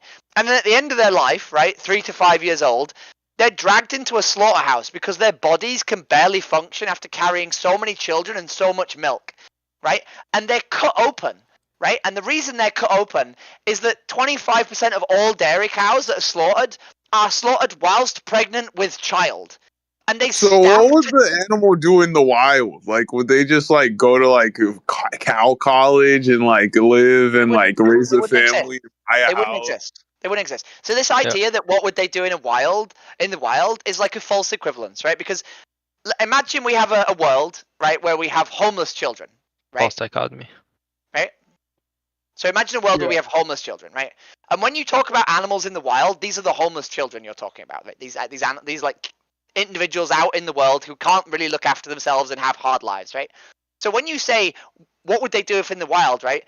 Your analogy sort of talks about bringing these kids inside and looking after them, right? But that's not what we're doing, right? What we've done is we've constructed orphanages, but we're not bringing the children off the street inside to look after them. We're breeding new children to put in the orphanage, right? And we're not treating them much better. In fact, we're probably treating them a lot worse than they are in the wild. Right? So we're not liberating these creatures that are struggling in the wild and looking after them. Okay, what would the ideal life of a fucking cow look like? Or a chicken? Like, bro, they're food. Like, nigga, They're not food, right? In the same way that a dog isn't food, right? Do you realize like, what's you the could ideal be food? What's the ideal life of a dog, right? Because my dog sleeps in my house, like goes to the park with me every day and sleeps in my bed, right? But in China, in South Korea, in Vietnam, they're bred for food in cramped cages and they're like fucking horrifically abused. And people see them as food, right? Well, Yeah. by the way, I mean, what do you mean okay, by so- their food? You could be Let me know food. when Jess is Yeah, I think that was incredibly ignorant. So, Bro, Like, you nigga, need to you explain eat that. them. Bro, So, like, I don't think it's does worth that engaging eat with this you? dude anymore. Let's just stop Bro, and I'm let's go not to somebody trolling. else. I'm not trolling. On No, God, no, I you're not genuinely- trolling, but your mental capacity is just not enough to continue this What are you conversation. talking One about? IQ. They What are do you this dumb talking about? shit where they try to act what's all the intellectual. ideal life of a black person? They're slaves. All right, that's See, come they on. always these ridiculous vegans always do this ridiculous black people. Oh well, You tell think me, it's tell me ridiculous what because it Muslims. actually is. Tell me what Muslims and African people do in the fucking wild. Oh well, they create wait, is tribal that Jess? societies, live kill each other, human fly planes lives. into fucking buildings. Oh no, that's start another Zulu human fucking lives? wars What are where you they stab talking each about? other with so enough of spears. Why would we Since ever we're getting a want little black racist people or here. Muslims Anyway. to live in the wild? They should be slaves. Right. So, That's what they are. So to go back to what you guys were saying, I couldn't fulfill. That's If true. I I agree may, with him. let's do it, you guys. You guys are asking me again. You're pretending as though I'm talking about. Hey, I'm telling you that I can explain how to implement it in this world, even though No, I've you explained said it's to you that that's possible. not It's what your I'm job to saying. explain why it is possible. You're making the claim. I hope you understand that when you make a So claim, you have to again, I just substantiate told it. you for like the 6th time that that's not the claim I'm making, but you keep saying, "Hey, you're making I that mean, claim." you're So just not because understanding you that it is the goofy claim you're idiots are making. going to keep insisting, let's go ahead and do that. This is the fun exercise I was talking about. Since you keep railroading that I'm making that claim, even though I keep explaining to you that I'm not, because you losers want to keep pretending that that's not what's being said. So let's go ahead and go with what you're talking about. You're asking me to explain how it can be done in this world, in this economics, right? So first, I would lobby some politicians. No, Second, that's I not would what get I'm some asking. funding. See what I'm talking about? You guys are asking me to explain You're some shit not about like understanding. lobbying You're not understanding what politicians is and being asked funding of you. You're not instead of understanding what is having being a asked of you. fucking I'm asking you to discussion show some about how to empirics do that it would show that we ethically. can actually Shut do the whatever your fuck up, ethical you farming annoying is. bastard. You gotta let dumb him bitch. clarify It's or my get turn him to muted talk. again. I sat here and waited for you losers. Can we All just right. permanently mute this guy, He please? just wouldn't let you clarify, so he's Yeah, done. you're not understanding what I'm asking of you, and that's the problem. I'm not asking for an actual rundown of exactly how you would do this. I'm asking you to show some empirics that would show that it is the case that you can have these quote-unquote ethical farms existing in our current society. I mean, I ran through the way that you can have ethical farms. You just need 7 planets, and then you need wild chickens with no predators living on those planets, right? And then you need to walk around picking up chickens that have died of old age, freeze them, and transport them back to Earth. So if you get 7 planets with no predators, right, and just chickens, and you go around collecting their corpses if they've died for no age, that's your ethical farm. Sadly, we don't have seven planets. Or just 99% of the people on the planet would be vegan, aside from like some wealthy elite that can afford like ridiculously overpriced food. Yeah, and then you let that wealthy guy eat your pet chickens, right? All right, let's unmute him real quick. I just want some empirics that would show that this is possible in this reality. So again, you dumb motherfucker, I'm saying that that's not my burden to give you. So it's very possible by just not modifying them and then not being greedy. So giving them good conditions to live in and not modifying them, you dumb bitch. It's not complicated, and we covered that earlier. But again, Jess, the ridiculous vegan, wants to tell you that the only way is just to go vegan. There's no way. Well, that's not what he told you. He told you she told you that you could have 7 you want to keep plants. interrupting me, creation of life, but you're really stupid. So I gave you the again, answer. just saying don't modify them and give them good living conditions is already enough to answer your No, because it's not physically possible. It's not physically possible. That you and Jess want to keep pretending that there's no answer to. But again, a simple answer has been given to you so many times. Don't modify them. Give them good living conditions. Because it is I not don't need to possible in this explain to reality. you Do you not how I understand would this? lobby some politicians or change economics. Yeah, because it's and that's- very simple. nobody Again, I'll is give it to asking your you for that stupid at asses. all. Don't modify them. Give them good living conditions. Kill them ethically. You idiot. I'm telling you empirically this is impossible. You idiot. I don't have to explain economics. You idiot. So can you explain to me how I'd kill Now you pretend that ethically? was complicated. Yeah. Exactly. You idiots. Yeah, so No, can no, you explain I'll to let me how I vegan could kill you ethically? What? Could you explain to me how I could kill you ethically? Yeah, by shooting me in the head. You can do it without pain, you know? Whatever does it quickly. Maybe a guillotine that's nice and oiled up. Okay. Can I do it But I'll whenever I probably want? escape and sock you in the face a couple times. No, you Maybe wouldn't, tackle you. because you're a lot smaller I and would, weaker than 'cause me, and I'm I could pretty good at overpower wrestling. you, and I'd have a gun, I so doubt you it. I wouldn't go be to able the to do gym and you anything. guys are like vegan pussies. Yeah, so how much do you bench, Let's bro? see. Probably. Yeah, how much Let's do you cam up. bench? Let's just cam up. How much Do you go to the bench? gym? Yeah. Maybe you're Yeah, just a big I boy. do. I can bench 410 pounds. So why don't you turn your cam on? All right, you'd win. Show Okay, me. but this is you'd Okay, win the fight. I can't come up. I don't have the parts. More But yeah, maybe you'd win. unfounded, All right. more unfounded Listen. statements again coming from you. But you're also talking some racist shit. You have fucking gym equipment in the back. Okay. Maybe you're not doing the best with your life, my guy. Maybe those vegan gains are going to waste. Oh, now we're moving the goalpost. If you can afford your own home gym and you exercise, you're definitely not making the most ideal life choices. No? Give me some advice. Like, what life choices Yeah, should I stop eating fucking chicken. That's the advice. Some Stop eating all changes. animals. Shut the fuck up, Jess. You should eat some animals. Get you some good protein. Hit the gym like my guy. All right, let's move on. I said this too many times, but let's actually move on. Okay, what's the best non-AAS PED? The fuck does that mean? Like the best performance-enhancing drug if it's not an anabolic androgenic steroid. Yeah. Religion. Just have faith. Believe in What? God. You'll lift an extra 20% if you just believe in God. You know. Let's talk about animal ethics. Yo, vegan gains. Yeah. Did you get a vasectomy? Yeah. Are you sure? Yeah. You're gonna get it reversed or no? No. Why, when you lose a bet or something? Well, I'm not a fucking chimpanzee that just fucks other monkeys and just says, "Oh, oops, I had a kid." You don't want to have kids, huh? Whoa. No, I like having money and, being able to do what I want with my life. You think rich people don't got kids? Nobody's having kids, rich or poor. A lot of people are choosing not to. What's better to spend money on than kids? Like, that's why you make money Please in the explain first to place. me what makes a good or bad financial decision, especially when it comes to having kids. Why is having kids a better financial decision than getting a motorcycle? Aren't you trying to reproduce, man? No. That's why I got the vasectomy, stupid.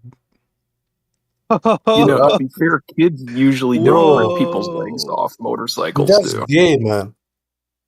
Yeah, motorcycles do not inherently tear people's legs off, and children do kill their parents. But you know you can have children and have a motorcycle. Both things can happen.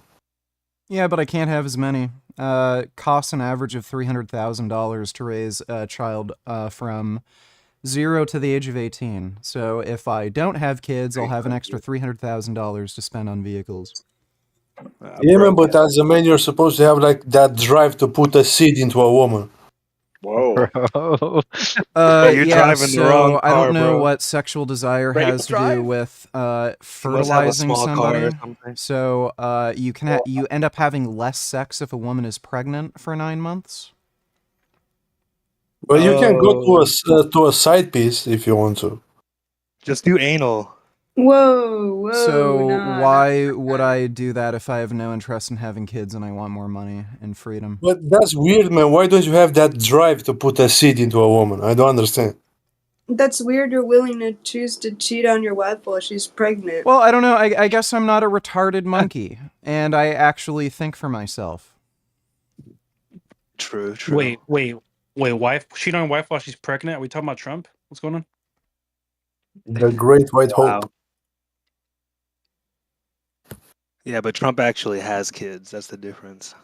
No, I legit don't know. I legit tuned out. I didn't even know what you guys were talking about. That's all I heard, and I thought Trump. So if y'all weren't talking about Trump, that's hilarious. Fuck that guy. It's so huge. No, we were talking about a vasectomy. Man, Oh, dude, what's wrong that's with extreme. vasectomies? What's wrong They with that? snipped it. That's so Like extreme. line You gotta be scared. your testes. Vasectomy is extreme, but having kids isn't extreme. Yeah, that's normal. Just because it's normal doesn't mean it's not extreme. It's extreme to have children, huh? I mean, kinda. It causes a much more radical change in lifestyle than getting a vasectomy. Not to mention expense. He's saving $300,000, guys.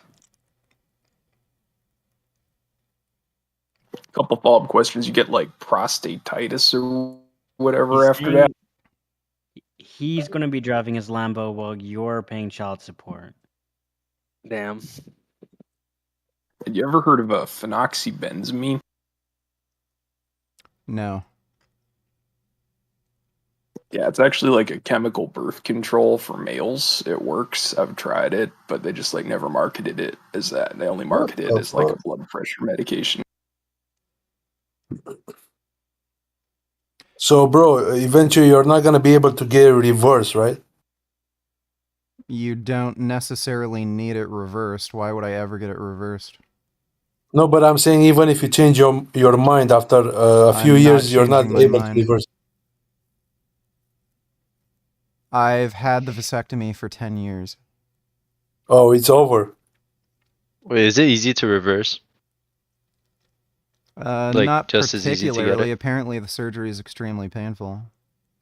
Hmm. It doesn't have a 100% But it success rate, but you don't even need to have it reversed in order to use artificial insemination or something. Hmm. But it's painful after the surgery, right? Because during the surgery you're under anesthesia. After the recovery, right? Yeah, it hurts for like 2 weeks. Okay. But getting someone pregnant is painful forever, you know? What does a vasectomy do that you can't just do with the abstaining? Or is it that you also can just have sex freely? Yeah, you can just have sex and not worry about pregnancy.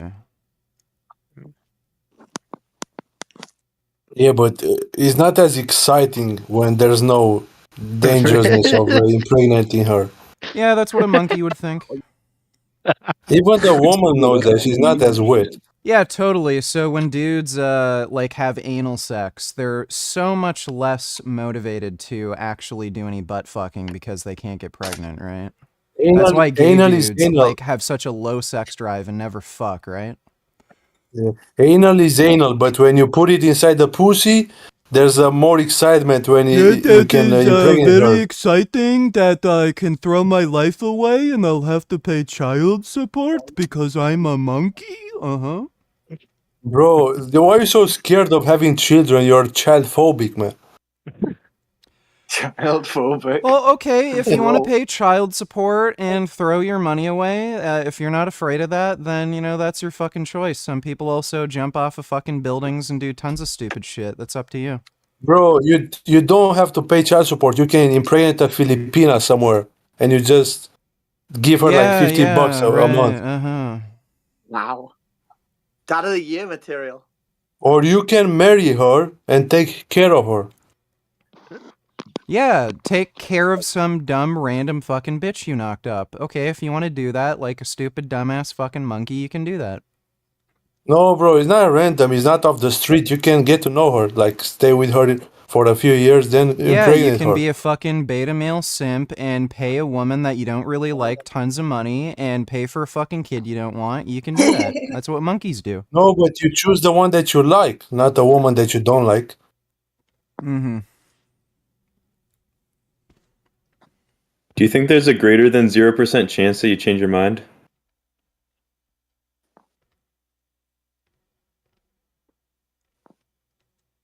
Wait, he just said that if he wanted to have kids, he could just do through medical, Yeah, like artificial insemination. But again, that's not happening. I have no interest in having kids.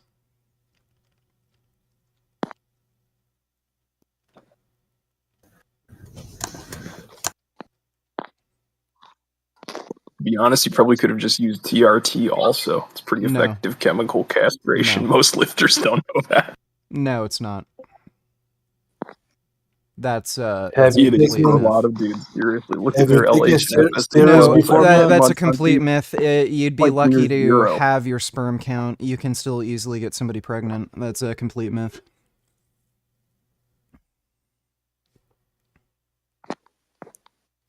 I don't know, man. There are a lot of guys been going to reproductive endocrinology clinics after doing a cycle. Can't get chicks knocked up. Yeah, you're talking about like bodybuilders taking extremely high fucking doses, and they probably have been doing that for years, and they may have had reproductive problems to begin with. But there are plenty of fucking pro bodybuilders who've gotten chicks pregnant, so that's just a complete myth. I mean, there are some who have, yeah, but there are also a lot who don't.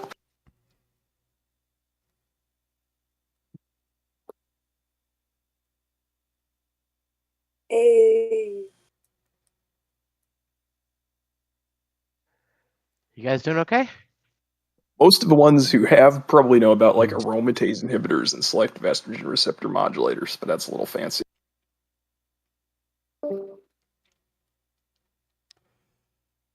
All right, well, I'm gonna just return to my stream. Take care.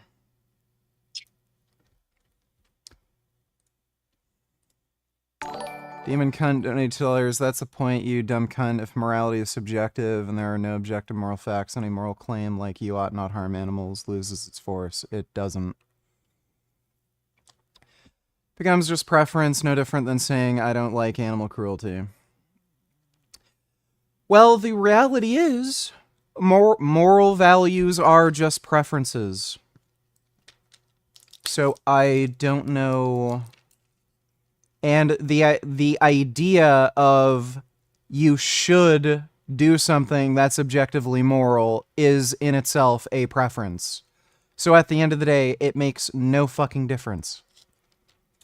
Thanks for the donation, dumbass. Demon cunt, donate $2. Moral obligation under anti-moral realism becomes incoherent because obligation assumes some standard beyond personal preference, you idiot. What's the obligation to adhere to an objective moral standard? There is none.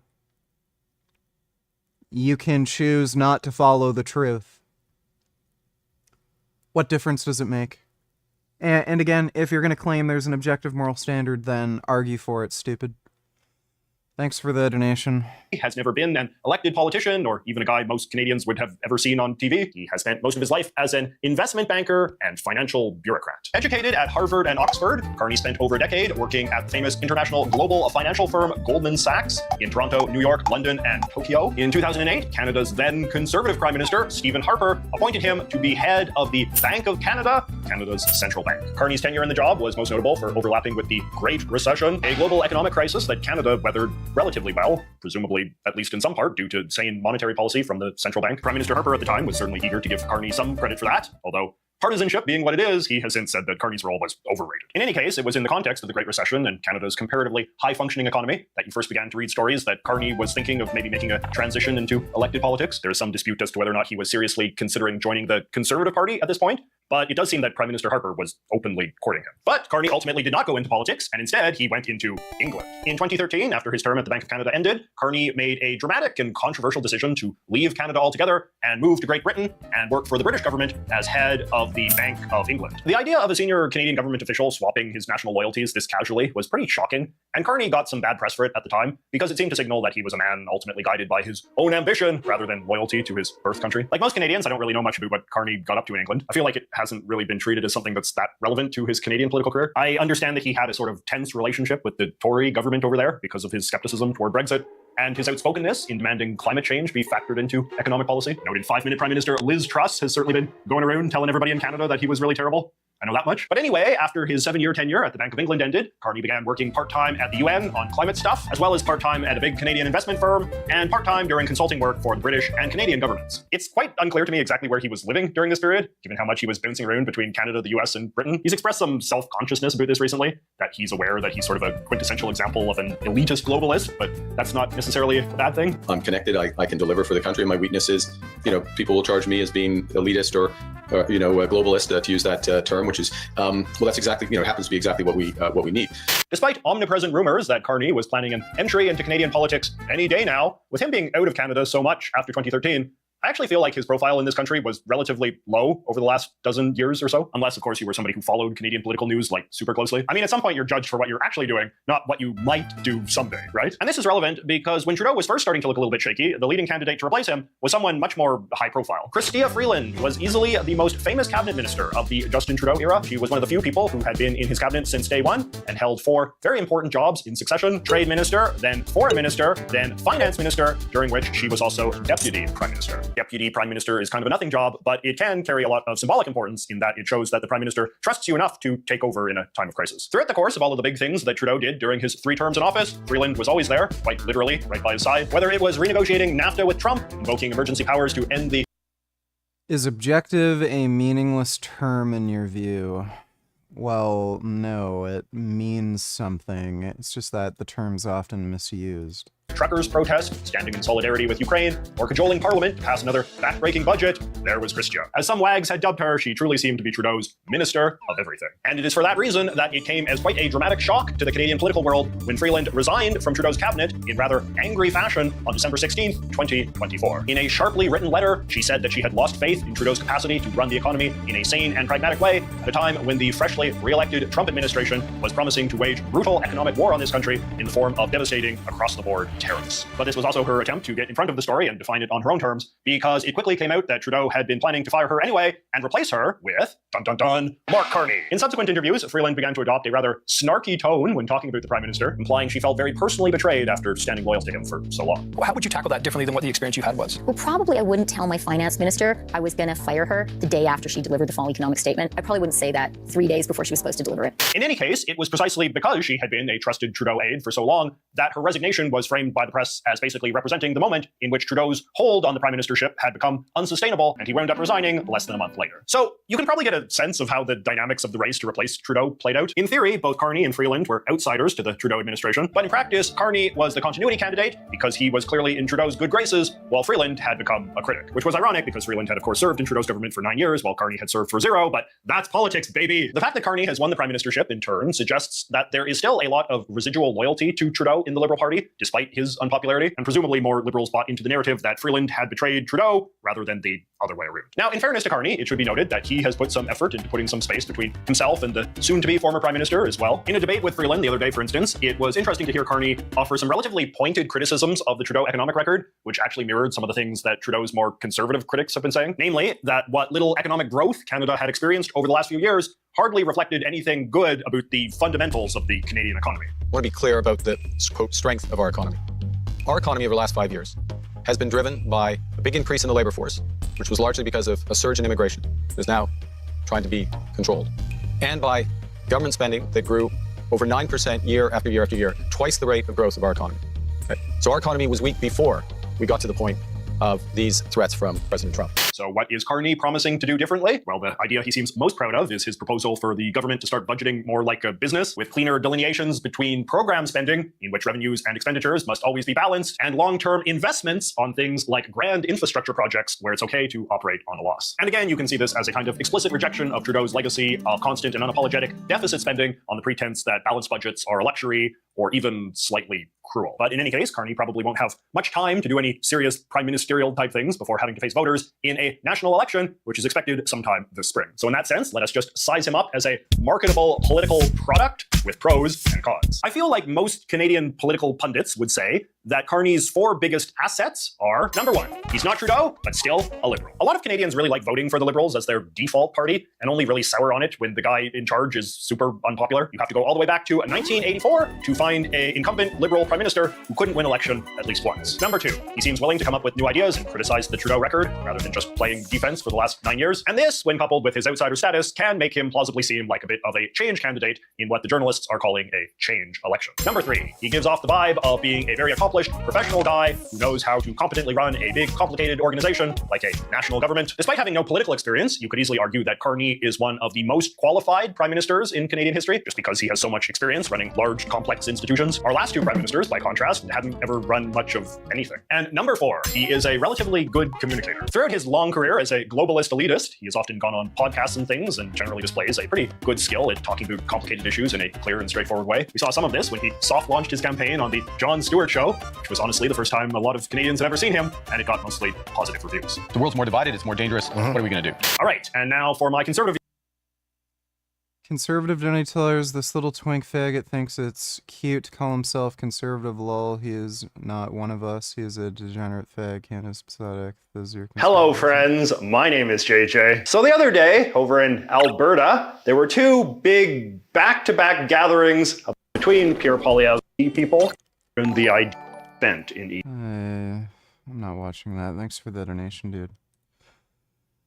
Jason Cock, donatillers, you're so fucking stupid and inconsistent. You fucking twat, such a beta. Go fight on Misfits. Thanks for the donation, dude. Viewers, let us discuss the conventional wisdom on Carney's 4 biggest flaws. Number 1, he has a long record of having advised and counseled the Trudeau administration in various ways behind the scenes, so he can't claim to really be as independent from the Trudeau record as he might like. In between all of the other things that he's been doing since leaving the Bank of England, it has been widely reported that Carney has repeatedly found the time to advise Prime Minister Trudeau on various aspects of economic policy. Whether or not this proves that Carney was the architect of Trudeau's policies, as the Conservatives like to claim, given that the economic record of the last 9 years is not terribly popular, this is an obvious liability. Number 2, his professional guy vibe might not be what people want, and instead make him seem snobby and aloof. The Western world is supposedly in a populist age of politics at the moment, in which the most successful politicians are the ones who are the most unvarnished and authentic. A rich central banker who has spent so much time living and working outside of the country is a marked contrast to the Conservative leader, Pierre Poilievre, who has made a name for himself demagoguing against these sorts of self-important, know-it-all big shots. Here at home, that is the kind of elite Davos hypocrisy. Number 3, it is easy to accuse him of having a lot of conflicts of interest and divided loyalties, given his business career and the amount of time that he has spent in other countries. Among other things, it has been revealed that during his years working in high finance, he often supported investing in projects on behalf of his clients that either contradicted his progressive beliefs or acted against the best interests of Canada. This strikes me as something that could be a particular liability with the left, given that he really wants to be seen as Mr. Climate Change, but also has a history of making investments in coal and fossil fuels. And number 4, he apparently does not speak French very well. I mean, he speaks it fluently enough to debate politics on live TV, but alas, in Canada, that is not quite good enough, at least when it comes to our old pals in Quebec. A lot of voters tend to put a high premium on being culturally French-Canadian in some way. The Liberal Party relies very heavily on Quebec voters to win, and historically, the Liberals tend to perform worse in Quebec when they run a non-French-Canadian candidate. Carney is from an Irish Catholic family who was born in the Northwest Territories of all places. Nothing I'm aware of in his biography suggests any meaningful connections with Quebec, and he speaks a sort of stiff Canadian bureaucrat French that I assume represents the minimum he had to possess to qualify to work as a senior figure in the federal government. De l'équipe de Canada. Et c'est la responsabilité du Premier ministre du Canada d'être le leader de cette stratégie.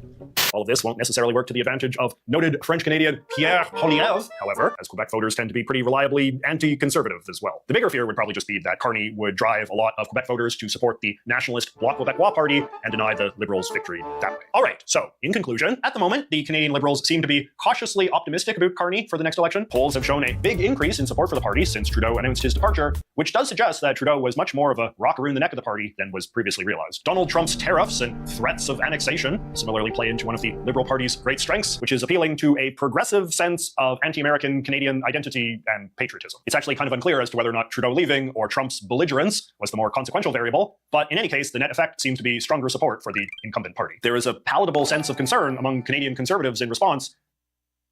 Demon Cunt, the philosopher, $2. If morality isn't objective, you should is just a personal preference, no different than whining about onions. You're inconsistent with your own beliefs. What's the inconsistency? Moral realism doesn't require God to exist, by the way. Learned philosophy and never claimed it did. I'm just asking you to provide evidence for moral realism, which you can't. Thanks for the donation, stupid. As they begin to worry that all of their assumptions about what this election was going to be like have now been thrown out the window by the politician's arch nemesis, events. But we'll talk more about all of that in some future video, once the 2025 Canadian election campaign formally kicks off, whenever that will be. For now, let us all just enjoy this brief moment in which Mark Carney feels like a relatively fresh and interesting character with a hazy and ill-defined political identity in most of our minds, because if there is one thing I know about politics, it's that sort of thing never lasts long. Do you know much about Mark Carney? Putting your own political views aside, do you think the Liberals should be optimistic about him? Let me know. Yeah, vote conservative. I'm done with the fucking Liberal Party. They're all just fucking dipshits.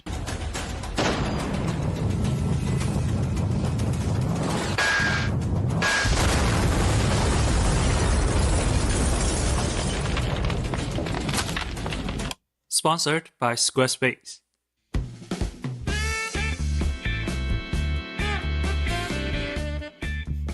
African Kung Fu Nazis. How can I say no to a title like that? That's why for the next stop in our Bad Movies World Tour, we are heading straight to Ghana and take a look at this lowbrow classic. Released maybe in 2019, African Kung Fu Nazis is a martial arts comedy film co-written and directed by Sebastian Stein, who also played Hitler in the movie. In this story, Adolf Hitler survived World War II and escaped to Ghana. With a magical mind-controlling flag, Hitler re-establishes his forces by, white-facing the Ghanaian people. The new Axis powers, Germany, Japan, and Ghana, have gathered a powerful army, calling themselves the Ghanarians. This time without Italy because they suck at war. And it's up to our hero and his kung fu to destroy Nazism in Africa. Now, with our current political climate, some viewers may find this premise distasteful. With so much historical baggage, isn't this a bit exploitative? But what if I tell you this film is actually a good example of how to ethically depict Nazism on screen? It's better than some anti-Nazi movies, such as American History X. So, let's keep an open mind as I tell you the story of African Kung Fu Nazis.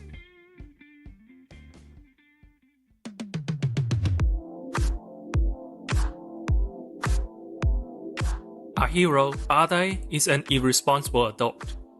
He's always late to his kung fu school, he can't hold a full-time job, and his romantic relationship has hit a roadblock. The only thing he's good at is kung fu, and even then, he's not the best. One day, however, Tate's life is turned upside down when everything precious to him is taken away by the Nazis.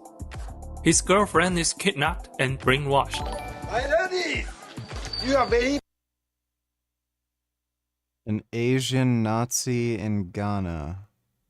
Sadie N-word donated $2. Let me see.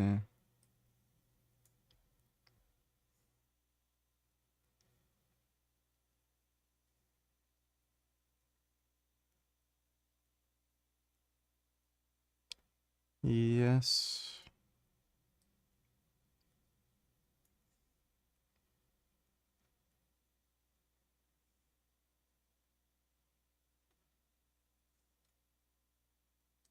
Man, everyone could see that coming from a mile away.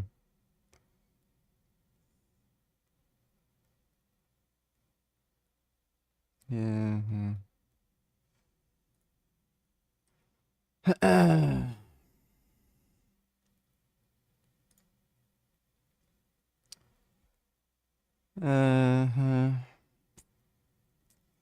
Thanks for the donation, Sadie N-word. Pretty! Give me a kiss! What? What is that? His school is destroyed. His master is killed. Tate also lost 2 fingers. Where did they find a white guy for the movie? To save his girl and save the world, Tate joins a deadly martial arts tournament so he can face off against Hitler. Kung Fu fans may recognize this setup from miles away. The revenge plot came from Fist of Fury, the training montage is from Drunken Master, And the tournament is from, of course, Enter the Dragon. It's a movie made by Kung Fu fans, and that passion comes through. As you can see, the fights and stunts are legit.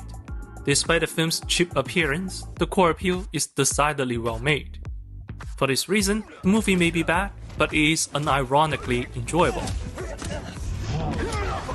The only boring part is the training montage. It's just 10 minutes of Tate in the forest learning various skills from 3 different masters. There's no comedy or drama. The whole process looks identical from beginning to end. It gets repetitive very quickly. Break the nut. You heard that right? The lyric says, break the nut. Break the nut. The only interesting bit is this. The way to break the Nazi mind control is by traditional Ghanaian magic. It's an interesting bit of subtext. And so, the Nazi tournament begins with a sponsorship from an herbal drink. Squarespace would never. Ladies and gentlemen, This Hitler guy is having the time of his life. I will crush you like a bug. And so is every. They actually used a pretty nice camera for, an African film. MO donators, have you seen Who Killed Captain Alex? Yeah, I have. We've watched the whole movie on stream before, so yeah, we've seen it. That was a good one. Thanks for the donation, Emma. Everyone else. From this point on, the film is non-stop action. Some of the fights are impressively well choreographed. Some less so. And one ends with a black lady doing a tiger drop on Gary Buster Holmes. The whole time, we also have Hitler doing the gladiator thing, ending each fight with a funny-looking fatality. Tate makes it to the finals, spectated by all the kids from the neighborhood. With an inspirational flashback, he defeats the strongest Nazi officer. And then with another flashback, he defeats the strongest Japanese officer. If it's worth doing twice, I guess. The final climax is pretty lame though. It's a gunfight between Tate and Hitler, with no martial arts showdown. No, not the children! Hitler, you monster! Well, Hitler dies.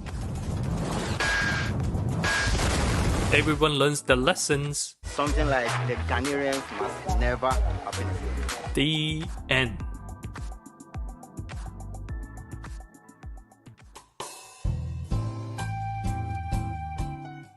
Here's a fun fact about the movie. The guy who plays the Japanese officer, Yoshito Akimoto, is a longtime collaborator with director Sebastian Stein. The two are actually based in Japan. That's why both the film's official YouTube channel and official website are in Japanese. So, if the filmmakers behind...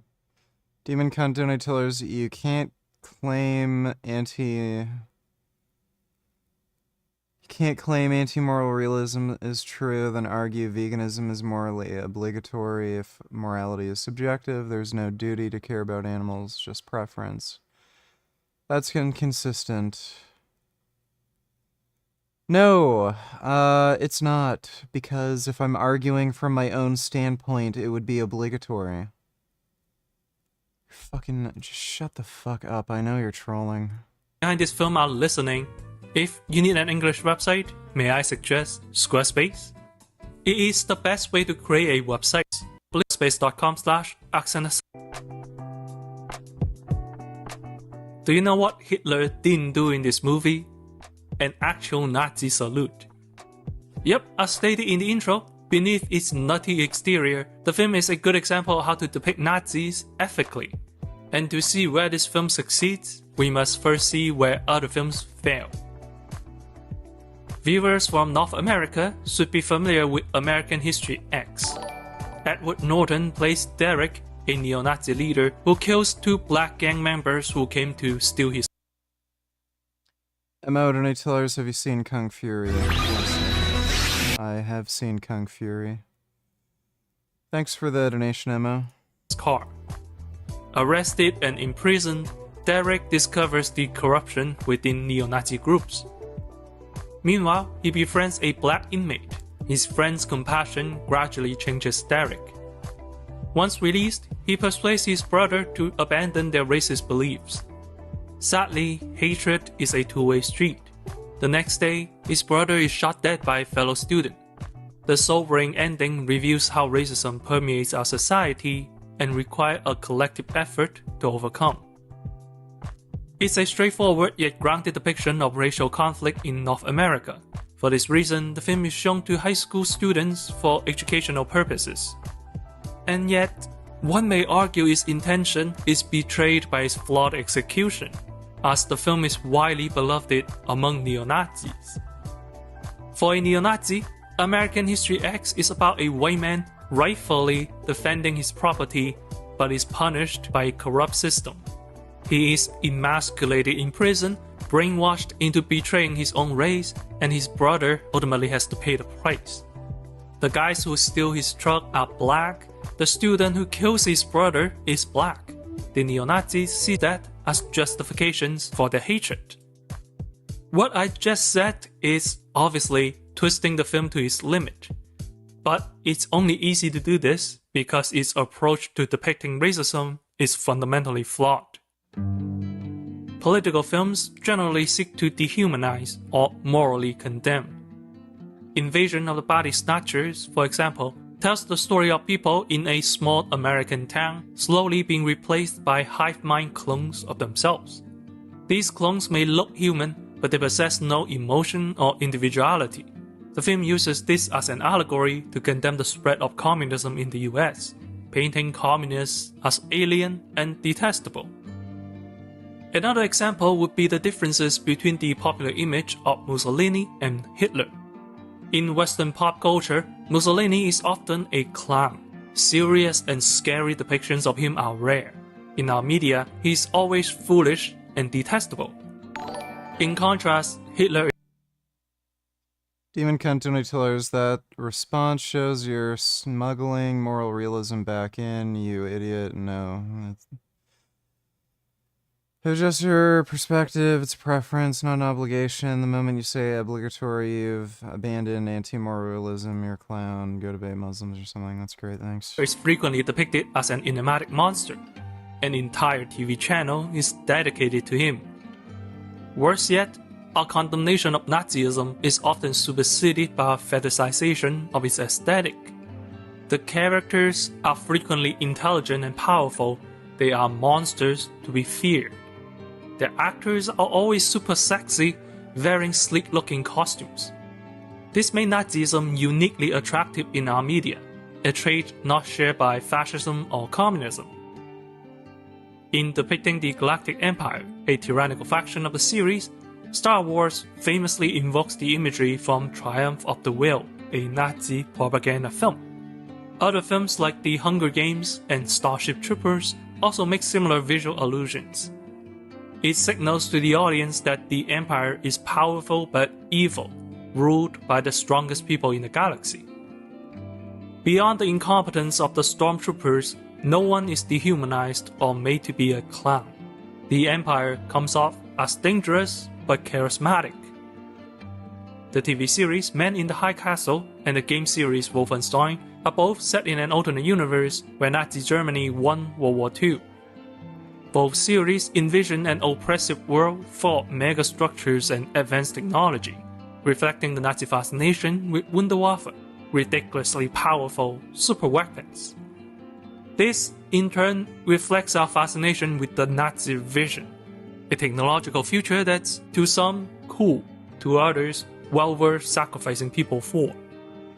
All of these films shows and Conservative donated $2. Don't give two fucking shits anything Jimmy Dore says about anything.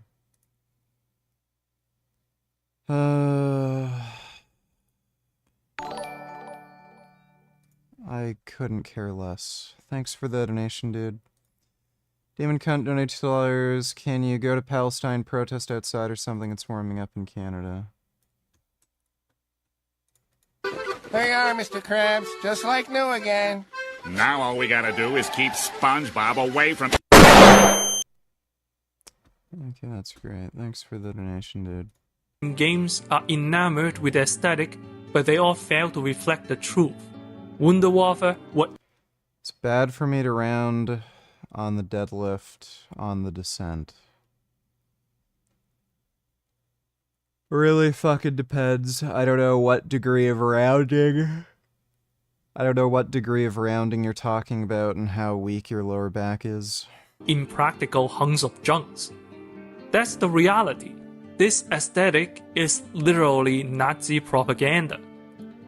Triumph of the Will isn't a documentary. It is intentionally filmed and presented to make the Nazis look good. By copying this movie, you are presenting the Nazis as imagined by the Nazis. Indeed, Ed Norton's character is precisely how neo-Nazis wish they are. Masculine, smart, charismatic, and effortlessly good at Path of Exile. In a basketball game, he is the hero who defeats black athletes. In a neo-Nazi gathering, he is a well-spoken leader. Even in his arrest, he surrenders in a pose that can only be described as Christ-like. He is always depicted as superior and is always positioned as the victim, aligning with the racist fantasy. American History X has seemingly forgotten that Triumph of the Will is a lie.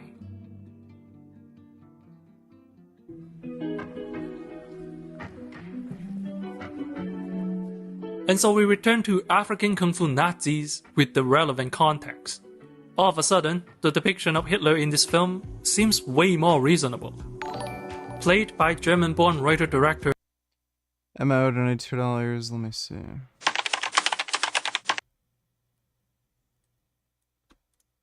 Yay! He is a cop, and he's learning impaired.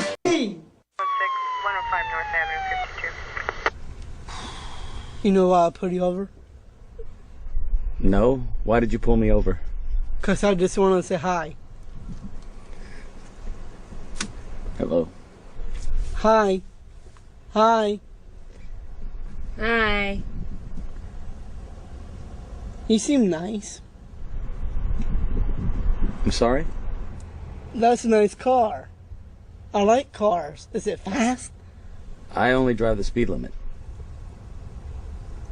I like puppies.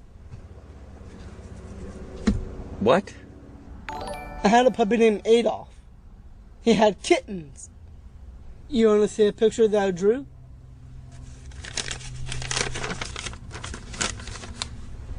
It's a house with a chimney with the smoke coming out of it. Well, that's very nice. I like you. You're pretty. Thank you. Can I go now? Sure. We can all leave now. Okay, thanks. See you later, Mom.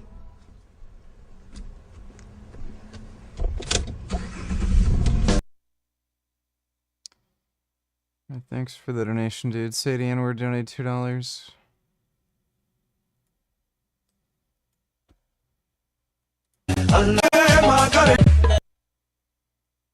Okay.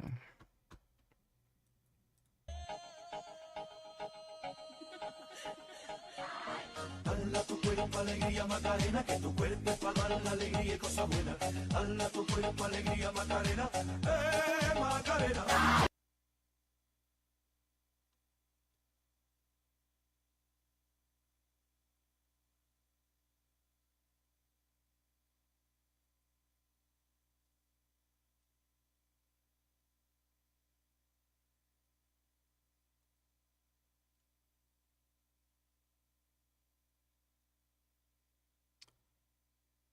Thanks for the donation, dude. Sebastian Stein, Hitler at every moment tries so hard to be cool and fails spectacularly. It's hilarious how good Stein is at playing a loser trying to look strong. The approach reminds me of The Great Dictator, arguably one of the greatest films to ever mock Nazism. Chaplin similarly envisions Hitler as a buffoon, a narcissistic, petulant child high on power. That's who the Nazis are. They aren't dangerous because they are smart, they're dangerous because they're f***ing losers. Naturally, Stein's performance doesn't compare to Chaplin, but the idea behind the approach is the same. How do I know? See the swastikas in the film. Every single one is flipped. That's why it always looks slightly off, invoking the sense that it is a mockery. That's how you should feel about Nazis. They are, in fact, knock-off versions of themselves, failing to live up to the manufactured fantasy. As stated by the director, if you make something taboo and mysterious, you give it a lot of power. But if you crap on it, then the mysticism is gone. Especially if you have African guys with swastikas and white face. They completely strip the power out of those symbols, because we break down everything those symbols stand for. We are laughing at it and using it in the exact opposite way that those ideas were intended to be used. It is a philosophy embraced by Kubrick, Spielberg, Mel Brooks, and other filmmaking giants. There are a lot more intricacies and, indeed, a lot of controversies regarding this approach. Famed essayist and author Lindsay Ellis has a fairly comprehensive video explaining this. I wholeheartedly recommend giving it a watch. In short, from the fake Nazi salute to the backward swastika, everything in this movie is a farce. But so is Triumph of the Will. A neo-Nazi may put up a poster of American History X because Ed Norton looks badass, but they will never put up this poster. Nazis loved being hated. It makes them feel badass. It feeds into the victim complex. It strengthens their resolve. But they can't handle being laughed at. It makes them feel pathetically uncool. And when you watch Nazis being defeated by Kung Fu, it's hard not to laugh. In this process, the film robs Nazism of its power and appeal. Just for that, I'll say this movie did good.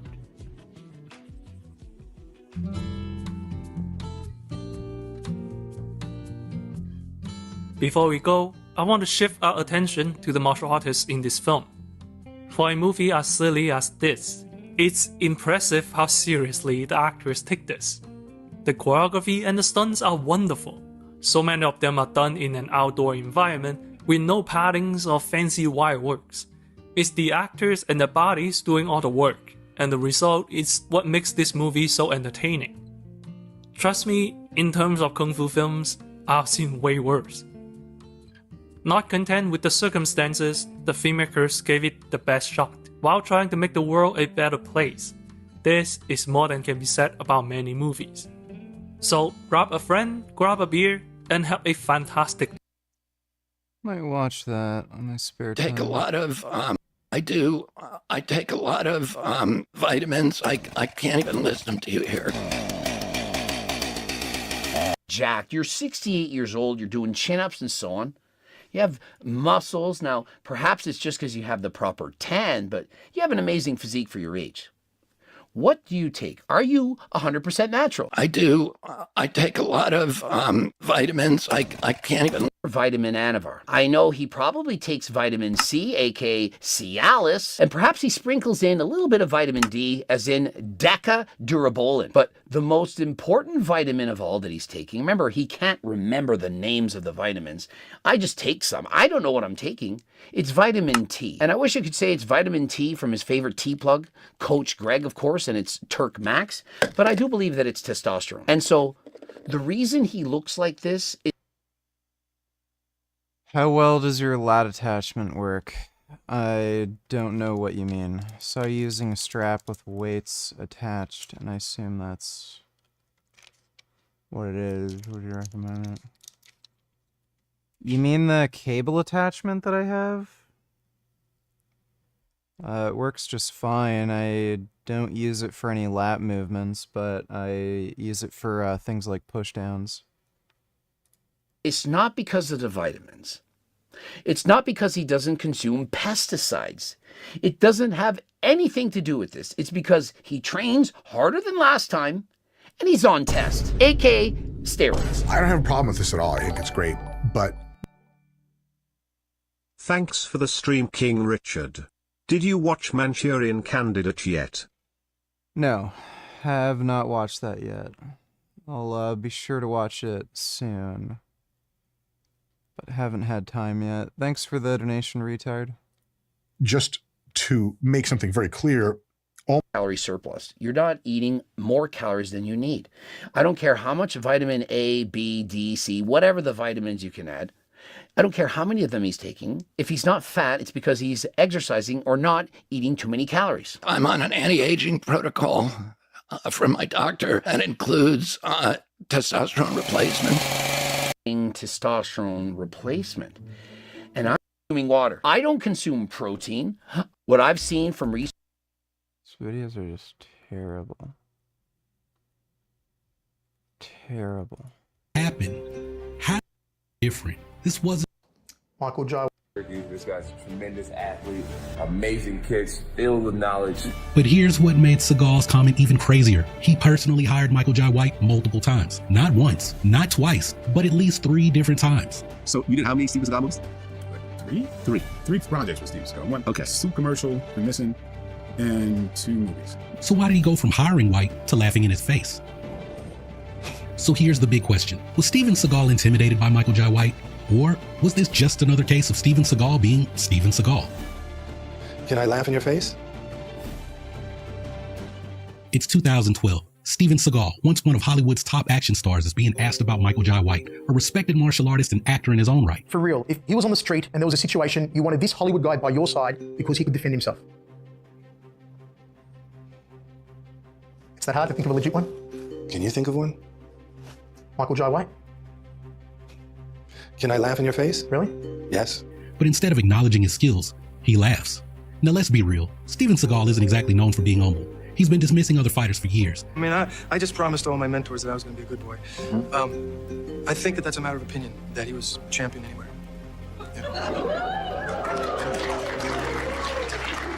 But here's what makes this time different. This wasn't some random martial artist he was talking about. This was Michael J. White, a man that he personally worked with multiple times. Before this feud, before the interviews, before all the shade, Michael J. White and Steven Seagal were actually colleagues. They worked together. They shared. You know exactly why Steven Seagal doesn't like Michael J. White. Like, I mean, this guy's fat and out of shape, and this dude's like insanely jacked and like a really great athlete. Like, gee, I wonder why Steven Seagal doesn't like him. Shared fight choreography. So what happened? How did we go from this to this?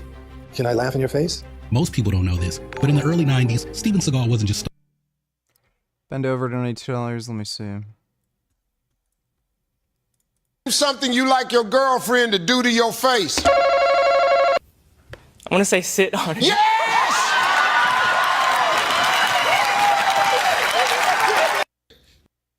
Yeah, that's just obvious.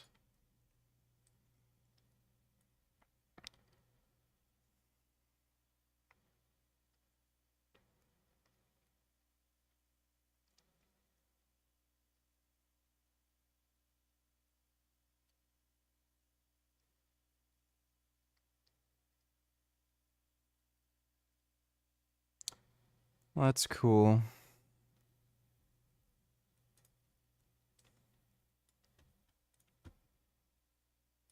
I was wondering if any of you would be interested in a one night stand. We don't know. Oh Would you be interested? God. No. You may have gummy, but I have my gum ball. It's not a competition, just saying.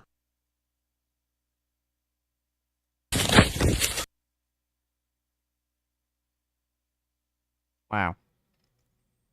Oh my goodness. Oh wow.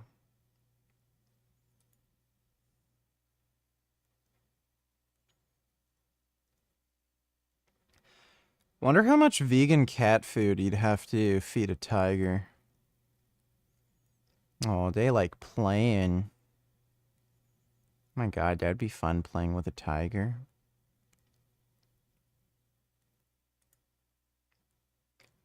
Wow, so big. So chonky.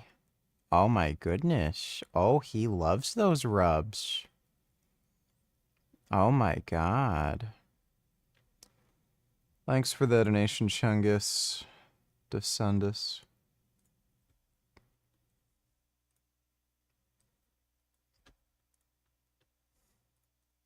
This term for a long-handled gardening tool can also mean an immoral pleasure seeker. Ken. What's a hoe? No. Whoa! Whoa! Whoa!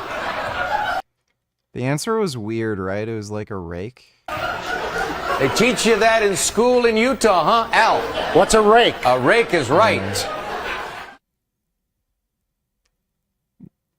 He wasn't wrong, by the way. Thanks for the donation, Ben. Starring in movies, he was also starring in Japanese ramen noodle commercials. And guess who we brought in to help choreograph the fight scenes? At the time, Michael Jai White was a rising martial arts star. He wasn't just an actor, he was a fighter. And Seagal, he trusted White's expertise enough to have him help choreograph the fight scenes.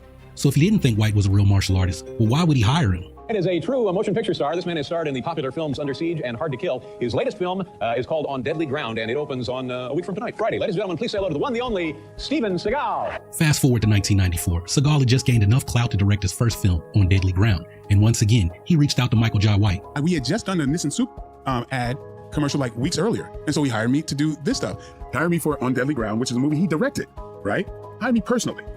You want me to do a martial art fight scene with you but I'm fighting on the side of racist white people in a country western bar in Alaska.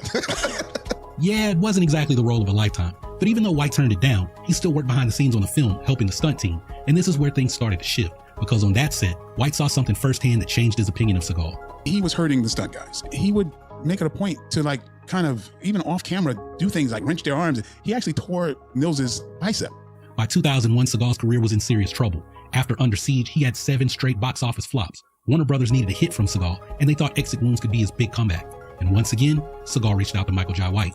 But as we now know, things on set didn't exactly go smoothly. Because this time, Michael Jai White wasn't just some fight choreographer in the background. He was the villain, the final boss, the one guy who was actually supposed to give Seagal a challenge. And that's where the trouble really started. So what really caused the tension between these two? To understand that, we have to go back. Before the Hollywood fame, before the movie sets, before the cameras, back to where it all started, in the dojos. Because before these two ever shared the screen, they both had something to prove. Michael Jai White, the martial artist, Steven Seagal, the Aikido master. But only one of them would be respected by real fighters. Michael Jai White, that dude's legit. Bro, thank you. I got to fan out a little bit. Move around with the goat for a minute. Dude, Michael Jai White's fucking kicks are absolutely deadly.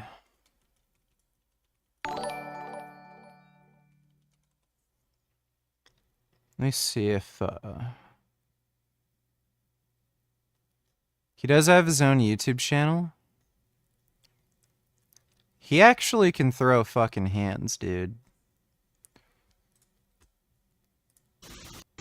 A lot of people kick like this. Okay, see this? That's the arrow. It's doing this. The arrow must go here. That's my arrow. See that? I'll show you a few videos that point that out.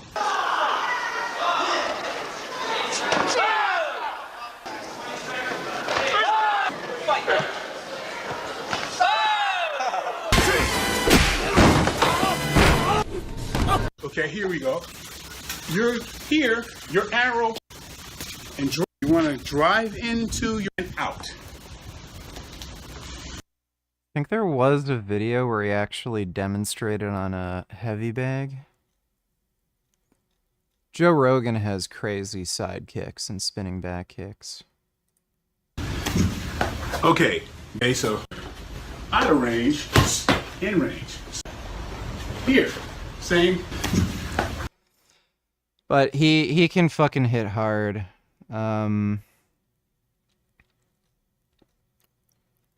I know there was some video he did where he was demonstrating on a heavy bag and he just sent the fucking thing flying. Retard, donate $2. Let me see. Yeah, I've seen Black Dynamite.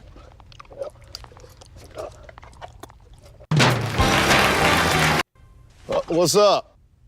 Oh, I'm sorry. made out of chocolate, so you can eat. Can't really watch this dude. Adult Swim copyrights everything. Thanks for the donation, retard. I'm gonna post a video on my social media account. I got my butt whoops. I got humbled. Mike, I'll tell the world, man, I love you to death. I got nothing but love for, but I'm not gonna mess with Michael Jai White. Before Michael Jai White was knocking out villains on screen, before he was trading blows with UFC champions, he was just a kid from Bridgeport, Connecticut learning how to fight. If you only know Michael Jai White from the action movies, you might assume that he's just another Hollywood martial artist. But the truth is, Michael Jai White is a martial artist first and an actor second. Unlike most actors who learn martial arts for fight scenes, Michael Jai White started training at just 8 years old, and by the time he was 12, he had already earned his first black belt. He didn't start with flashy movie-style kung fu. He trained in Kyokushin karate, a brutal, full-contact fighting system known for its knockdown tournaments. If you want to win in Kyokushin, you don't just throw kicks, you have to break through your opponent's body with it. But Kyokushin was just the beginning. Over the years, Michael Jai White would go on to earn black belts in 8 different martial arts, and not just in one style. He studied everything. My best friends in the world were doing martial arts. I would practice with them every time they came home, and then I would go with them to their karate classes and learn everything. I would learn their class and the advanced class and just practice it incessantly. Michael Jai White's dedication to martial arts is evident in his impressive achievement, a black belt in 8 different disciplines. Let's break down this remarkable feat. He holds black belts in Kyokushin karate, a hard-hitting full-contact system built on endurance and knockout power, and Shotokan karate, a precise and powerful Japanese system emphasizing strong fundamentals. His expertise also extends to Korean styles with black belts in ITF and WTF titles. Emma, did I tell her his thoughts on this guy? This American Hero's Greeting is brought to you by Davis Law Firm. Hi, this is Commander Tom Sandoval from Task Force 51-5 here in Manama, Bahrain, NSA Bahrain. I'd like to wish my wife Marie and my daughter Christina and all my family and friends back in San Antonio and San Diego happy holidays and happy new year. I love and miss you guys very much, and I can't wait to see you guys when I get home in January. Sounds like he has brain damage. Thanks for the donation, Emma. Taekwondo, both known for their speed and devastating kicks.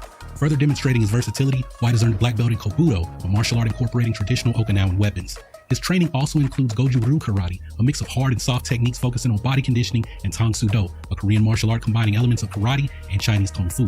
Finally, he's also a black belt in the Superfoot system developed by Bill Superfoot Wallace, which emphasizes lightning-fast kicks. Michael Jai White has always emphasized that martial arts isn't simply about fighting, it's a journey of constant learning, discipline, and self-improvement, a philosophy that has clearly shaped his entire career. So many people don't even know what the aspects of traditional martial arts is, and they don't understand Budo, what it's about. It's about developing, using martial arts as a tool for developing your character. Michael Jai White's martial arts prowess wasn't developed in isolation either. He trained with some of the best in the world. He learned from kickboxing legends like Bill Superfoot Wallace, one of the fastest kickers of all time and a world champion, and Benny the Jet Urquidez, an undefeated full-contact competitor. He also honed his skills under Don the Dragon Wilson, one of the most decorated kickboxers in history. White's Kyokushin karate training came from Master Shigeru Oyama and Bobby Lowe, figures instrumental in shaping the foundation of modern mixed martial arts. His exploration of martial arts even extended to Kung Fu, where he trained under Eric Chin, coach of the American Wushu team. With this impressive background, it's no wonder that real fighters respect Michael Jai White. However, for some reason, Steven Seagal never seemed to garner that respect. I will slap him, pop in the face, grab his ponytail, maybe a headbutt here and there, and then fold him up. No doubt. But here's where things get even more interesting. Michael Jai White isn't just respected in traditional martial arts circles. He's also respected by real active fighters. He sparred with UFC champion John Bones Jones, one of the most dominant fighters in mixed martial arts history. He's worked out with Francis Ngannou, the hardest puncher in the world, and he's close friends with Arnold Chan, a striking coach, stuntman, and actor who has trained multiple UFC champions like Tyron Woodley and Uriah Hall. White even assists with some of their training sessions. Michael Jai White taught me how to throw a spinning back kick without moving. I actually have to credit that last kick to him because I've been working on this thing called non-telegraph, and he taught me how to move without moving, if that makes sense. Michael Jai White is one of my heroes, man. He's also sparred with Michael Bisping and Randy Couture, 2 more former UFC champions who've worked with him in the movies. And if you're wondering if Michael Jai White has ever been humbled, well, just ask Billy Blanks. He once swept Michael Jai White and kicked him a second time before Michael Jai White even hit the ground. So let's get one thing straight. Michael Jai White isn't just an action star who learned how to kick for Hollywood in the movies. He's a legitimate martial artist, a real competitor, and a man respected by actual fighters. Which makes Steven Seagal's 2012 dismissal of him even stranger. Because when you compare Seagal's reputation in the martial arts world, well, the story starts looking a little bit different. Can I laugh in your face? But by now, we've established that Michael Jai White is a real martial artist, not just a stuntman or an action star who picked up a few flashy moves for the screen. But martial arts was just one part of his identity. The other, becoming an actor.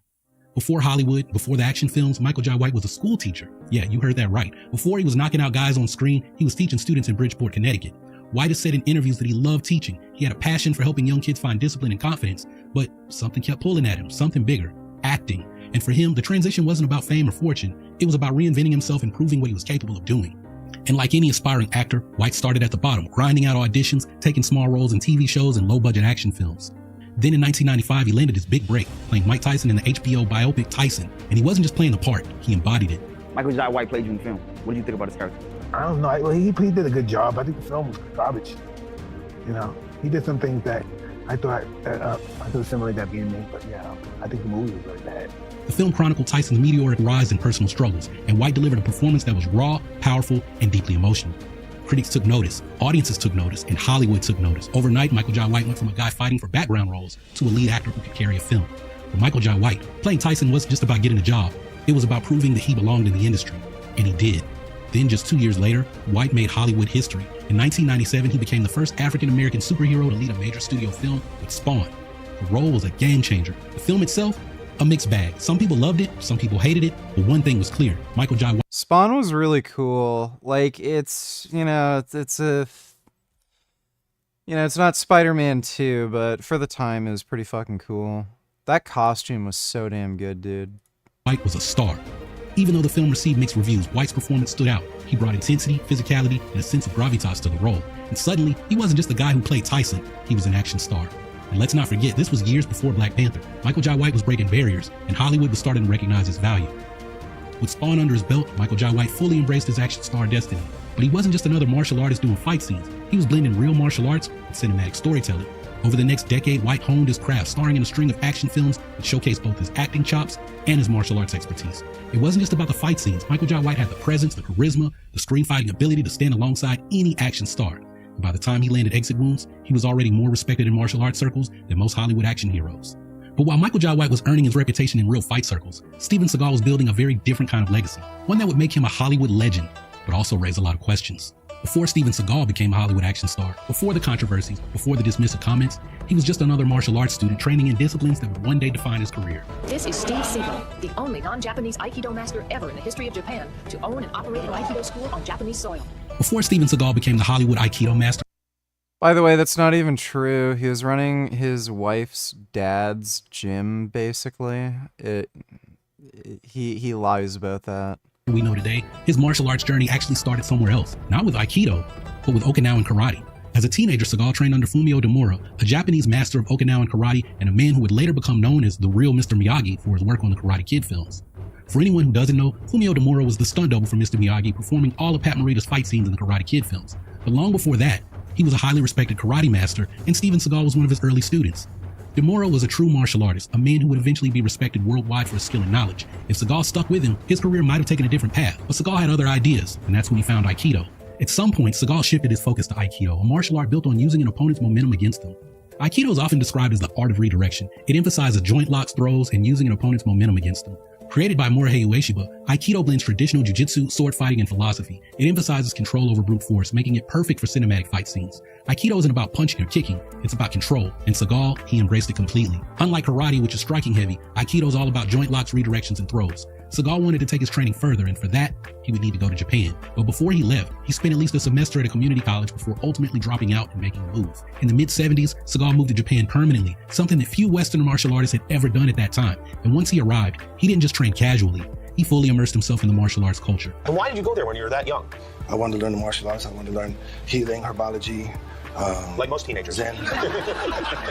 Seagal trained under some of Aikido's most respected instructors, learning techniques passed down from Morihei Ueshiba's direct students, giving him a first-hand education in the art. But his connection to Japan wasn't just about martial arts, it was also about family. Seagal eventually met and married Miyako Fujitani, an Aikido instructor whose family already ran a respected dojo in Osaka. This wasn't just a marriage, it was a connection to the heart of Japan's Aikido community. Miyako's family ran the Budokukan Dojo, which had been teaching Aikido since 1969. The Budokukan Dojo was already a staple in Osaka, but in 1976, it was rebuilt and renamed the Tenshin Dojo. And now, thanks to his marriage to Miyako, Seagal had a direct path to running his own school. Seagal Yeah, and then he moved to America and cheated on his wife and didn't tell anybody he was married to this Japanese woman. He didn't just train at the dojo, he began to run it, and that made him the first Westerner to operate an Aikido dojo in Japan. This was a big deal. When I was first going to Japan, there weren't a lot of foreigners, and so it was kind of like, disbelief. Sometimes some of the kids would look up at me and think that I was like one of those monsters from the cartoons they were looking at or something. And they have these strange names for me. They look up and they say, or whatever. Yeah. And you go, yeah, that's me. I'm scared of At the time, very few foreigners were given teaching authority in traditional Japanese martial arts. Because of his connection to Miyako's family and his deep training in Aikido, Seagal earned his place as an instructor. But Aikido wasn't the only thing Seagal studied in Japan. During his years there, he also trained in other Japanese martial arts, further expanding his knowledge beyond Aikido. Some reports suggest that Seagal trained in Kenjutsu, the art of Japanese sword fighting, as well as Judo and other forms of grappling. Now, while his primary focus was still Aikido, these additional studies helped shape his approach to martial arts as a whole. The early mystique surrounding Steven Seagal's martial arts background requires careful examination. His physical presence was undeniable. As a 6'4" American practicing Aikido, he cut an imposing figure on the mat, where he routinely demonstrated his abilities by throwing smaller students with apparent ease. His credentials had a solid foundation. He earned his black belt in Aikido and spent years teaching at the Tenshin Dojo, establishing himself as a legitimate martial artist. However, the more colorful aspects of Seagal's time in Japan have long been subject to scrutiny. Stories circulated about his alleged participation in underground martial arts matches and confrontations with the Yakuza. For about 2 years or so, there were many people that came and, tried to do what Toshi knows we call dojaburi. And dojaburi means they want to come and, make sure you can't teach anymore. These tales help build an aura of danger and authenticity around him, but their veracity has never been conclusively established. Like many aspects of martial arts history, the line between documented fact and promotional legend remains blurry, leaving observers to question whether these stories were genuine experiences or carefully crafted elements of his emerging persona. And to this day, there's no proof of these claims. There's no footage, no confirmed opponents, just Seagal's word. Whether they were true or not, look, Hollywood bought into it, and by the late 80s, Seagal's time in Japan was coming to an end. By the late 1980s, Hollywood was dominated by action heroes. You had Arnold Schwarzenegger, Sylvester Stallone, Jean-Claude Van Damme, and Chuck Norris, guys with big muscles, big explosions, and big personalities. But then out of nowhere came Steven Seagal, and he was about to change action movies forever. There's so many stories that float around as to how you got involved in Hollywood. One is that Mike Ovitz was a former student of yours and he took you to Warner Brothers, you did an Aikido demonstration and Warner Brothers was blown away and boom, Steven Seagal became a movie star. Is that true? And if not, I hate to admit it, that is true. Okay. Steven Seagal burst into the Hollywood scene in 1988 with Above the Law, introducing mainstream audiences to the fluid movements of Aikido and action cinema. This debut established him as a unique presence in the genre, but it was his follow-up film Hard to Kill in 1990 that truly Chumbucket Donatillers, hey guys, Hindus are filthy people for drinking cow urine, meanwhile. We get this question a lot now. Oh, Muslims drink camel urine. Ew, that is not a part of Islam. Hindus drink... That is a part of Islam. The Prophet Muhammad said camel urine is like a type of medicine. Drink cow urine as a part of their religion, that's disgusting, that's up to them. In Islam, it is not mustahab, it is not preferred, it is not recommended for us to drink any urine. Now, regarding the camel urine, there is a hadith in Sahih Imam al-Bukhari that a tribe called Aql came from outside of Medina, and when they came to Medina, they got ill. Their stomachs bloated, they became pale. As a medical treatment, the Prophet, peace be upon him, told them to take camel's urine, mix it with the milk of the camel, and drink it as a treatment. And as the hadith mentioned, it cured them. So, as a medical treatment, and I'm going to list the... That's not even what the hadith said. The Prophet Muhammad only allowed them to drink camel urine, and I think he let them have a little bit of camel milk.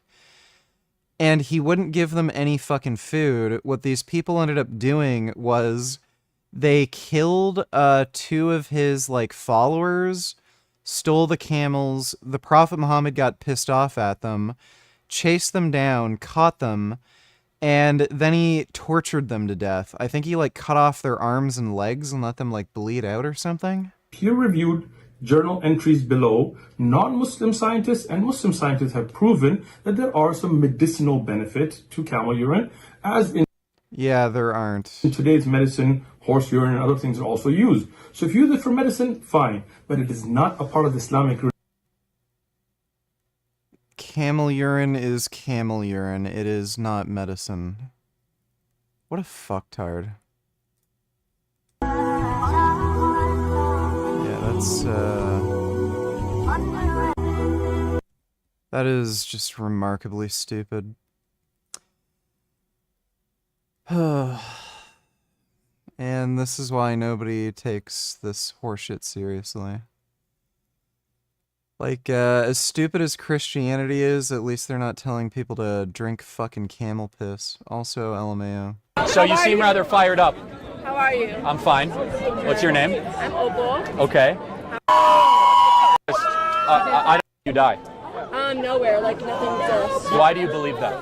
Because that's science. Science tells you go nowhere when you die? Okay, well, I think that works when we die. The science behind it. The world has believed in an afterlife for a God. Yeah. Why is science right now and everyone else is wrong? Because they didn't have the science and the modern technologies that we have. You know what? If you can. He's just debating a dumb bitch.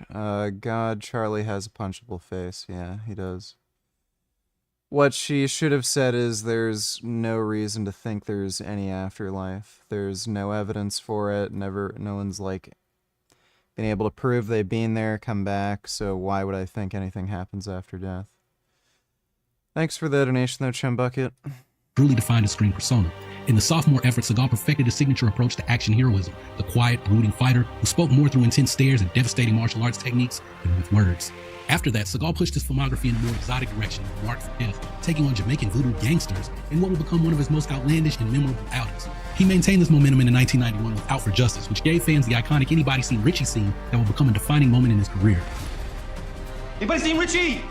Huh? The culmination of Seagal's rise came in 1992 with Under Siege. This film, which cast him as a Navy SEAL turned cook defending a battleship from terrorists, became his biggest box office success and cemented his position as Hollywood's newest martial arts action star. Through these 5 films, Seagal had completed his transformation from martial arts instructor to bona fide movie star. When Seagal exploded onto the action movie scene in 1988 with his first film Above the Law, right away he was different from every other action star at the time. Unlike Schwarzenegger and Stallone, Seagal wasn't Above the Law and Under Siege are actually good. Unlike Van Damme, he wasn't doing high-flying kicks. Instead, he was selling a completely Sengoku donate $2. Would you say people who job shame others, try to put others down for what they do for work, like being a McDonald's worker, for example, are pieces of shit? Yeah. I mean, everybody's got to make a living, and we all have different, you know, life circumstances and such. So yeah, thanks for the donation, Sengoku. different kind of action hero, calm, collected, and ruthless. His characters weren't about struggling against the odds. They were about walking into a room and dominating everyone. And audiences, they loved it. Seagal's action star persona became iconic. He was the silent, stoic enforcer who never lost. He didn't dodge punches, he absorbed them. He didn't struggle, he controlled. His fights weren't about trading blows, they were about dominating his opponent in seconds. And while that worked on screen, it also built a reputation, one where, in real life, Steven Seagal seemed to believe his own hype. And he started at the top. But what he did, he created a persona that was badass, that you could live vicariously through. In 1992, Seagal reached his absolute peak with Under Siege, his biggest and most successful film. This was Seagal at his absolute best. The film had a great supporting cast, a bigger budget, and tighter action sequences. It made over $150 million at the box office and cemented Seagal as a Hollywood action star. At this point, it looked like Seagal was here to stay, a true rival to Schwarzenegger, Stallone, and of course Van Damme. But then, things started going downhill. After Under Siege, Seagal started pushing his own creative vision, writing, directing, and even producing some of his own films. And that's when things got, well, they got weird. In 1994, Seagal directed his first movie, On Deadly Ground. Instead of just kicking butt Aikido style, he wanted to send a message about the environment, corporations, and morality. And while that sounds noble, audiences didn't exactly show up for a lecture on the environment. One by one, Seagal's movies flopped. Fire Down Below, flop. The Glimmer Man, flop. The Patriot, flop. And suddenly, Seagal's status as a major action star was beginning to fade. By 2001, Seagal needed a comeback, and that's where Exit Wounds came in. Exit Wounds represented a crucial attempt to revitalize Steven Seagal's career at the dawn of the new millennium. With the producers of Romeo Must Die at the helm, the film aimed to position Seagal in a new light as a seasoned action veteran rather than the unstoppable force of his early works. This evolution was supported by surrounding him with a dynamic cast including rap superstar DMX, the charismatic Isaiah Washington, and martial arts expert Michael Jai White. The film essentially served as a bridge between Seagal's classic 90s persona and a potential new chapter as an elder statesman of action cinema. Steven Seagal wasn't just known for being a Hollywood action star, he was also known for being, well, difficult to work with. And by the time Exit Wounds started filming, his reputation wasn't just bad, it was legendary. Among the many legends surrounding Steven Seagal, none has achieved quite the notoriety of the Gene LaBelle incident from the set of Marked for Death in 1990. The story began when Seagal allegedly made a bold claim that no one could render him unconscious with a chokehold. This boast caught the attention of Gene LaBelle, a formidable figure who combined the roles of judo master and Hollywood stunt coordinator and was widely regarded as one of the industry's most accomplished grapplers. The tale that eventually circulated through Hollywood's gossip channels was sensational. Got to the point where we had to come to our boss, the stunt coordinator, and be like, hey man, Steven's really hitting us. Can you kind of tell him to Sound like his wife. down, right? His wife said the same thing. Can you tell Steve to relax a little bit? Well, Steven was trying to say that no one could choke him out. You can't choke him out. They have this move. This move stopped you from choking out. So, I was like, all right, Steven, let's try it. Rips him up like this. He's losing air a little bit, but you got to tap out when you don't win anymore. So all you hear, all you hear is. According to one version of the story, while unconscious, Seagal lost control of his bowels, having had quite literally the shit beaten out of him. Steven Seagal, all those karate movies, remember them things? He shit in his pants, I think, twice. Goes, good old. He just he lies to the bathroom. He comes out. It smells like shit everywhere. The guy choked the shit out of Steven Seagal. My house is full of shit. He's shit everywhere. Every day, shit all over the wall. The story spread rapidly throughout the entertainment industry, becoming one of Hollywood's favorite pieces of martial arts folklore. However, the reality appears to be significantly different from the popular legend. You're saying that someone has created this sort of fable, this myth of an altercation that never even happened. According to Stephen Lambert, who was present during the incident, the encounter began as a demonstration, with LaBelle attempting to apply a chokehold. Steven Seagal responded by striking Jean LaBelle in the groin. My balls. But the veteran martial artist proved unfazed. Instead of choking Seagal unconscious, LaBelle executed a leg sweep that sent the Aikido master slamming to the ground. Over the following weeks, this already dramatic encounter transformed through repeated tellings into the more extreme version that would become an industry legend. Even though LaBelle didn't actually choke Seagal out, he did accomplish something perhaps even more significant. He put the acclaimed Aikido practitioner on his back, and from that moment on, Seagal had a new enemy. But the LaBelle incident was just the beginning of Seagal's confrontation. Sengoku Donatello's The fight broke Crunchyroll yesterday.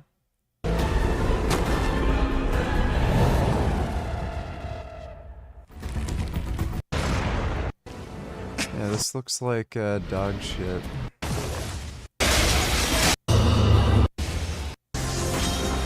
Yeah, that looks like pure dog shit to me. Thanks for the donation, Sengoku.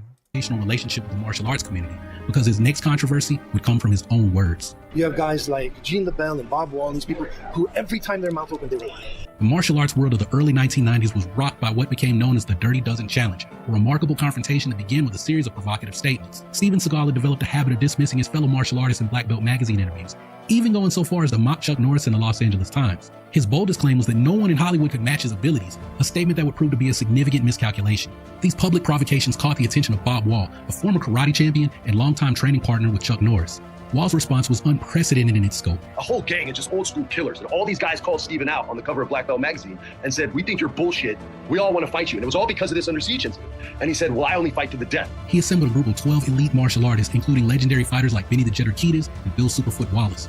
This formidable collection of combat sport veterans issued a public challenge to Seagal, offering him the opportunity to back up his claims in a concrete way. Seagal's response to this gauntlet throwing was telling in its absence. Despite his previous boldness in interviews, he maintained complete silence about the challenge, never acknowledging it publicly.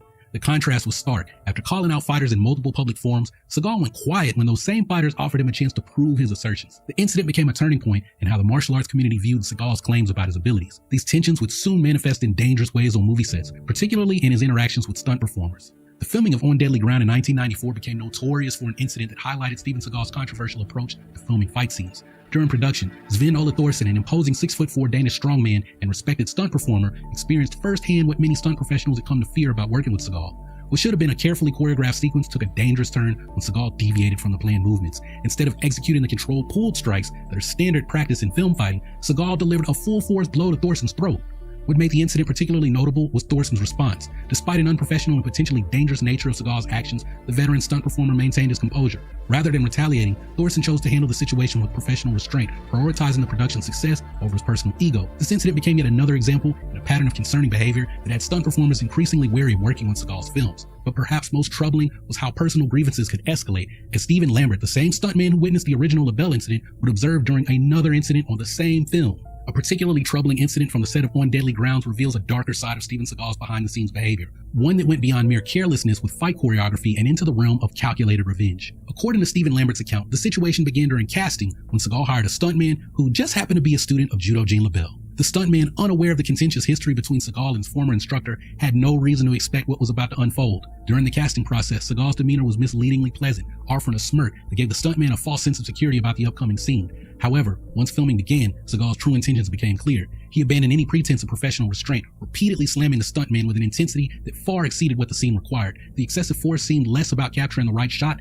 and more about settling an old score. The incident painted a disturbing picture. Seagal apparently using his position of power to exact revenge on LaBelle vicariously through an unwitting student who had simply shown up to do his job. It stood as a stark example of how personal grievances could manifest in dangerous ways on a Hollywood set, with an unsuspecting stunt professional caught in the crossfire of a feud that he knew nothing about. But it wasn't just stunt performers who faced Seagal's aggressive behavior. Even established actors weren't immune. Steven ain't nothing but a big-ass bully just because he knows some karate and shit. Well, he's a bully, so I'm okay with that. Yeah, fair enough. The 1996 filming of Executive Decision became notorious for an altercation that, unlike some other Seagal stories, has been clearly documented and corroborated. During a production meeting, Seagal made a bold declaration of being in command of the set.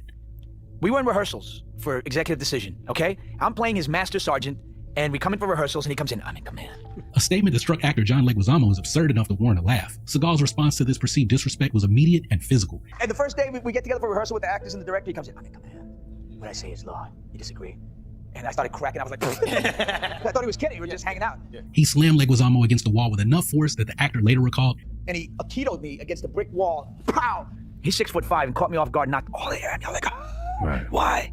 Leguizamo's recounting of the incident highlighted the surreal nature of Seagal's behavior, with the actor noting that Seagal seemed unable to separate his on-screen persona from reality, saying, "This dude thinks he's a real action hero. Like, chill, it's a movie, bro." The incident took on an ironic twist when Seagal's character was killed off within the first 20 minutes of the film.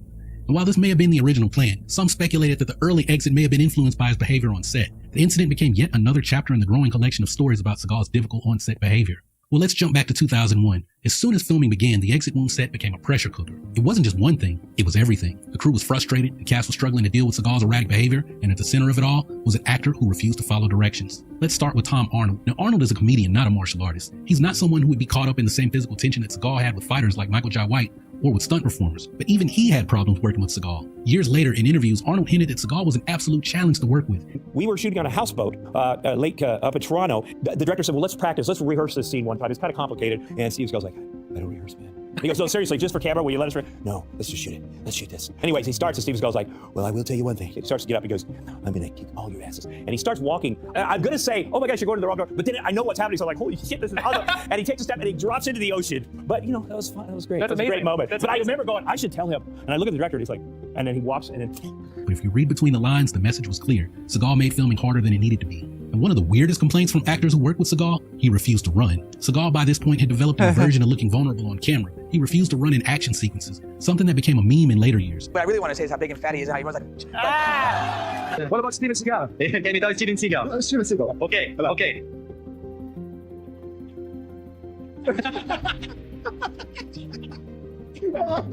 If you watch Exit Wounds, you'll notice there's almost no footage of Seagal actually running. For a Hollywood action star, that's a huge problem. Even actors like Arnold Schwarzenegger, who was known for playing the unstoppable hero, still had moments of vulnerability in their movies. Get to the chopper! But Seagal, by 2001, he was actively fighting against any portrayal of weakness. That ego would be a recurring issue throughout the entire shoot. But Seagal's difficult behavior wasn't just affecting the actors. As the production continued, tensions would escalate in increasingly dangerous ways. Now, if there's one event that truly shook the production of Exit Wounds, it was the accident that happened to stuntman Chris Lehman. It was just so crazy. On the day one, stuntman died from a simple stunt, cracked his head open. And the rumor was, the story was, the wardrobe was more interested in getting his wardrobe. Lehman was an experienced stunt performer who had worked on dozens of Hollywood action films, but during Exit Wounds, something went terribly wrong. While performing a dangerous vehicle stunt, Lehman suffered critical injuries. He was rushed to the hospital and unfortunately, he never recovered. He passed away due to complications from head injuries that he sustained. And let's be clear, this accident wasn't directly Seagal's fault, but it did create a serious shift in the atmosphere on set. After Lehman's injury, the tension became palpable. The entire crew felt it. The stunt team definitely felt it. And suddenly, people were looking at every dangerous stunt sequence with a lot more hesitation. This was supposed to be Seagal's comeback movie, but instead, it became a film overshadowed by behind-the-scenes chaos, injuries, and ultimately tragedy. And this is where the production team made a shocking decision. They had one last major fight scene to shoot, the big final showdown between Steven Seagal and Michael Jai White. And after everything that happened, they actively encouraged Michael Jai White to take out Steven Seagal for real. You're trying to get me to hurt Steven Seagal. By the time Exit Wounds reached its final fight scene, the set was already in chaos. Chris Lehman's tragic stunt accident had cast a dark shadow over the production. DMX had been injured, Seagal was making things difficult, and tensions among the cast and crew were at an all-time high.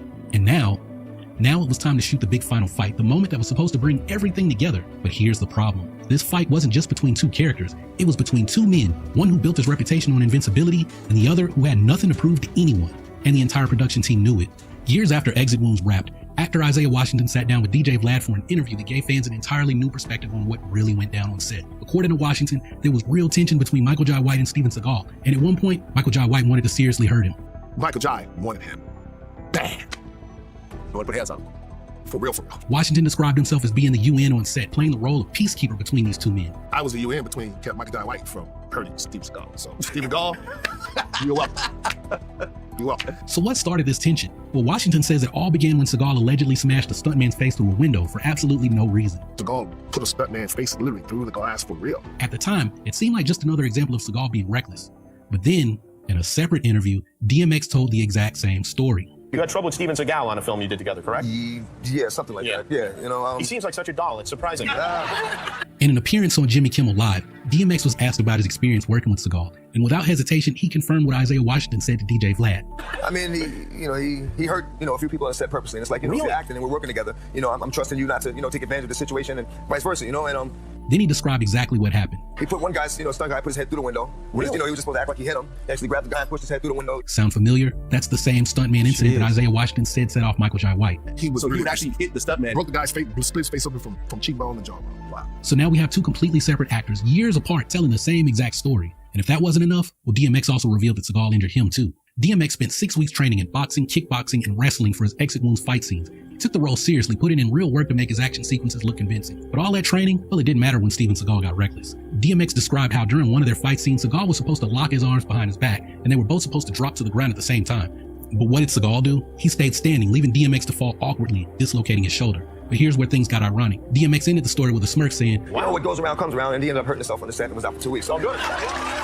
That's right, Seagal, who had injured multiple people on set, ended up injuring himself. According to reports, he hurt his knee jumping out of a car, forcing him to take a 2-week break from filming. And in the end, well, Seagal wasn't the invincible martial artist that he claimed to be. And as we'll see, he definitely wasn't invincible when it came time to face Michael Jai White. As production neared its end, Exit Wounds faced its most explosive moment yet, filming the climactic fight scene between Steven Seagal and Michael Jai White. The atmosphere on set was electric with tension. Seagal was nursing an injury, DMX was still bitter about his earlier encounter, and the entire crew was on edge. What happened next would become the stuff of Hollywood legend. In an unprecedented move, members of the production team quietly approached White with an unusual suggestion. What we're gonna do, we're gonna make sure that fight scene with you and Steven Seagal is the last thing we shoot. Because if you hurt him, we can finish the fight scene with his stunt double. They wanted him to stop pulling his punches and take Seagal down for real. The implications were clear. They were giving him permission to do what many martial artists had dreamt of doing. Seagal, perhaps sensing the shift in dynamics, appeared visibly nervous on set. For White, the situation presented a perfect opportunity. He had the skills, the motivation, and now even the production team's blessings to expose Seagal's vulnerabilities. Same thing. He's like, you know what? If you really punch him in the face or you knock his teeth out, we won't need him. We can finish it with the stunt double. I'm like, holy shit. But the real question remained, what actually transpired when the camera started rolling? By now, we've established that Steven Seagal was reckless on set. We've heard Isaiah Washington's account about the injured stuntman, and we've heard DMX confirm that Seagal hurt multiple people on purpose. But here's the thing, Michael Jai White wasn't upset about the stuntman. Not exactly. In a separate interview, White clarified that his real issue with Seagal started years before Exit Wounds. And to understand what really caused the tension, well, we have to go back to 1994. As we've already stated, Steven Seagal wasn't just reckless on Exit Wounds. He had a long history of injuring stuntmen on set.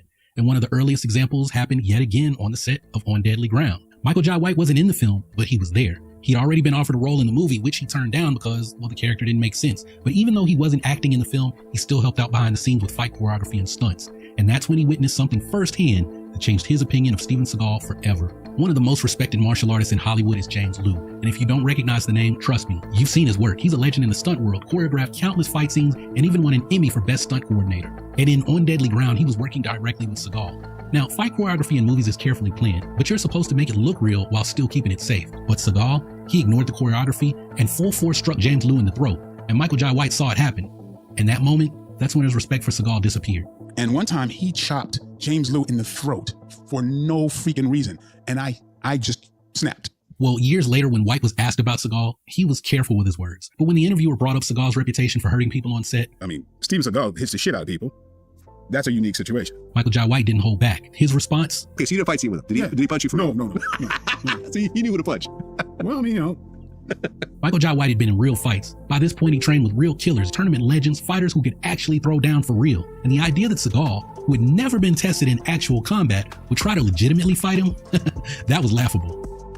Can I laugh in your face? So now let's go back to 2001. By this point, Michael Jai White already didn't respect Steven Seagal. He'd already seen him hit James Liu in On Deadly Ground. He already knew Seagal wasn't as tough as he pretended to be. But what did surprise Michael was when the production team came to him and made a shocking suggestion. According to White, the production team openly admitted that if he happened to take Seagal out during their fight scene, they wouldn't mind at all. They wanted Seagal gone. Why? Because if Seagal was injured and unable to continue with the movie, they could just finish the fight scene with his stunt double. Now think about that for a second. The producers of a $33 million movie were actively hoping their lead actor would get hurt, just so they wouldn't have to deal with him anymore. That's how bad things had gotten. For Michael Jai White, this was the perfect excuse. He had seen Seagal's reckless behavior firsthand. He'd already watched Seagal injure DMX. He knew Seagal had a history of hurting stunt performers. He witnessed it himself On Deadly Ground when Seagal full force struck James Liu and Sven-Ola Thorsen in the throat. And now, the producers were literally giving him the green light to do something about it.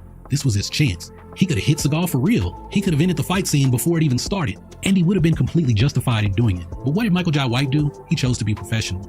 I think that's some chicken shit stuff to hit anybody, right? Including me. I would never do that to somebody. Well, unlike Steven Seagal, Michael Jai White had nothing to prove. He was already respected in the martial arts world. He'd already competed in real fights. Seagal had never been tested in a real combat situation. And the idea that Seagal could somehow dominate Michael Jai White in a real fight... Can I laugh in your face? That's laughable. So instead of giving in to the pressure, instead of taking the easy route, Michael Jai White chose to be the bigger man. I hate bullies and I'm not going to be one. Steven Seagal is not a fighter. Well, if you've ever watched Exit Wounds, you already know. The final scene was a big letdown, pure and simple. This should have been one of the greatest fight scenes of Seagal's career. It had all the elements of an iconic martial arts showdown. Aikido versus Kyokushin karate. Two heavyweight fighters who actually knew martial arts. A movie that had been hyping up this confrontation the entire time. But what do we get instead? A pointless shootout before the fight even started, and then a clunky, poorly shot sword fight using paper cutter blades. There were too many cutaway shots to DMX who was fighting that random detective. I mean, this wasn't the unstoppable force versus the immovable object that we were hoping to see. This was a rushed, forgettable fight that fans barely even remember. So what happened? Why did it turn out so badly? By this point in his career, Steven Seagal had something called a no-hit clause in his Warner Brothers contract. That meant he literally couldn't be visibly hurt in a fight scene, which meant Michael Jai White wasn't allowed to actually land any significant blows. And if you've ever seen a fight scene where only one guy is allowed to get hit, you already know how bad it looks. Seagal was going to ignore the choreography. He wasn't going to sell White strikes. And because the producers weren't allowed to film the fight the way they wanted, the entire scene fell apart. And according to Michael Jai White, there was another reason why the fight didn't work. Because when it came time to actually film the scene, Seagal, he was visibly nervous. When we did the fight scene, Steven Seagal was very nervous. This is the truth. He was very, very nervous. And I swear to you, he barely even wanted to touch me. Why? Because deep down, he knew the truth. He knew that if this had been a real fight, if Michael Jai White had been allowed to go full speed and full force, he would not have stood a chance. I promise, if he steps out of line, I have no problem, tightening shit up. Had Seagal been willing to follow choreography, this could have been one of the best fights in his entire career. Had Michael Jai White been allowed to actually go full speed, fans would have seen something incredible, but instead, Seagal's ego got in the way, just like it had throughout his entire career. And in the end, the real fight didn't happen on camera. It happened behind the scenes where the truth about Seagal versus Michael Jai White finally came out. I was the UN between kept Michael Jai White from hurting Steven Seagal. Isaiah knows that there's a part of me that wishes it would. So, Steven Seagal, you're welcome. Well, after Exit Wounds, Seagal's Hollywood career never recovered. Michael Jai White, on the other hand, he kept rising. White earned even more respect in the martial arts world. He continued to train with real fighters. And in 2012, Steven Seagal couldn't take it anymore. When asked about Michael Jai White's martial arts skills, Seagal did something telling. He laughed in his face. Why? Because deep down, Seagal knew that in a real fight, he would never have stood a chance against Michael Jai White. And this brings us to the final chapter of our story, where we'll examine Seagal's infamous 2012 interview with The Voice and what it revealed. We'll look at the fan reaction, why audiences overwhelmingly sided with Michael Jai White, and we'll explore the final legacy of this feud. Because when it comes to real martial artists, only one of these men was truly respected, and it wasn't Steven Seagal. Can I laugh in your face? The feud between Steven Seagal and Michael Jai White didn't truly end on the set of Exit Wounds. It didn't even end when the movie was released. Instead, it took another decade before the tension between these two men resurfaced, this time in an interview that would go viral for all the wrong reasons. In 2012, Steven Seagal sat down for an interview where he was asked directly about Michael Jai White. Now keep in mind, by this point, Exit Wounds was over a decade old. Seagal had moved on to straight-to-video films, while Michael Jai White had continued to build a strong reputation in both Hollywood and in martial arts circles. So when Michael Chiavello brought up White's name, it should have been a non-issue, a simple, oh yeah, he's a great martial artist, we work together, and he's very talented. That would have been a professional response, but that's not what Steven Seagal did. Instead, he laughed, he smirked, he chuckled to himself, and then he dismissed the idea of Michael Jai White being a great martial artist on camera for the world to see. Do I think Michael is a tough guy? No. Do I think he's a martial artist? No. That one moment told us everything. Seagal wasn't just dismissing Michael Jai White, he was revealing his own insecurity. Because a man who's truly confident in his abilities, he doesn't need to laugh off another fighter, everything that he had once pretended to be. For years, Steven Seagal had years to apologize. To put it bluntly, this wasn't about an apology, it was damage control, and Michael Jai White, he saw right through it. And imagine that, after all the years of disrespect, all the fights that he avoided, all the times he ducked people, Seagal finally had to face Michael Jai White in the hotel lobby. Well, by 2016, Seagal's career was in freefall. He had long been blacklisted from major Hollywood productions. His direct-to-video movies were barely making waves outside of foreign markets. And at the exact same time, Michael Jai White's reputation in martial arts circles was stronger than ever. Michael wasn't just starring in martial arts films, he was respected by real fighters. He trained with UFC champions, sparred with world-class kickboxers, and continued to build relationships with top martial artists in the industry. And Seagal was in Thailand making low-budget action films. In fact, right around this time, Michael Jai White actually appeared in one of Seagal's direct-to-video movies, The Asian Connection. Now, Michael Jai White's role was tiny in that film. It was almost a glorified cameo, but still, the irony is clear. In 2012, Seagal laughed at the idea of Michael Jai White being a real martial artist. In 2016, Michael Jai White was still thriving while Seagal was making obscure action movies overseas. At this point, or lack thereof. These aren't even just one-off comments. This is years of interviews where Michael Jai White has made it abundantly clear. He does not respect Steven Seagal as a martial artist. Seagal was, well, he was teaching Anderson Silva, a kickboxer, how to do a front kick. Now, to be fair, Anderson did credit Seagal for inspiring him to use the front kick that knocked out Peter Belfort. But here's the thing. That front kick, it wasn't some secret Seagal technique. It was a basic martial arts move that has continued working in action films, was directing his own projects, and had zero negative reputation in the industry, but Seagal movies for foreign markets. All right.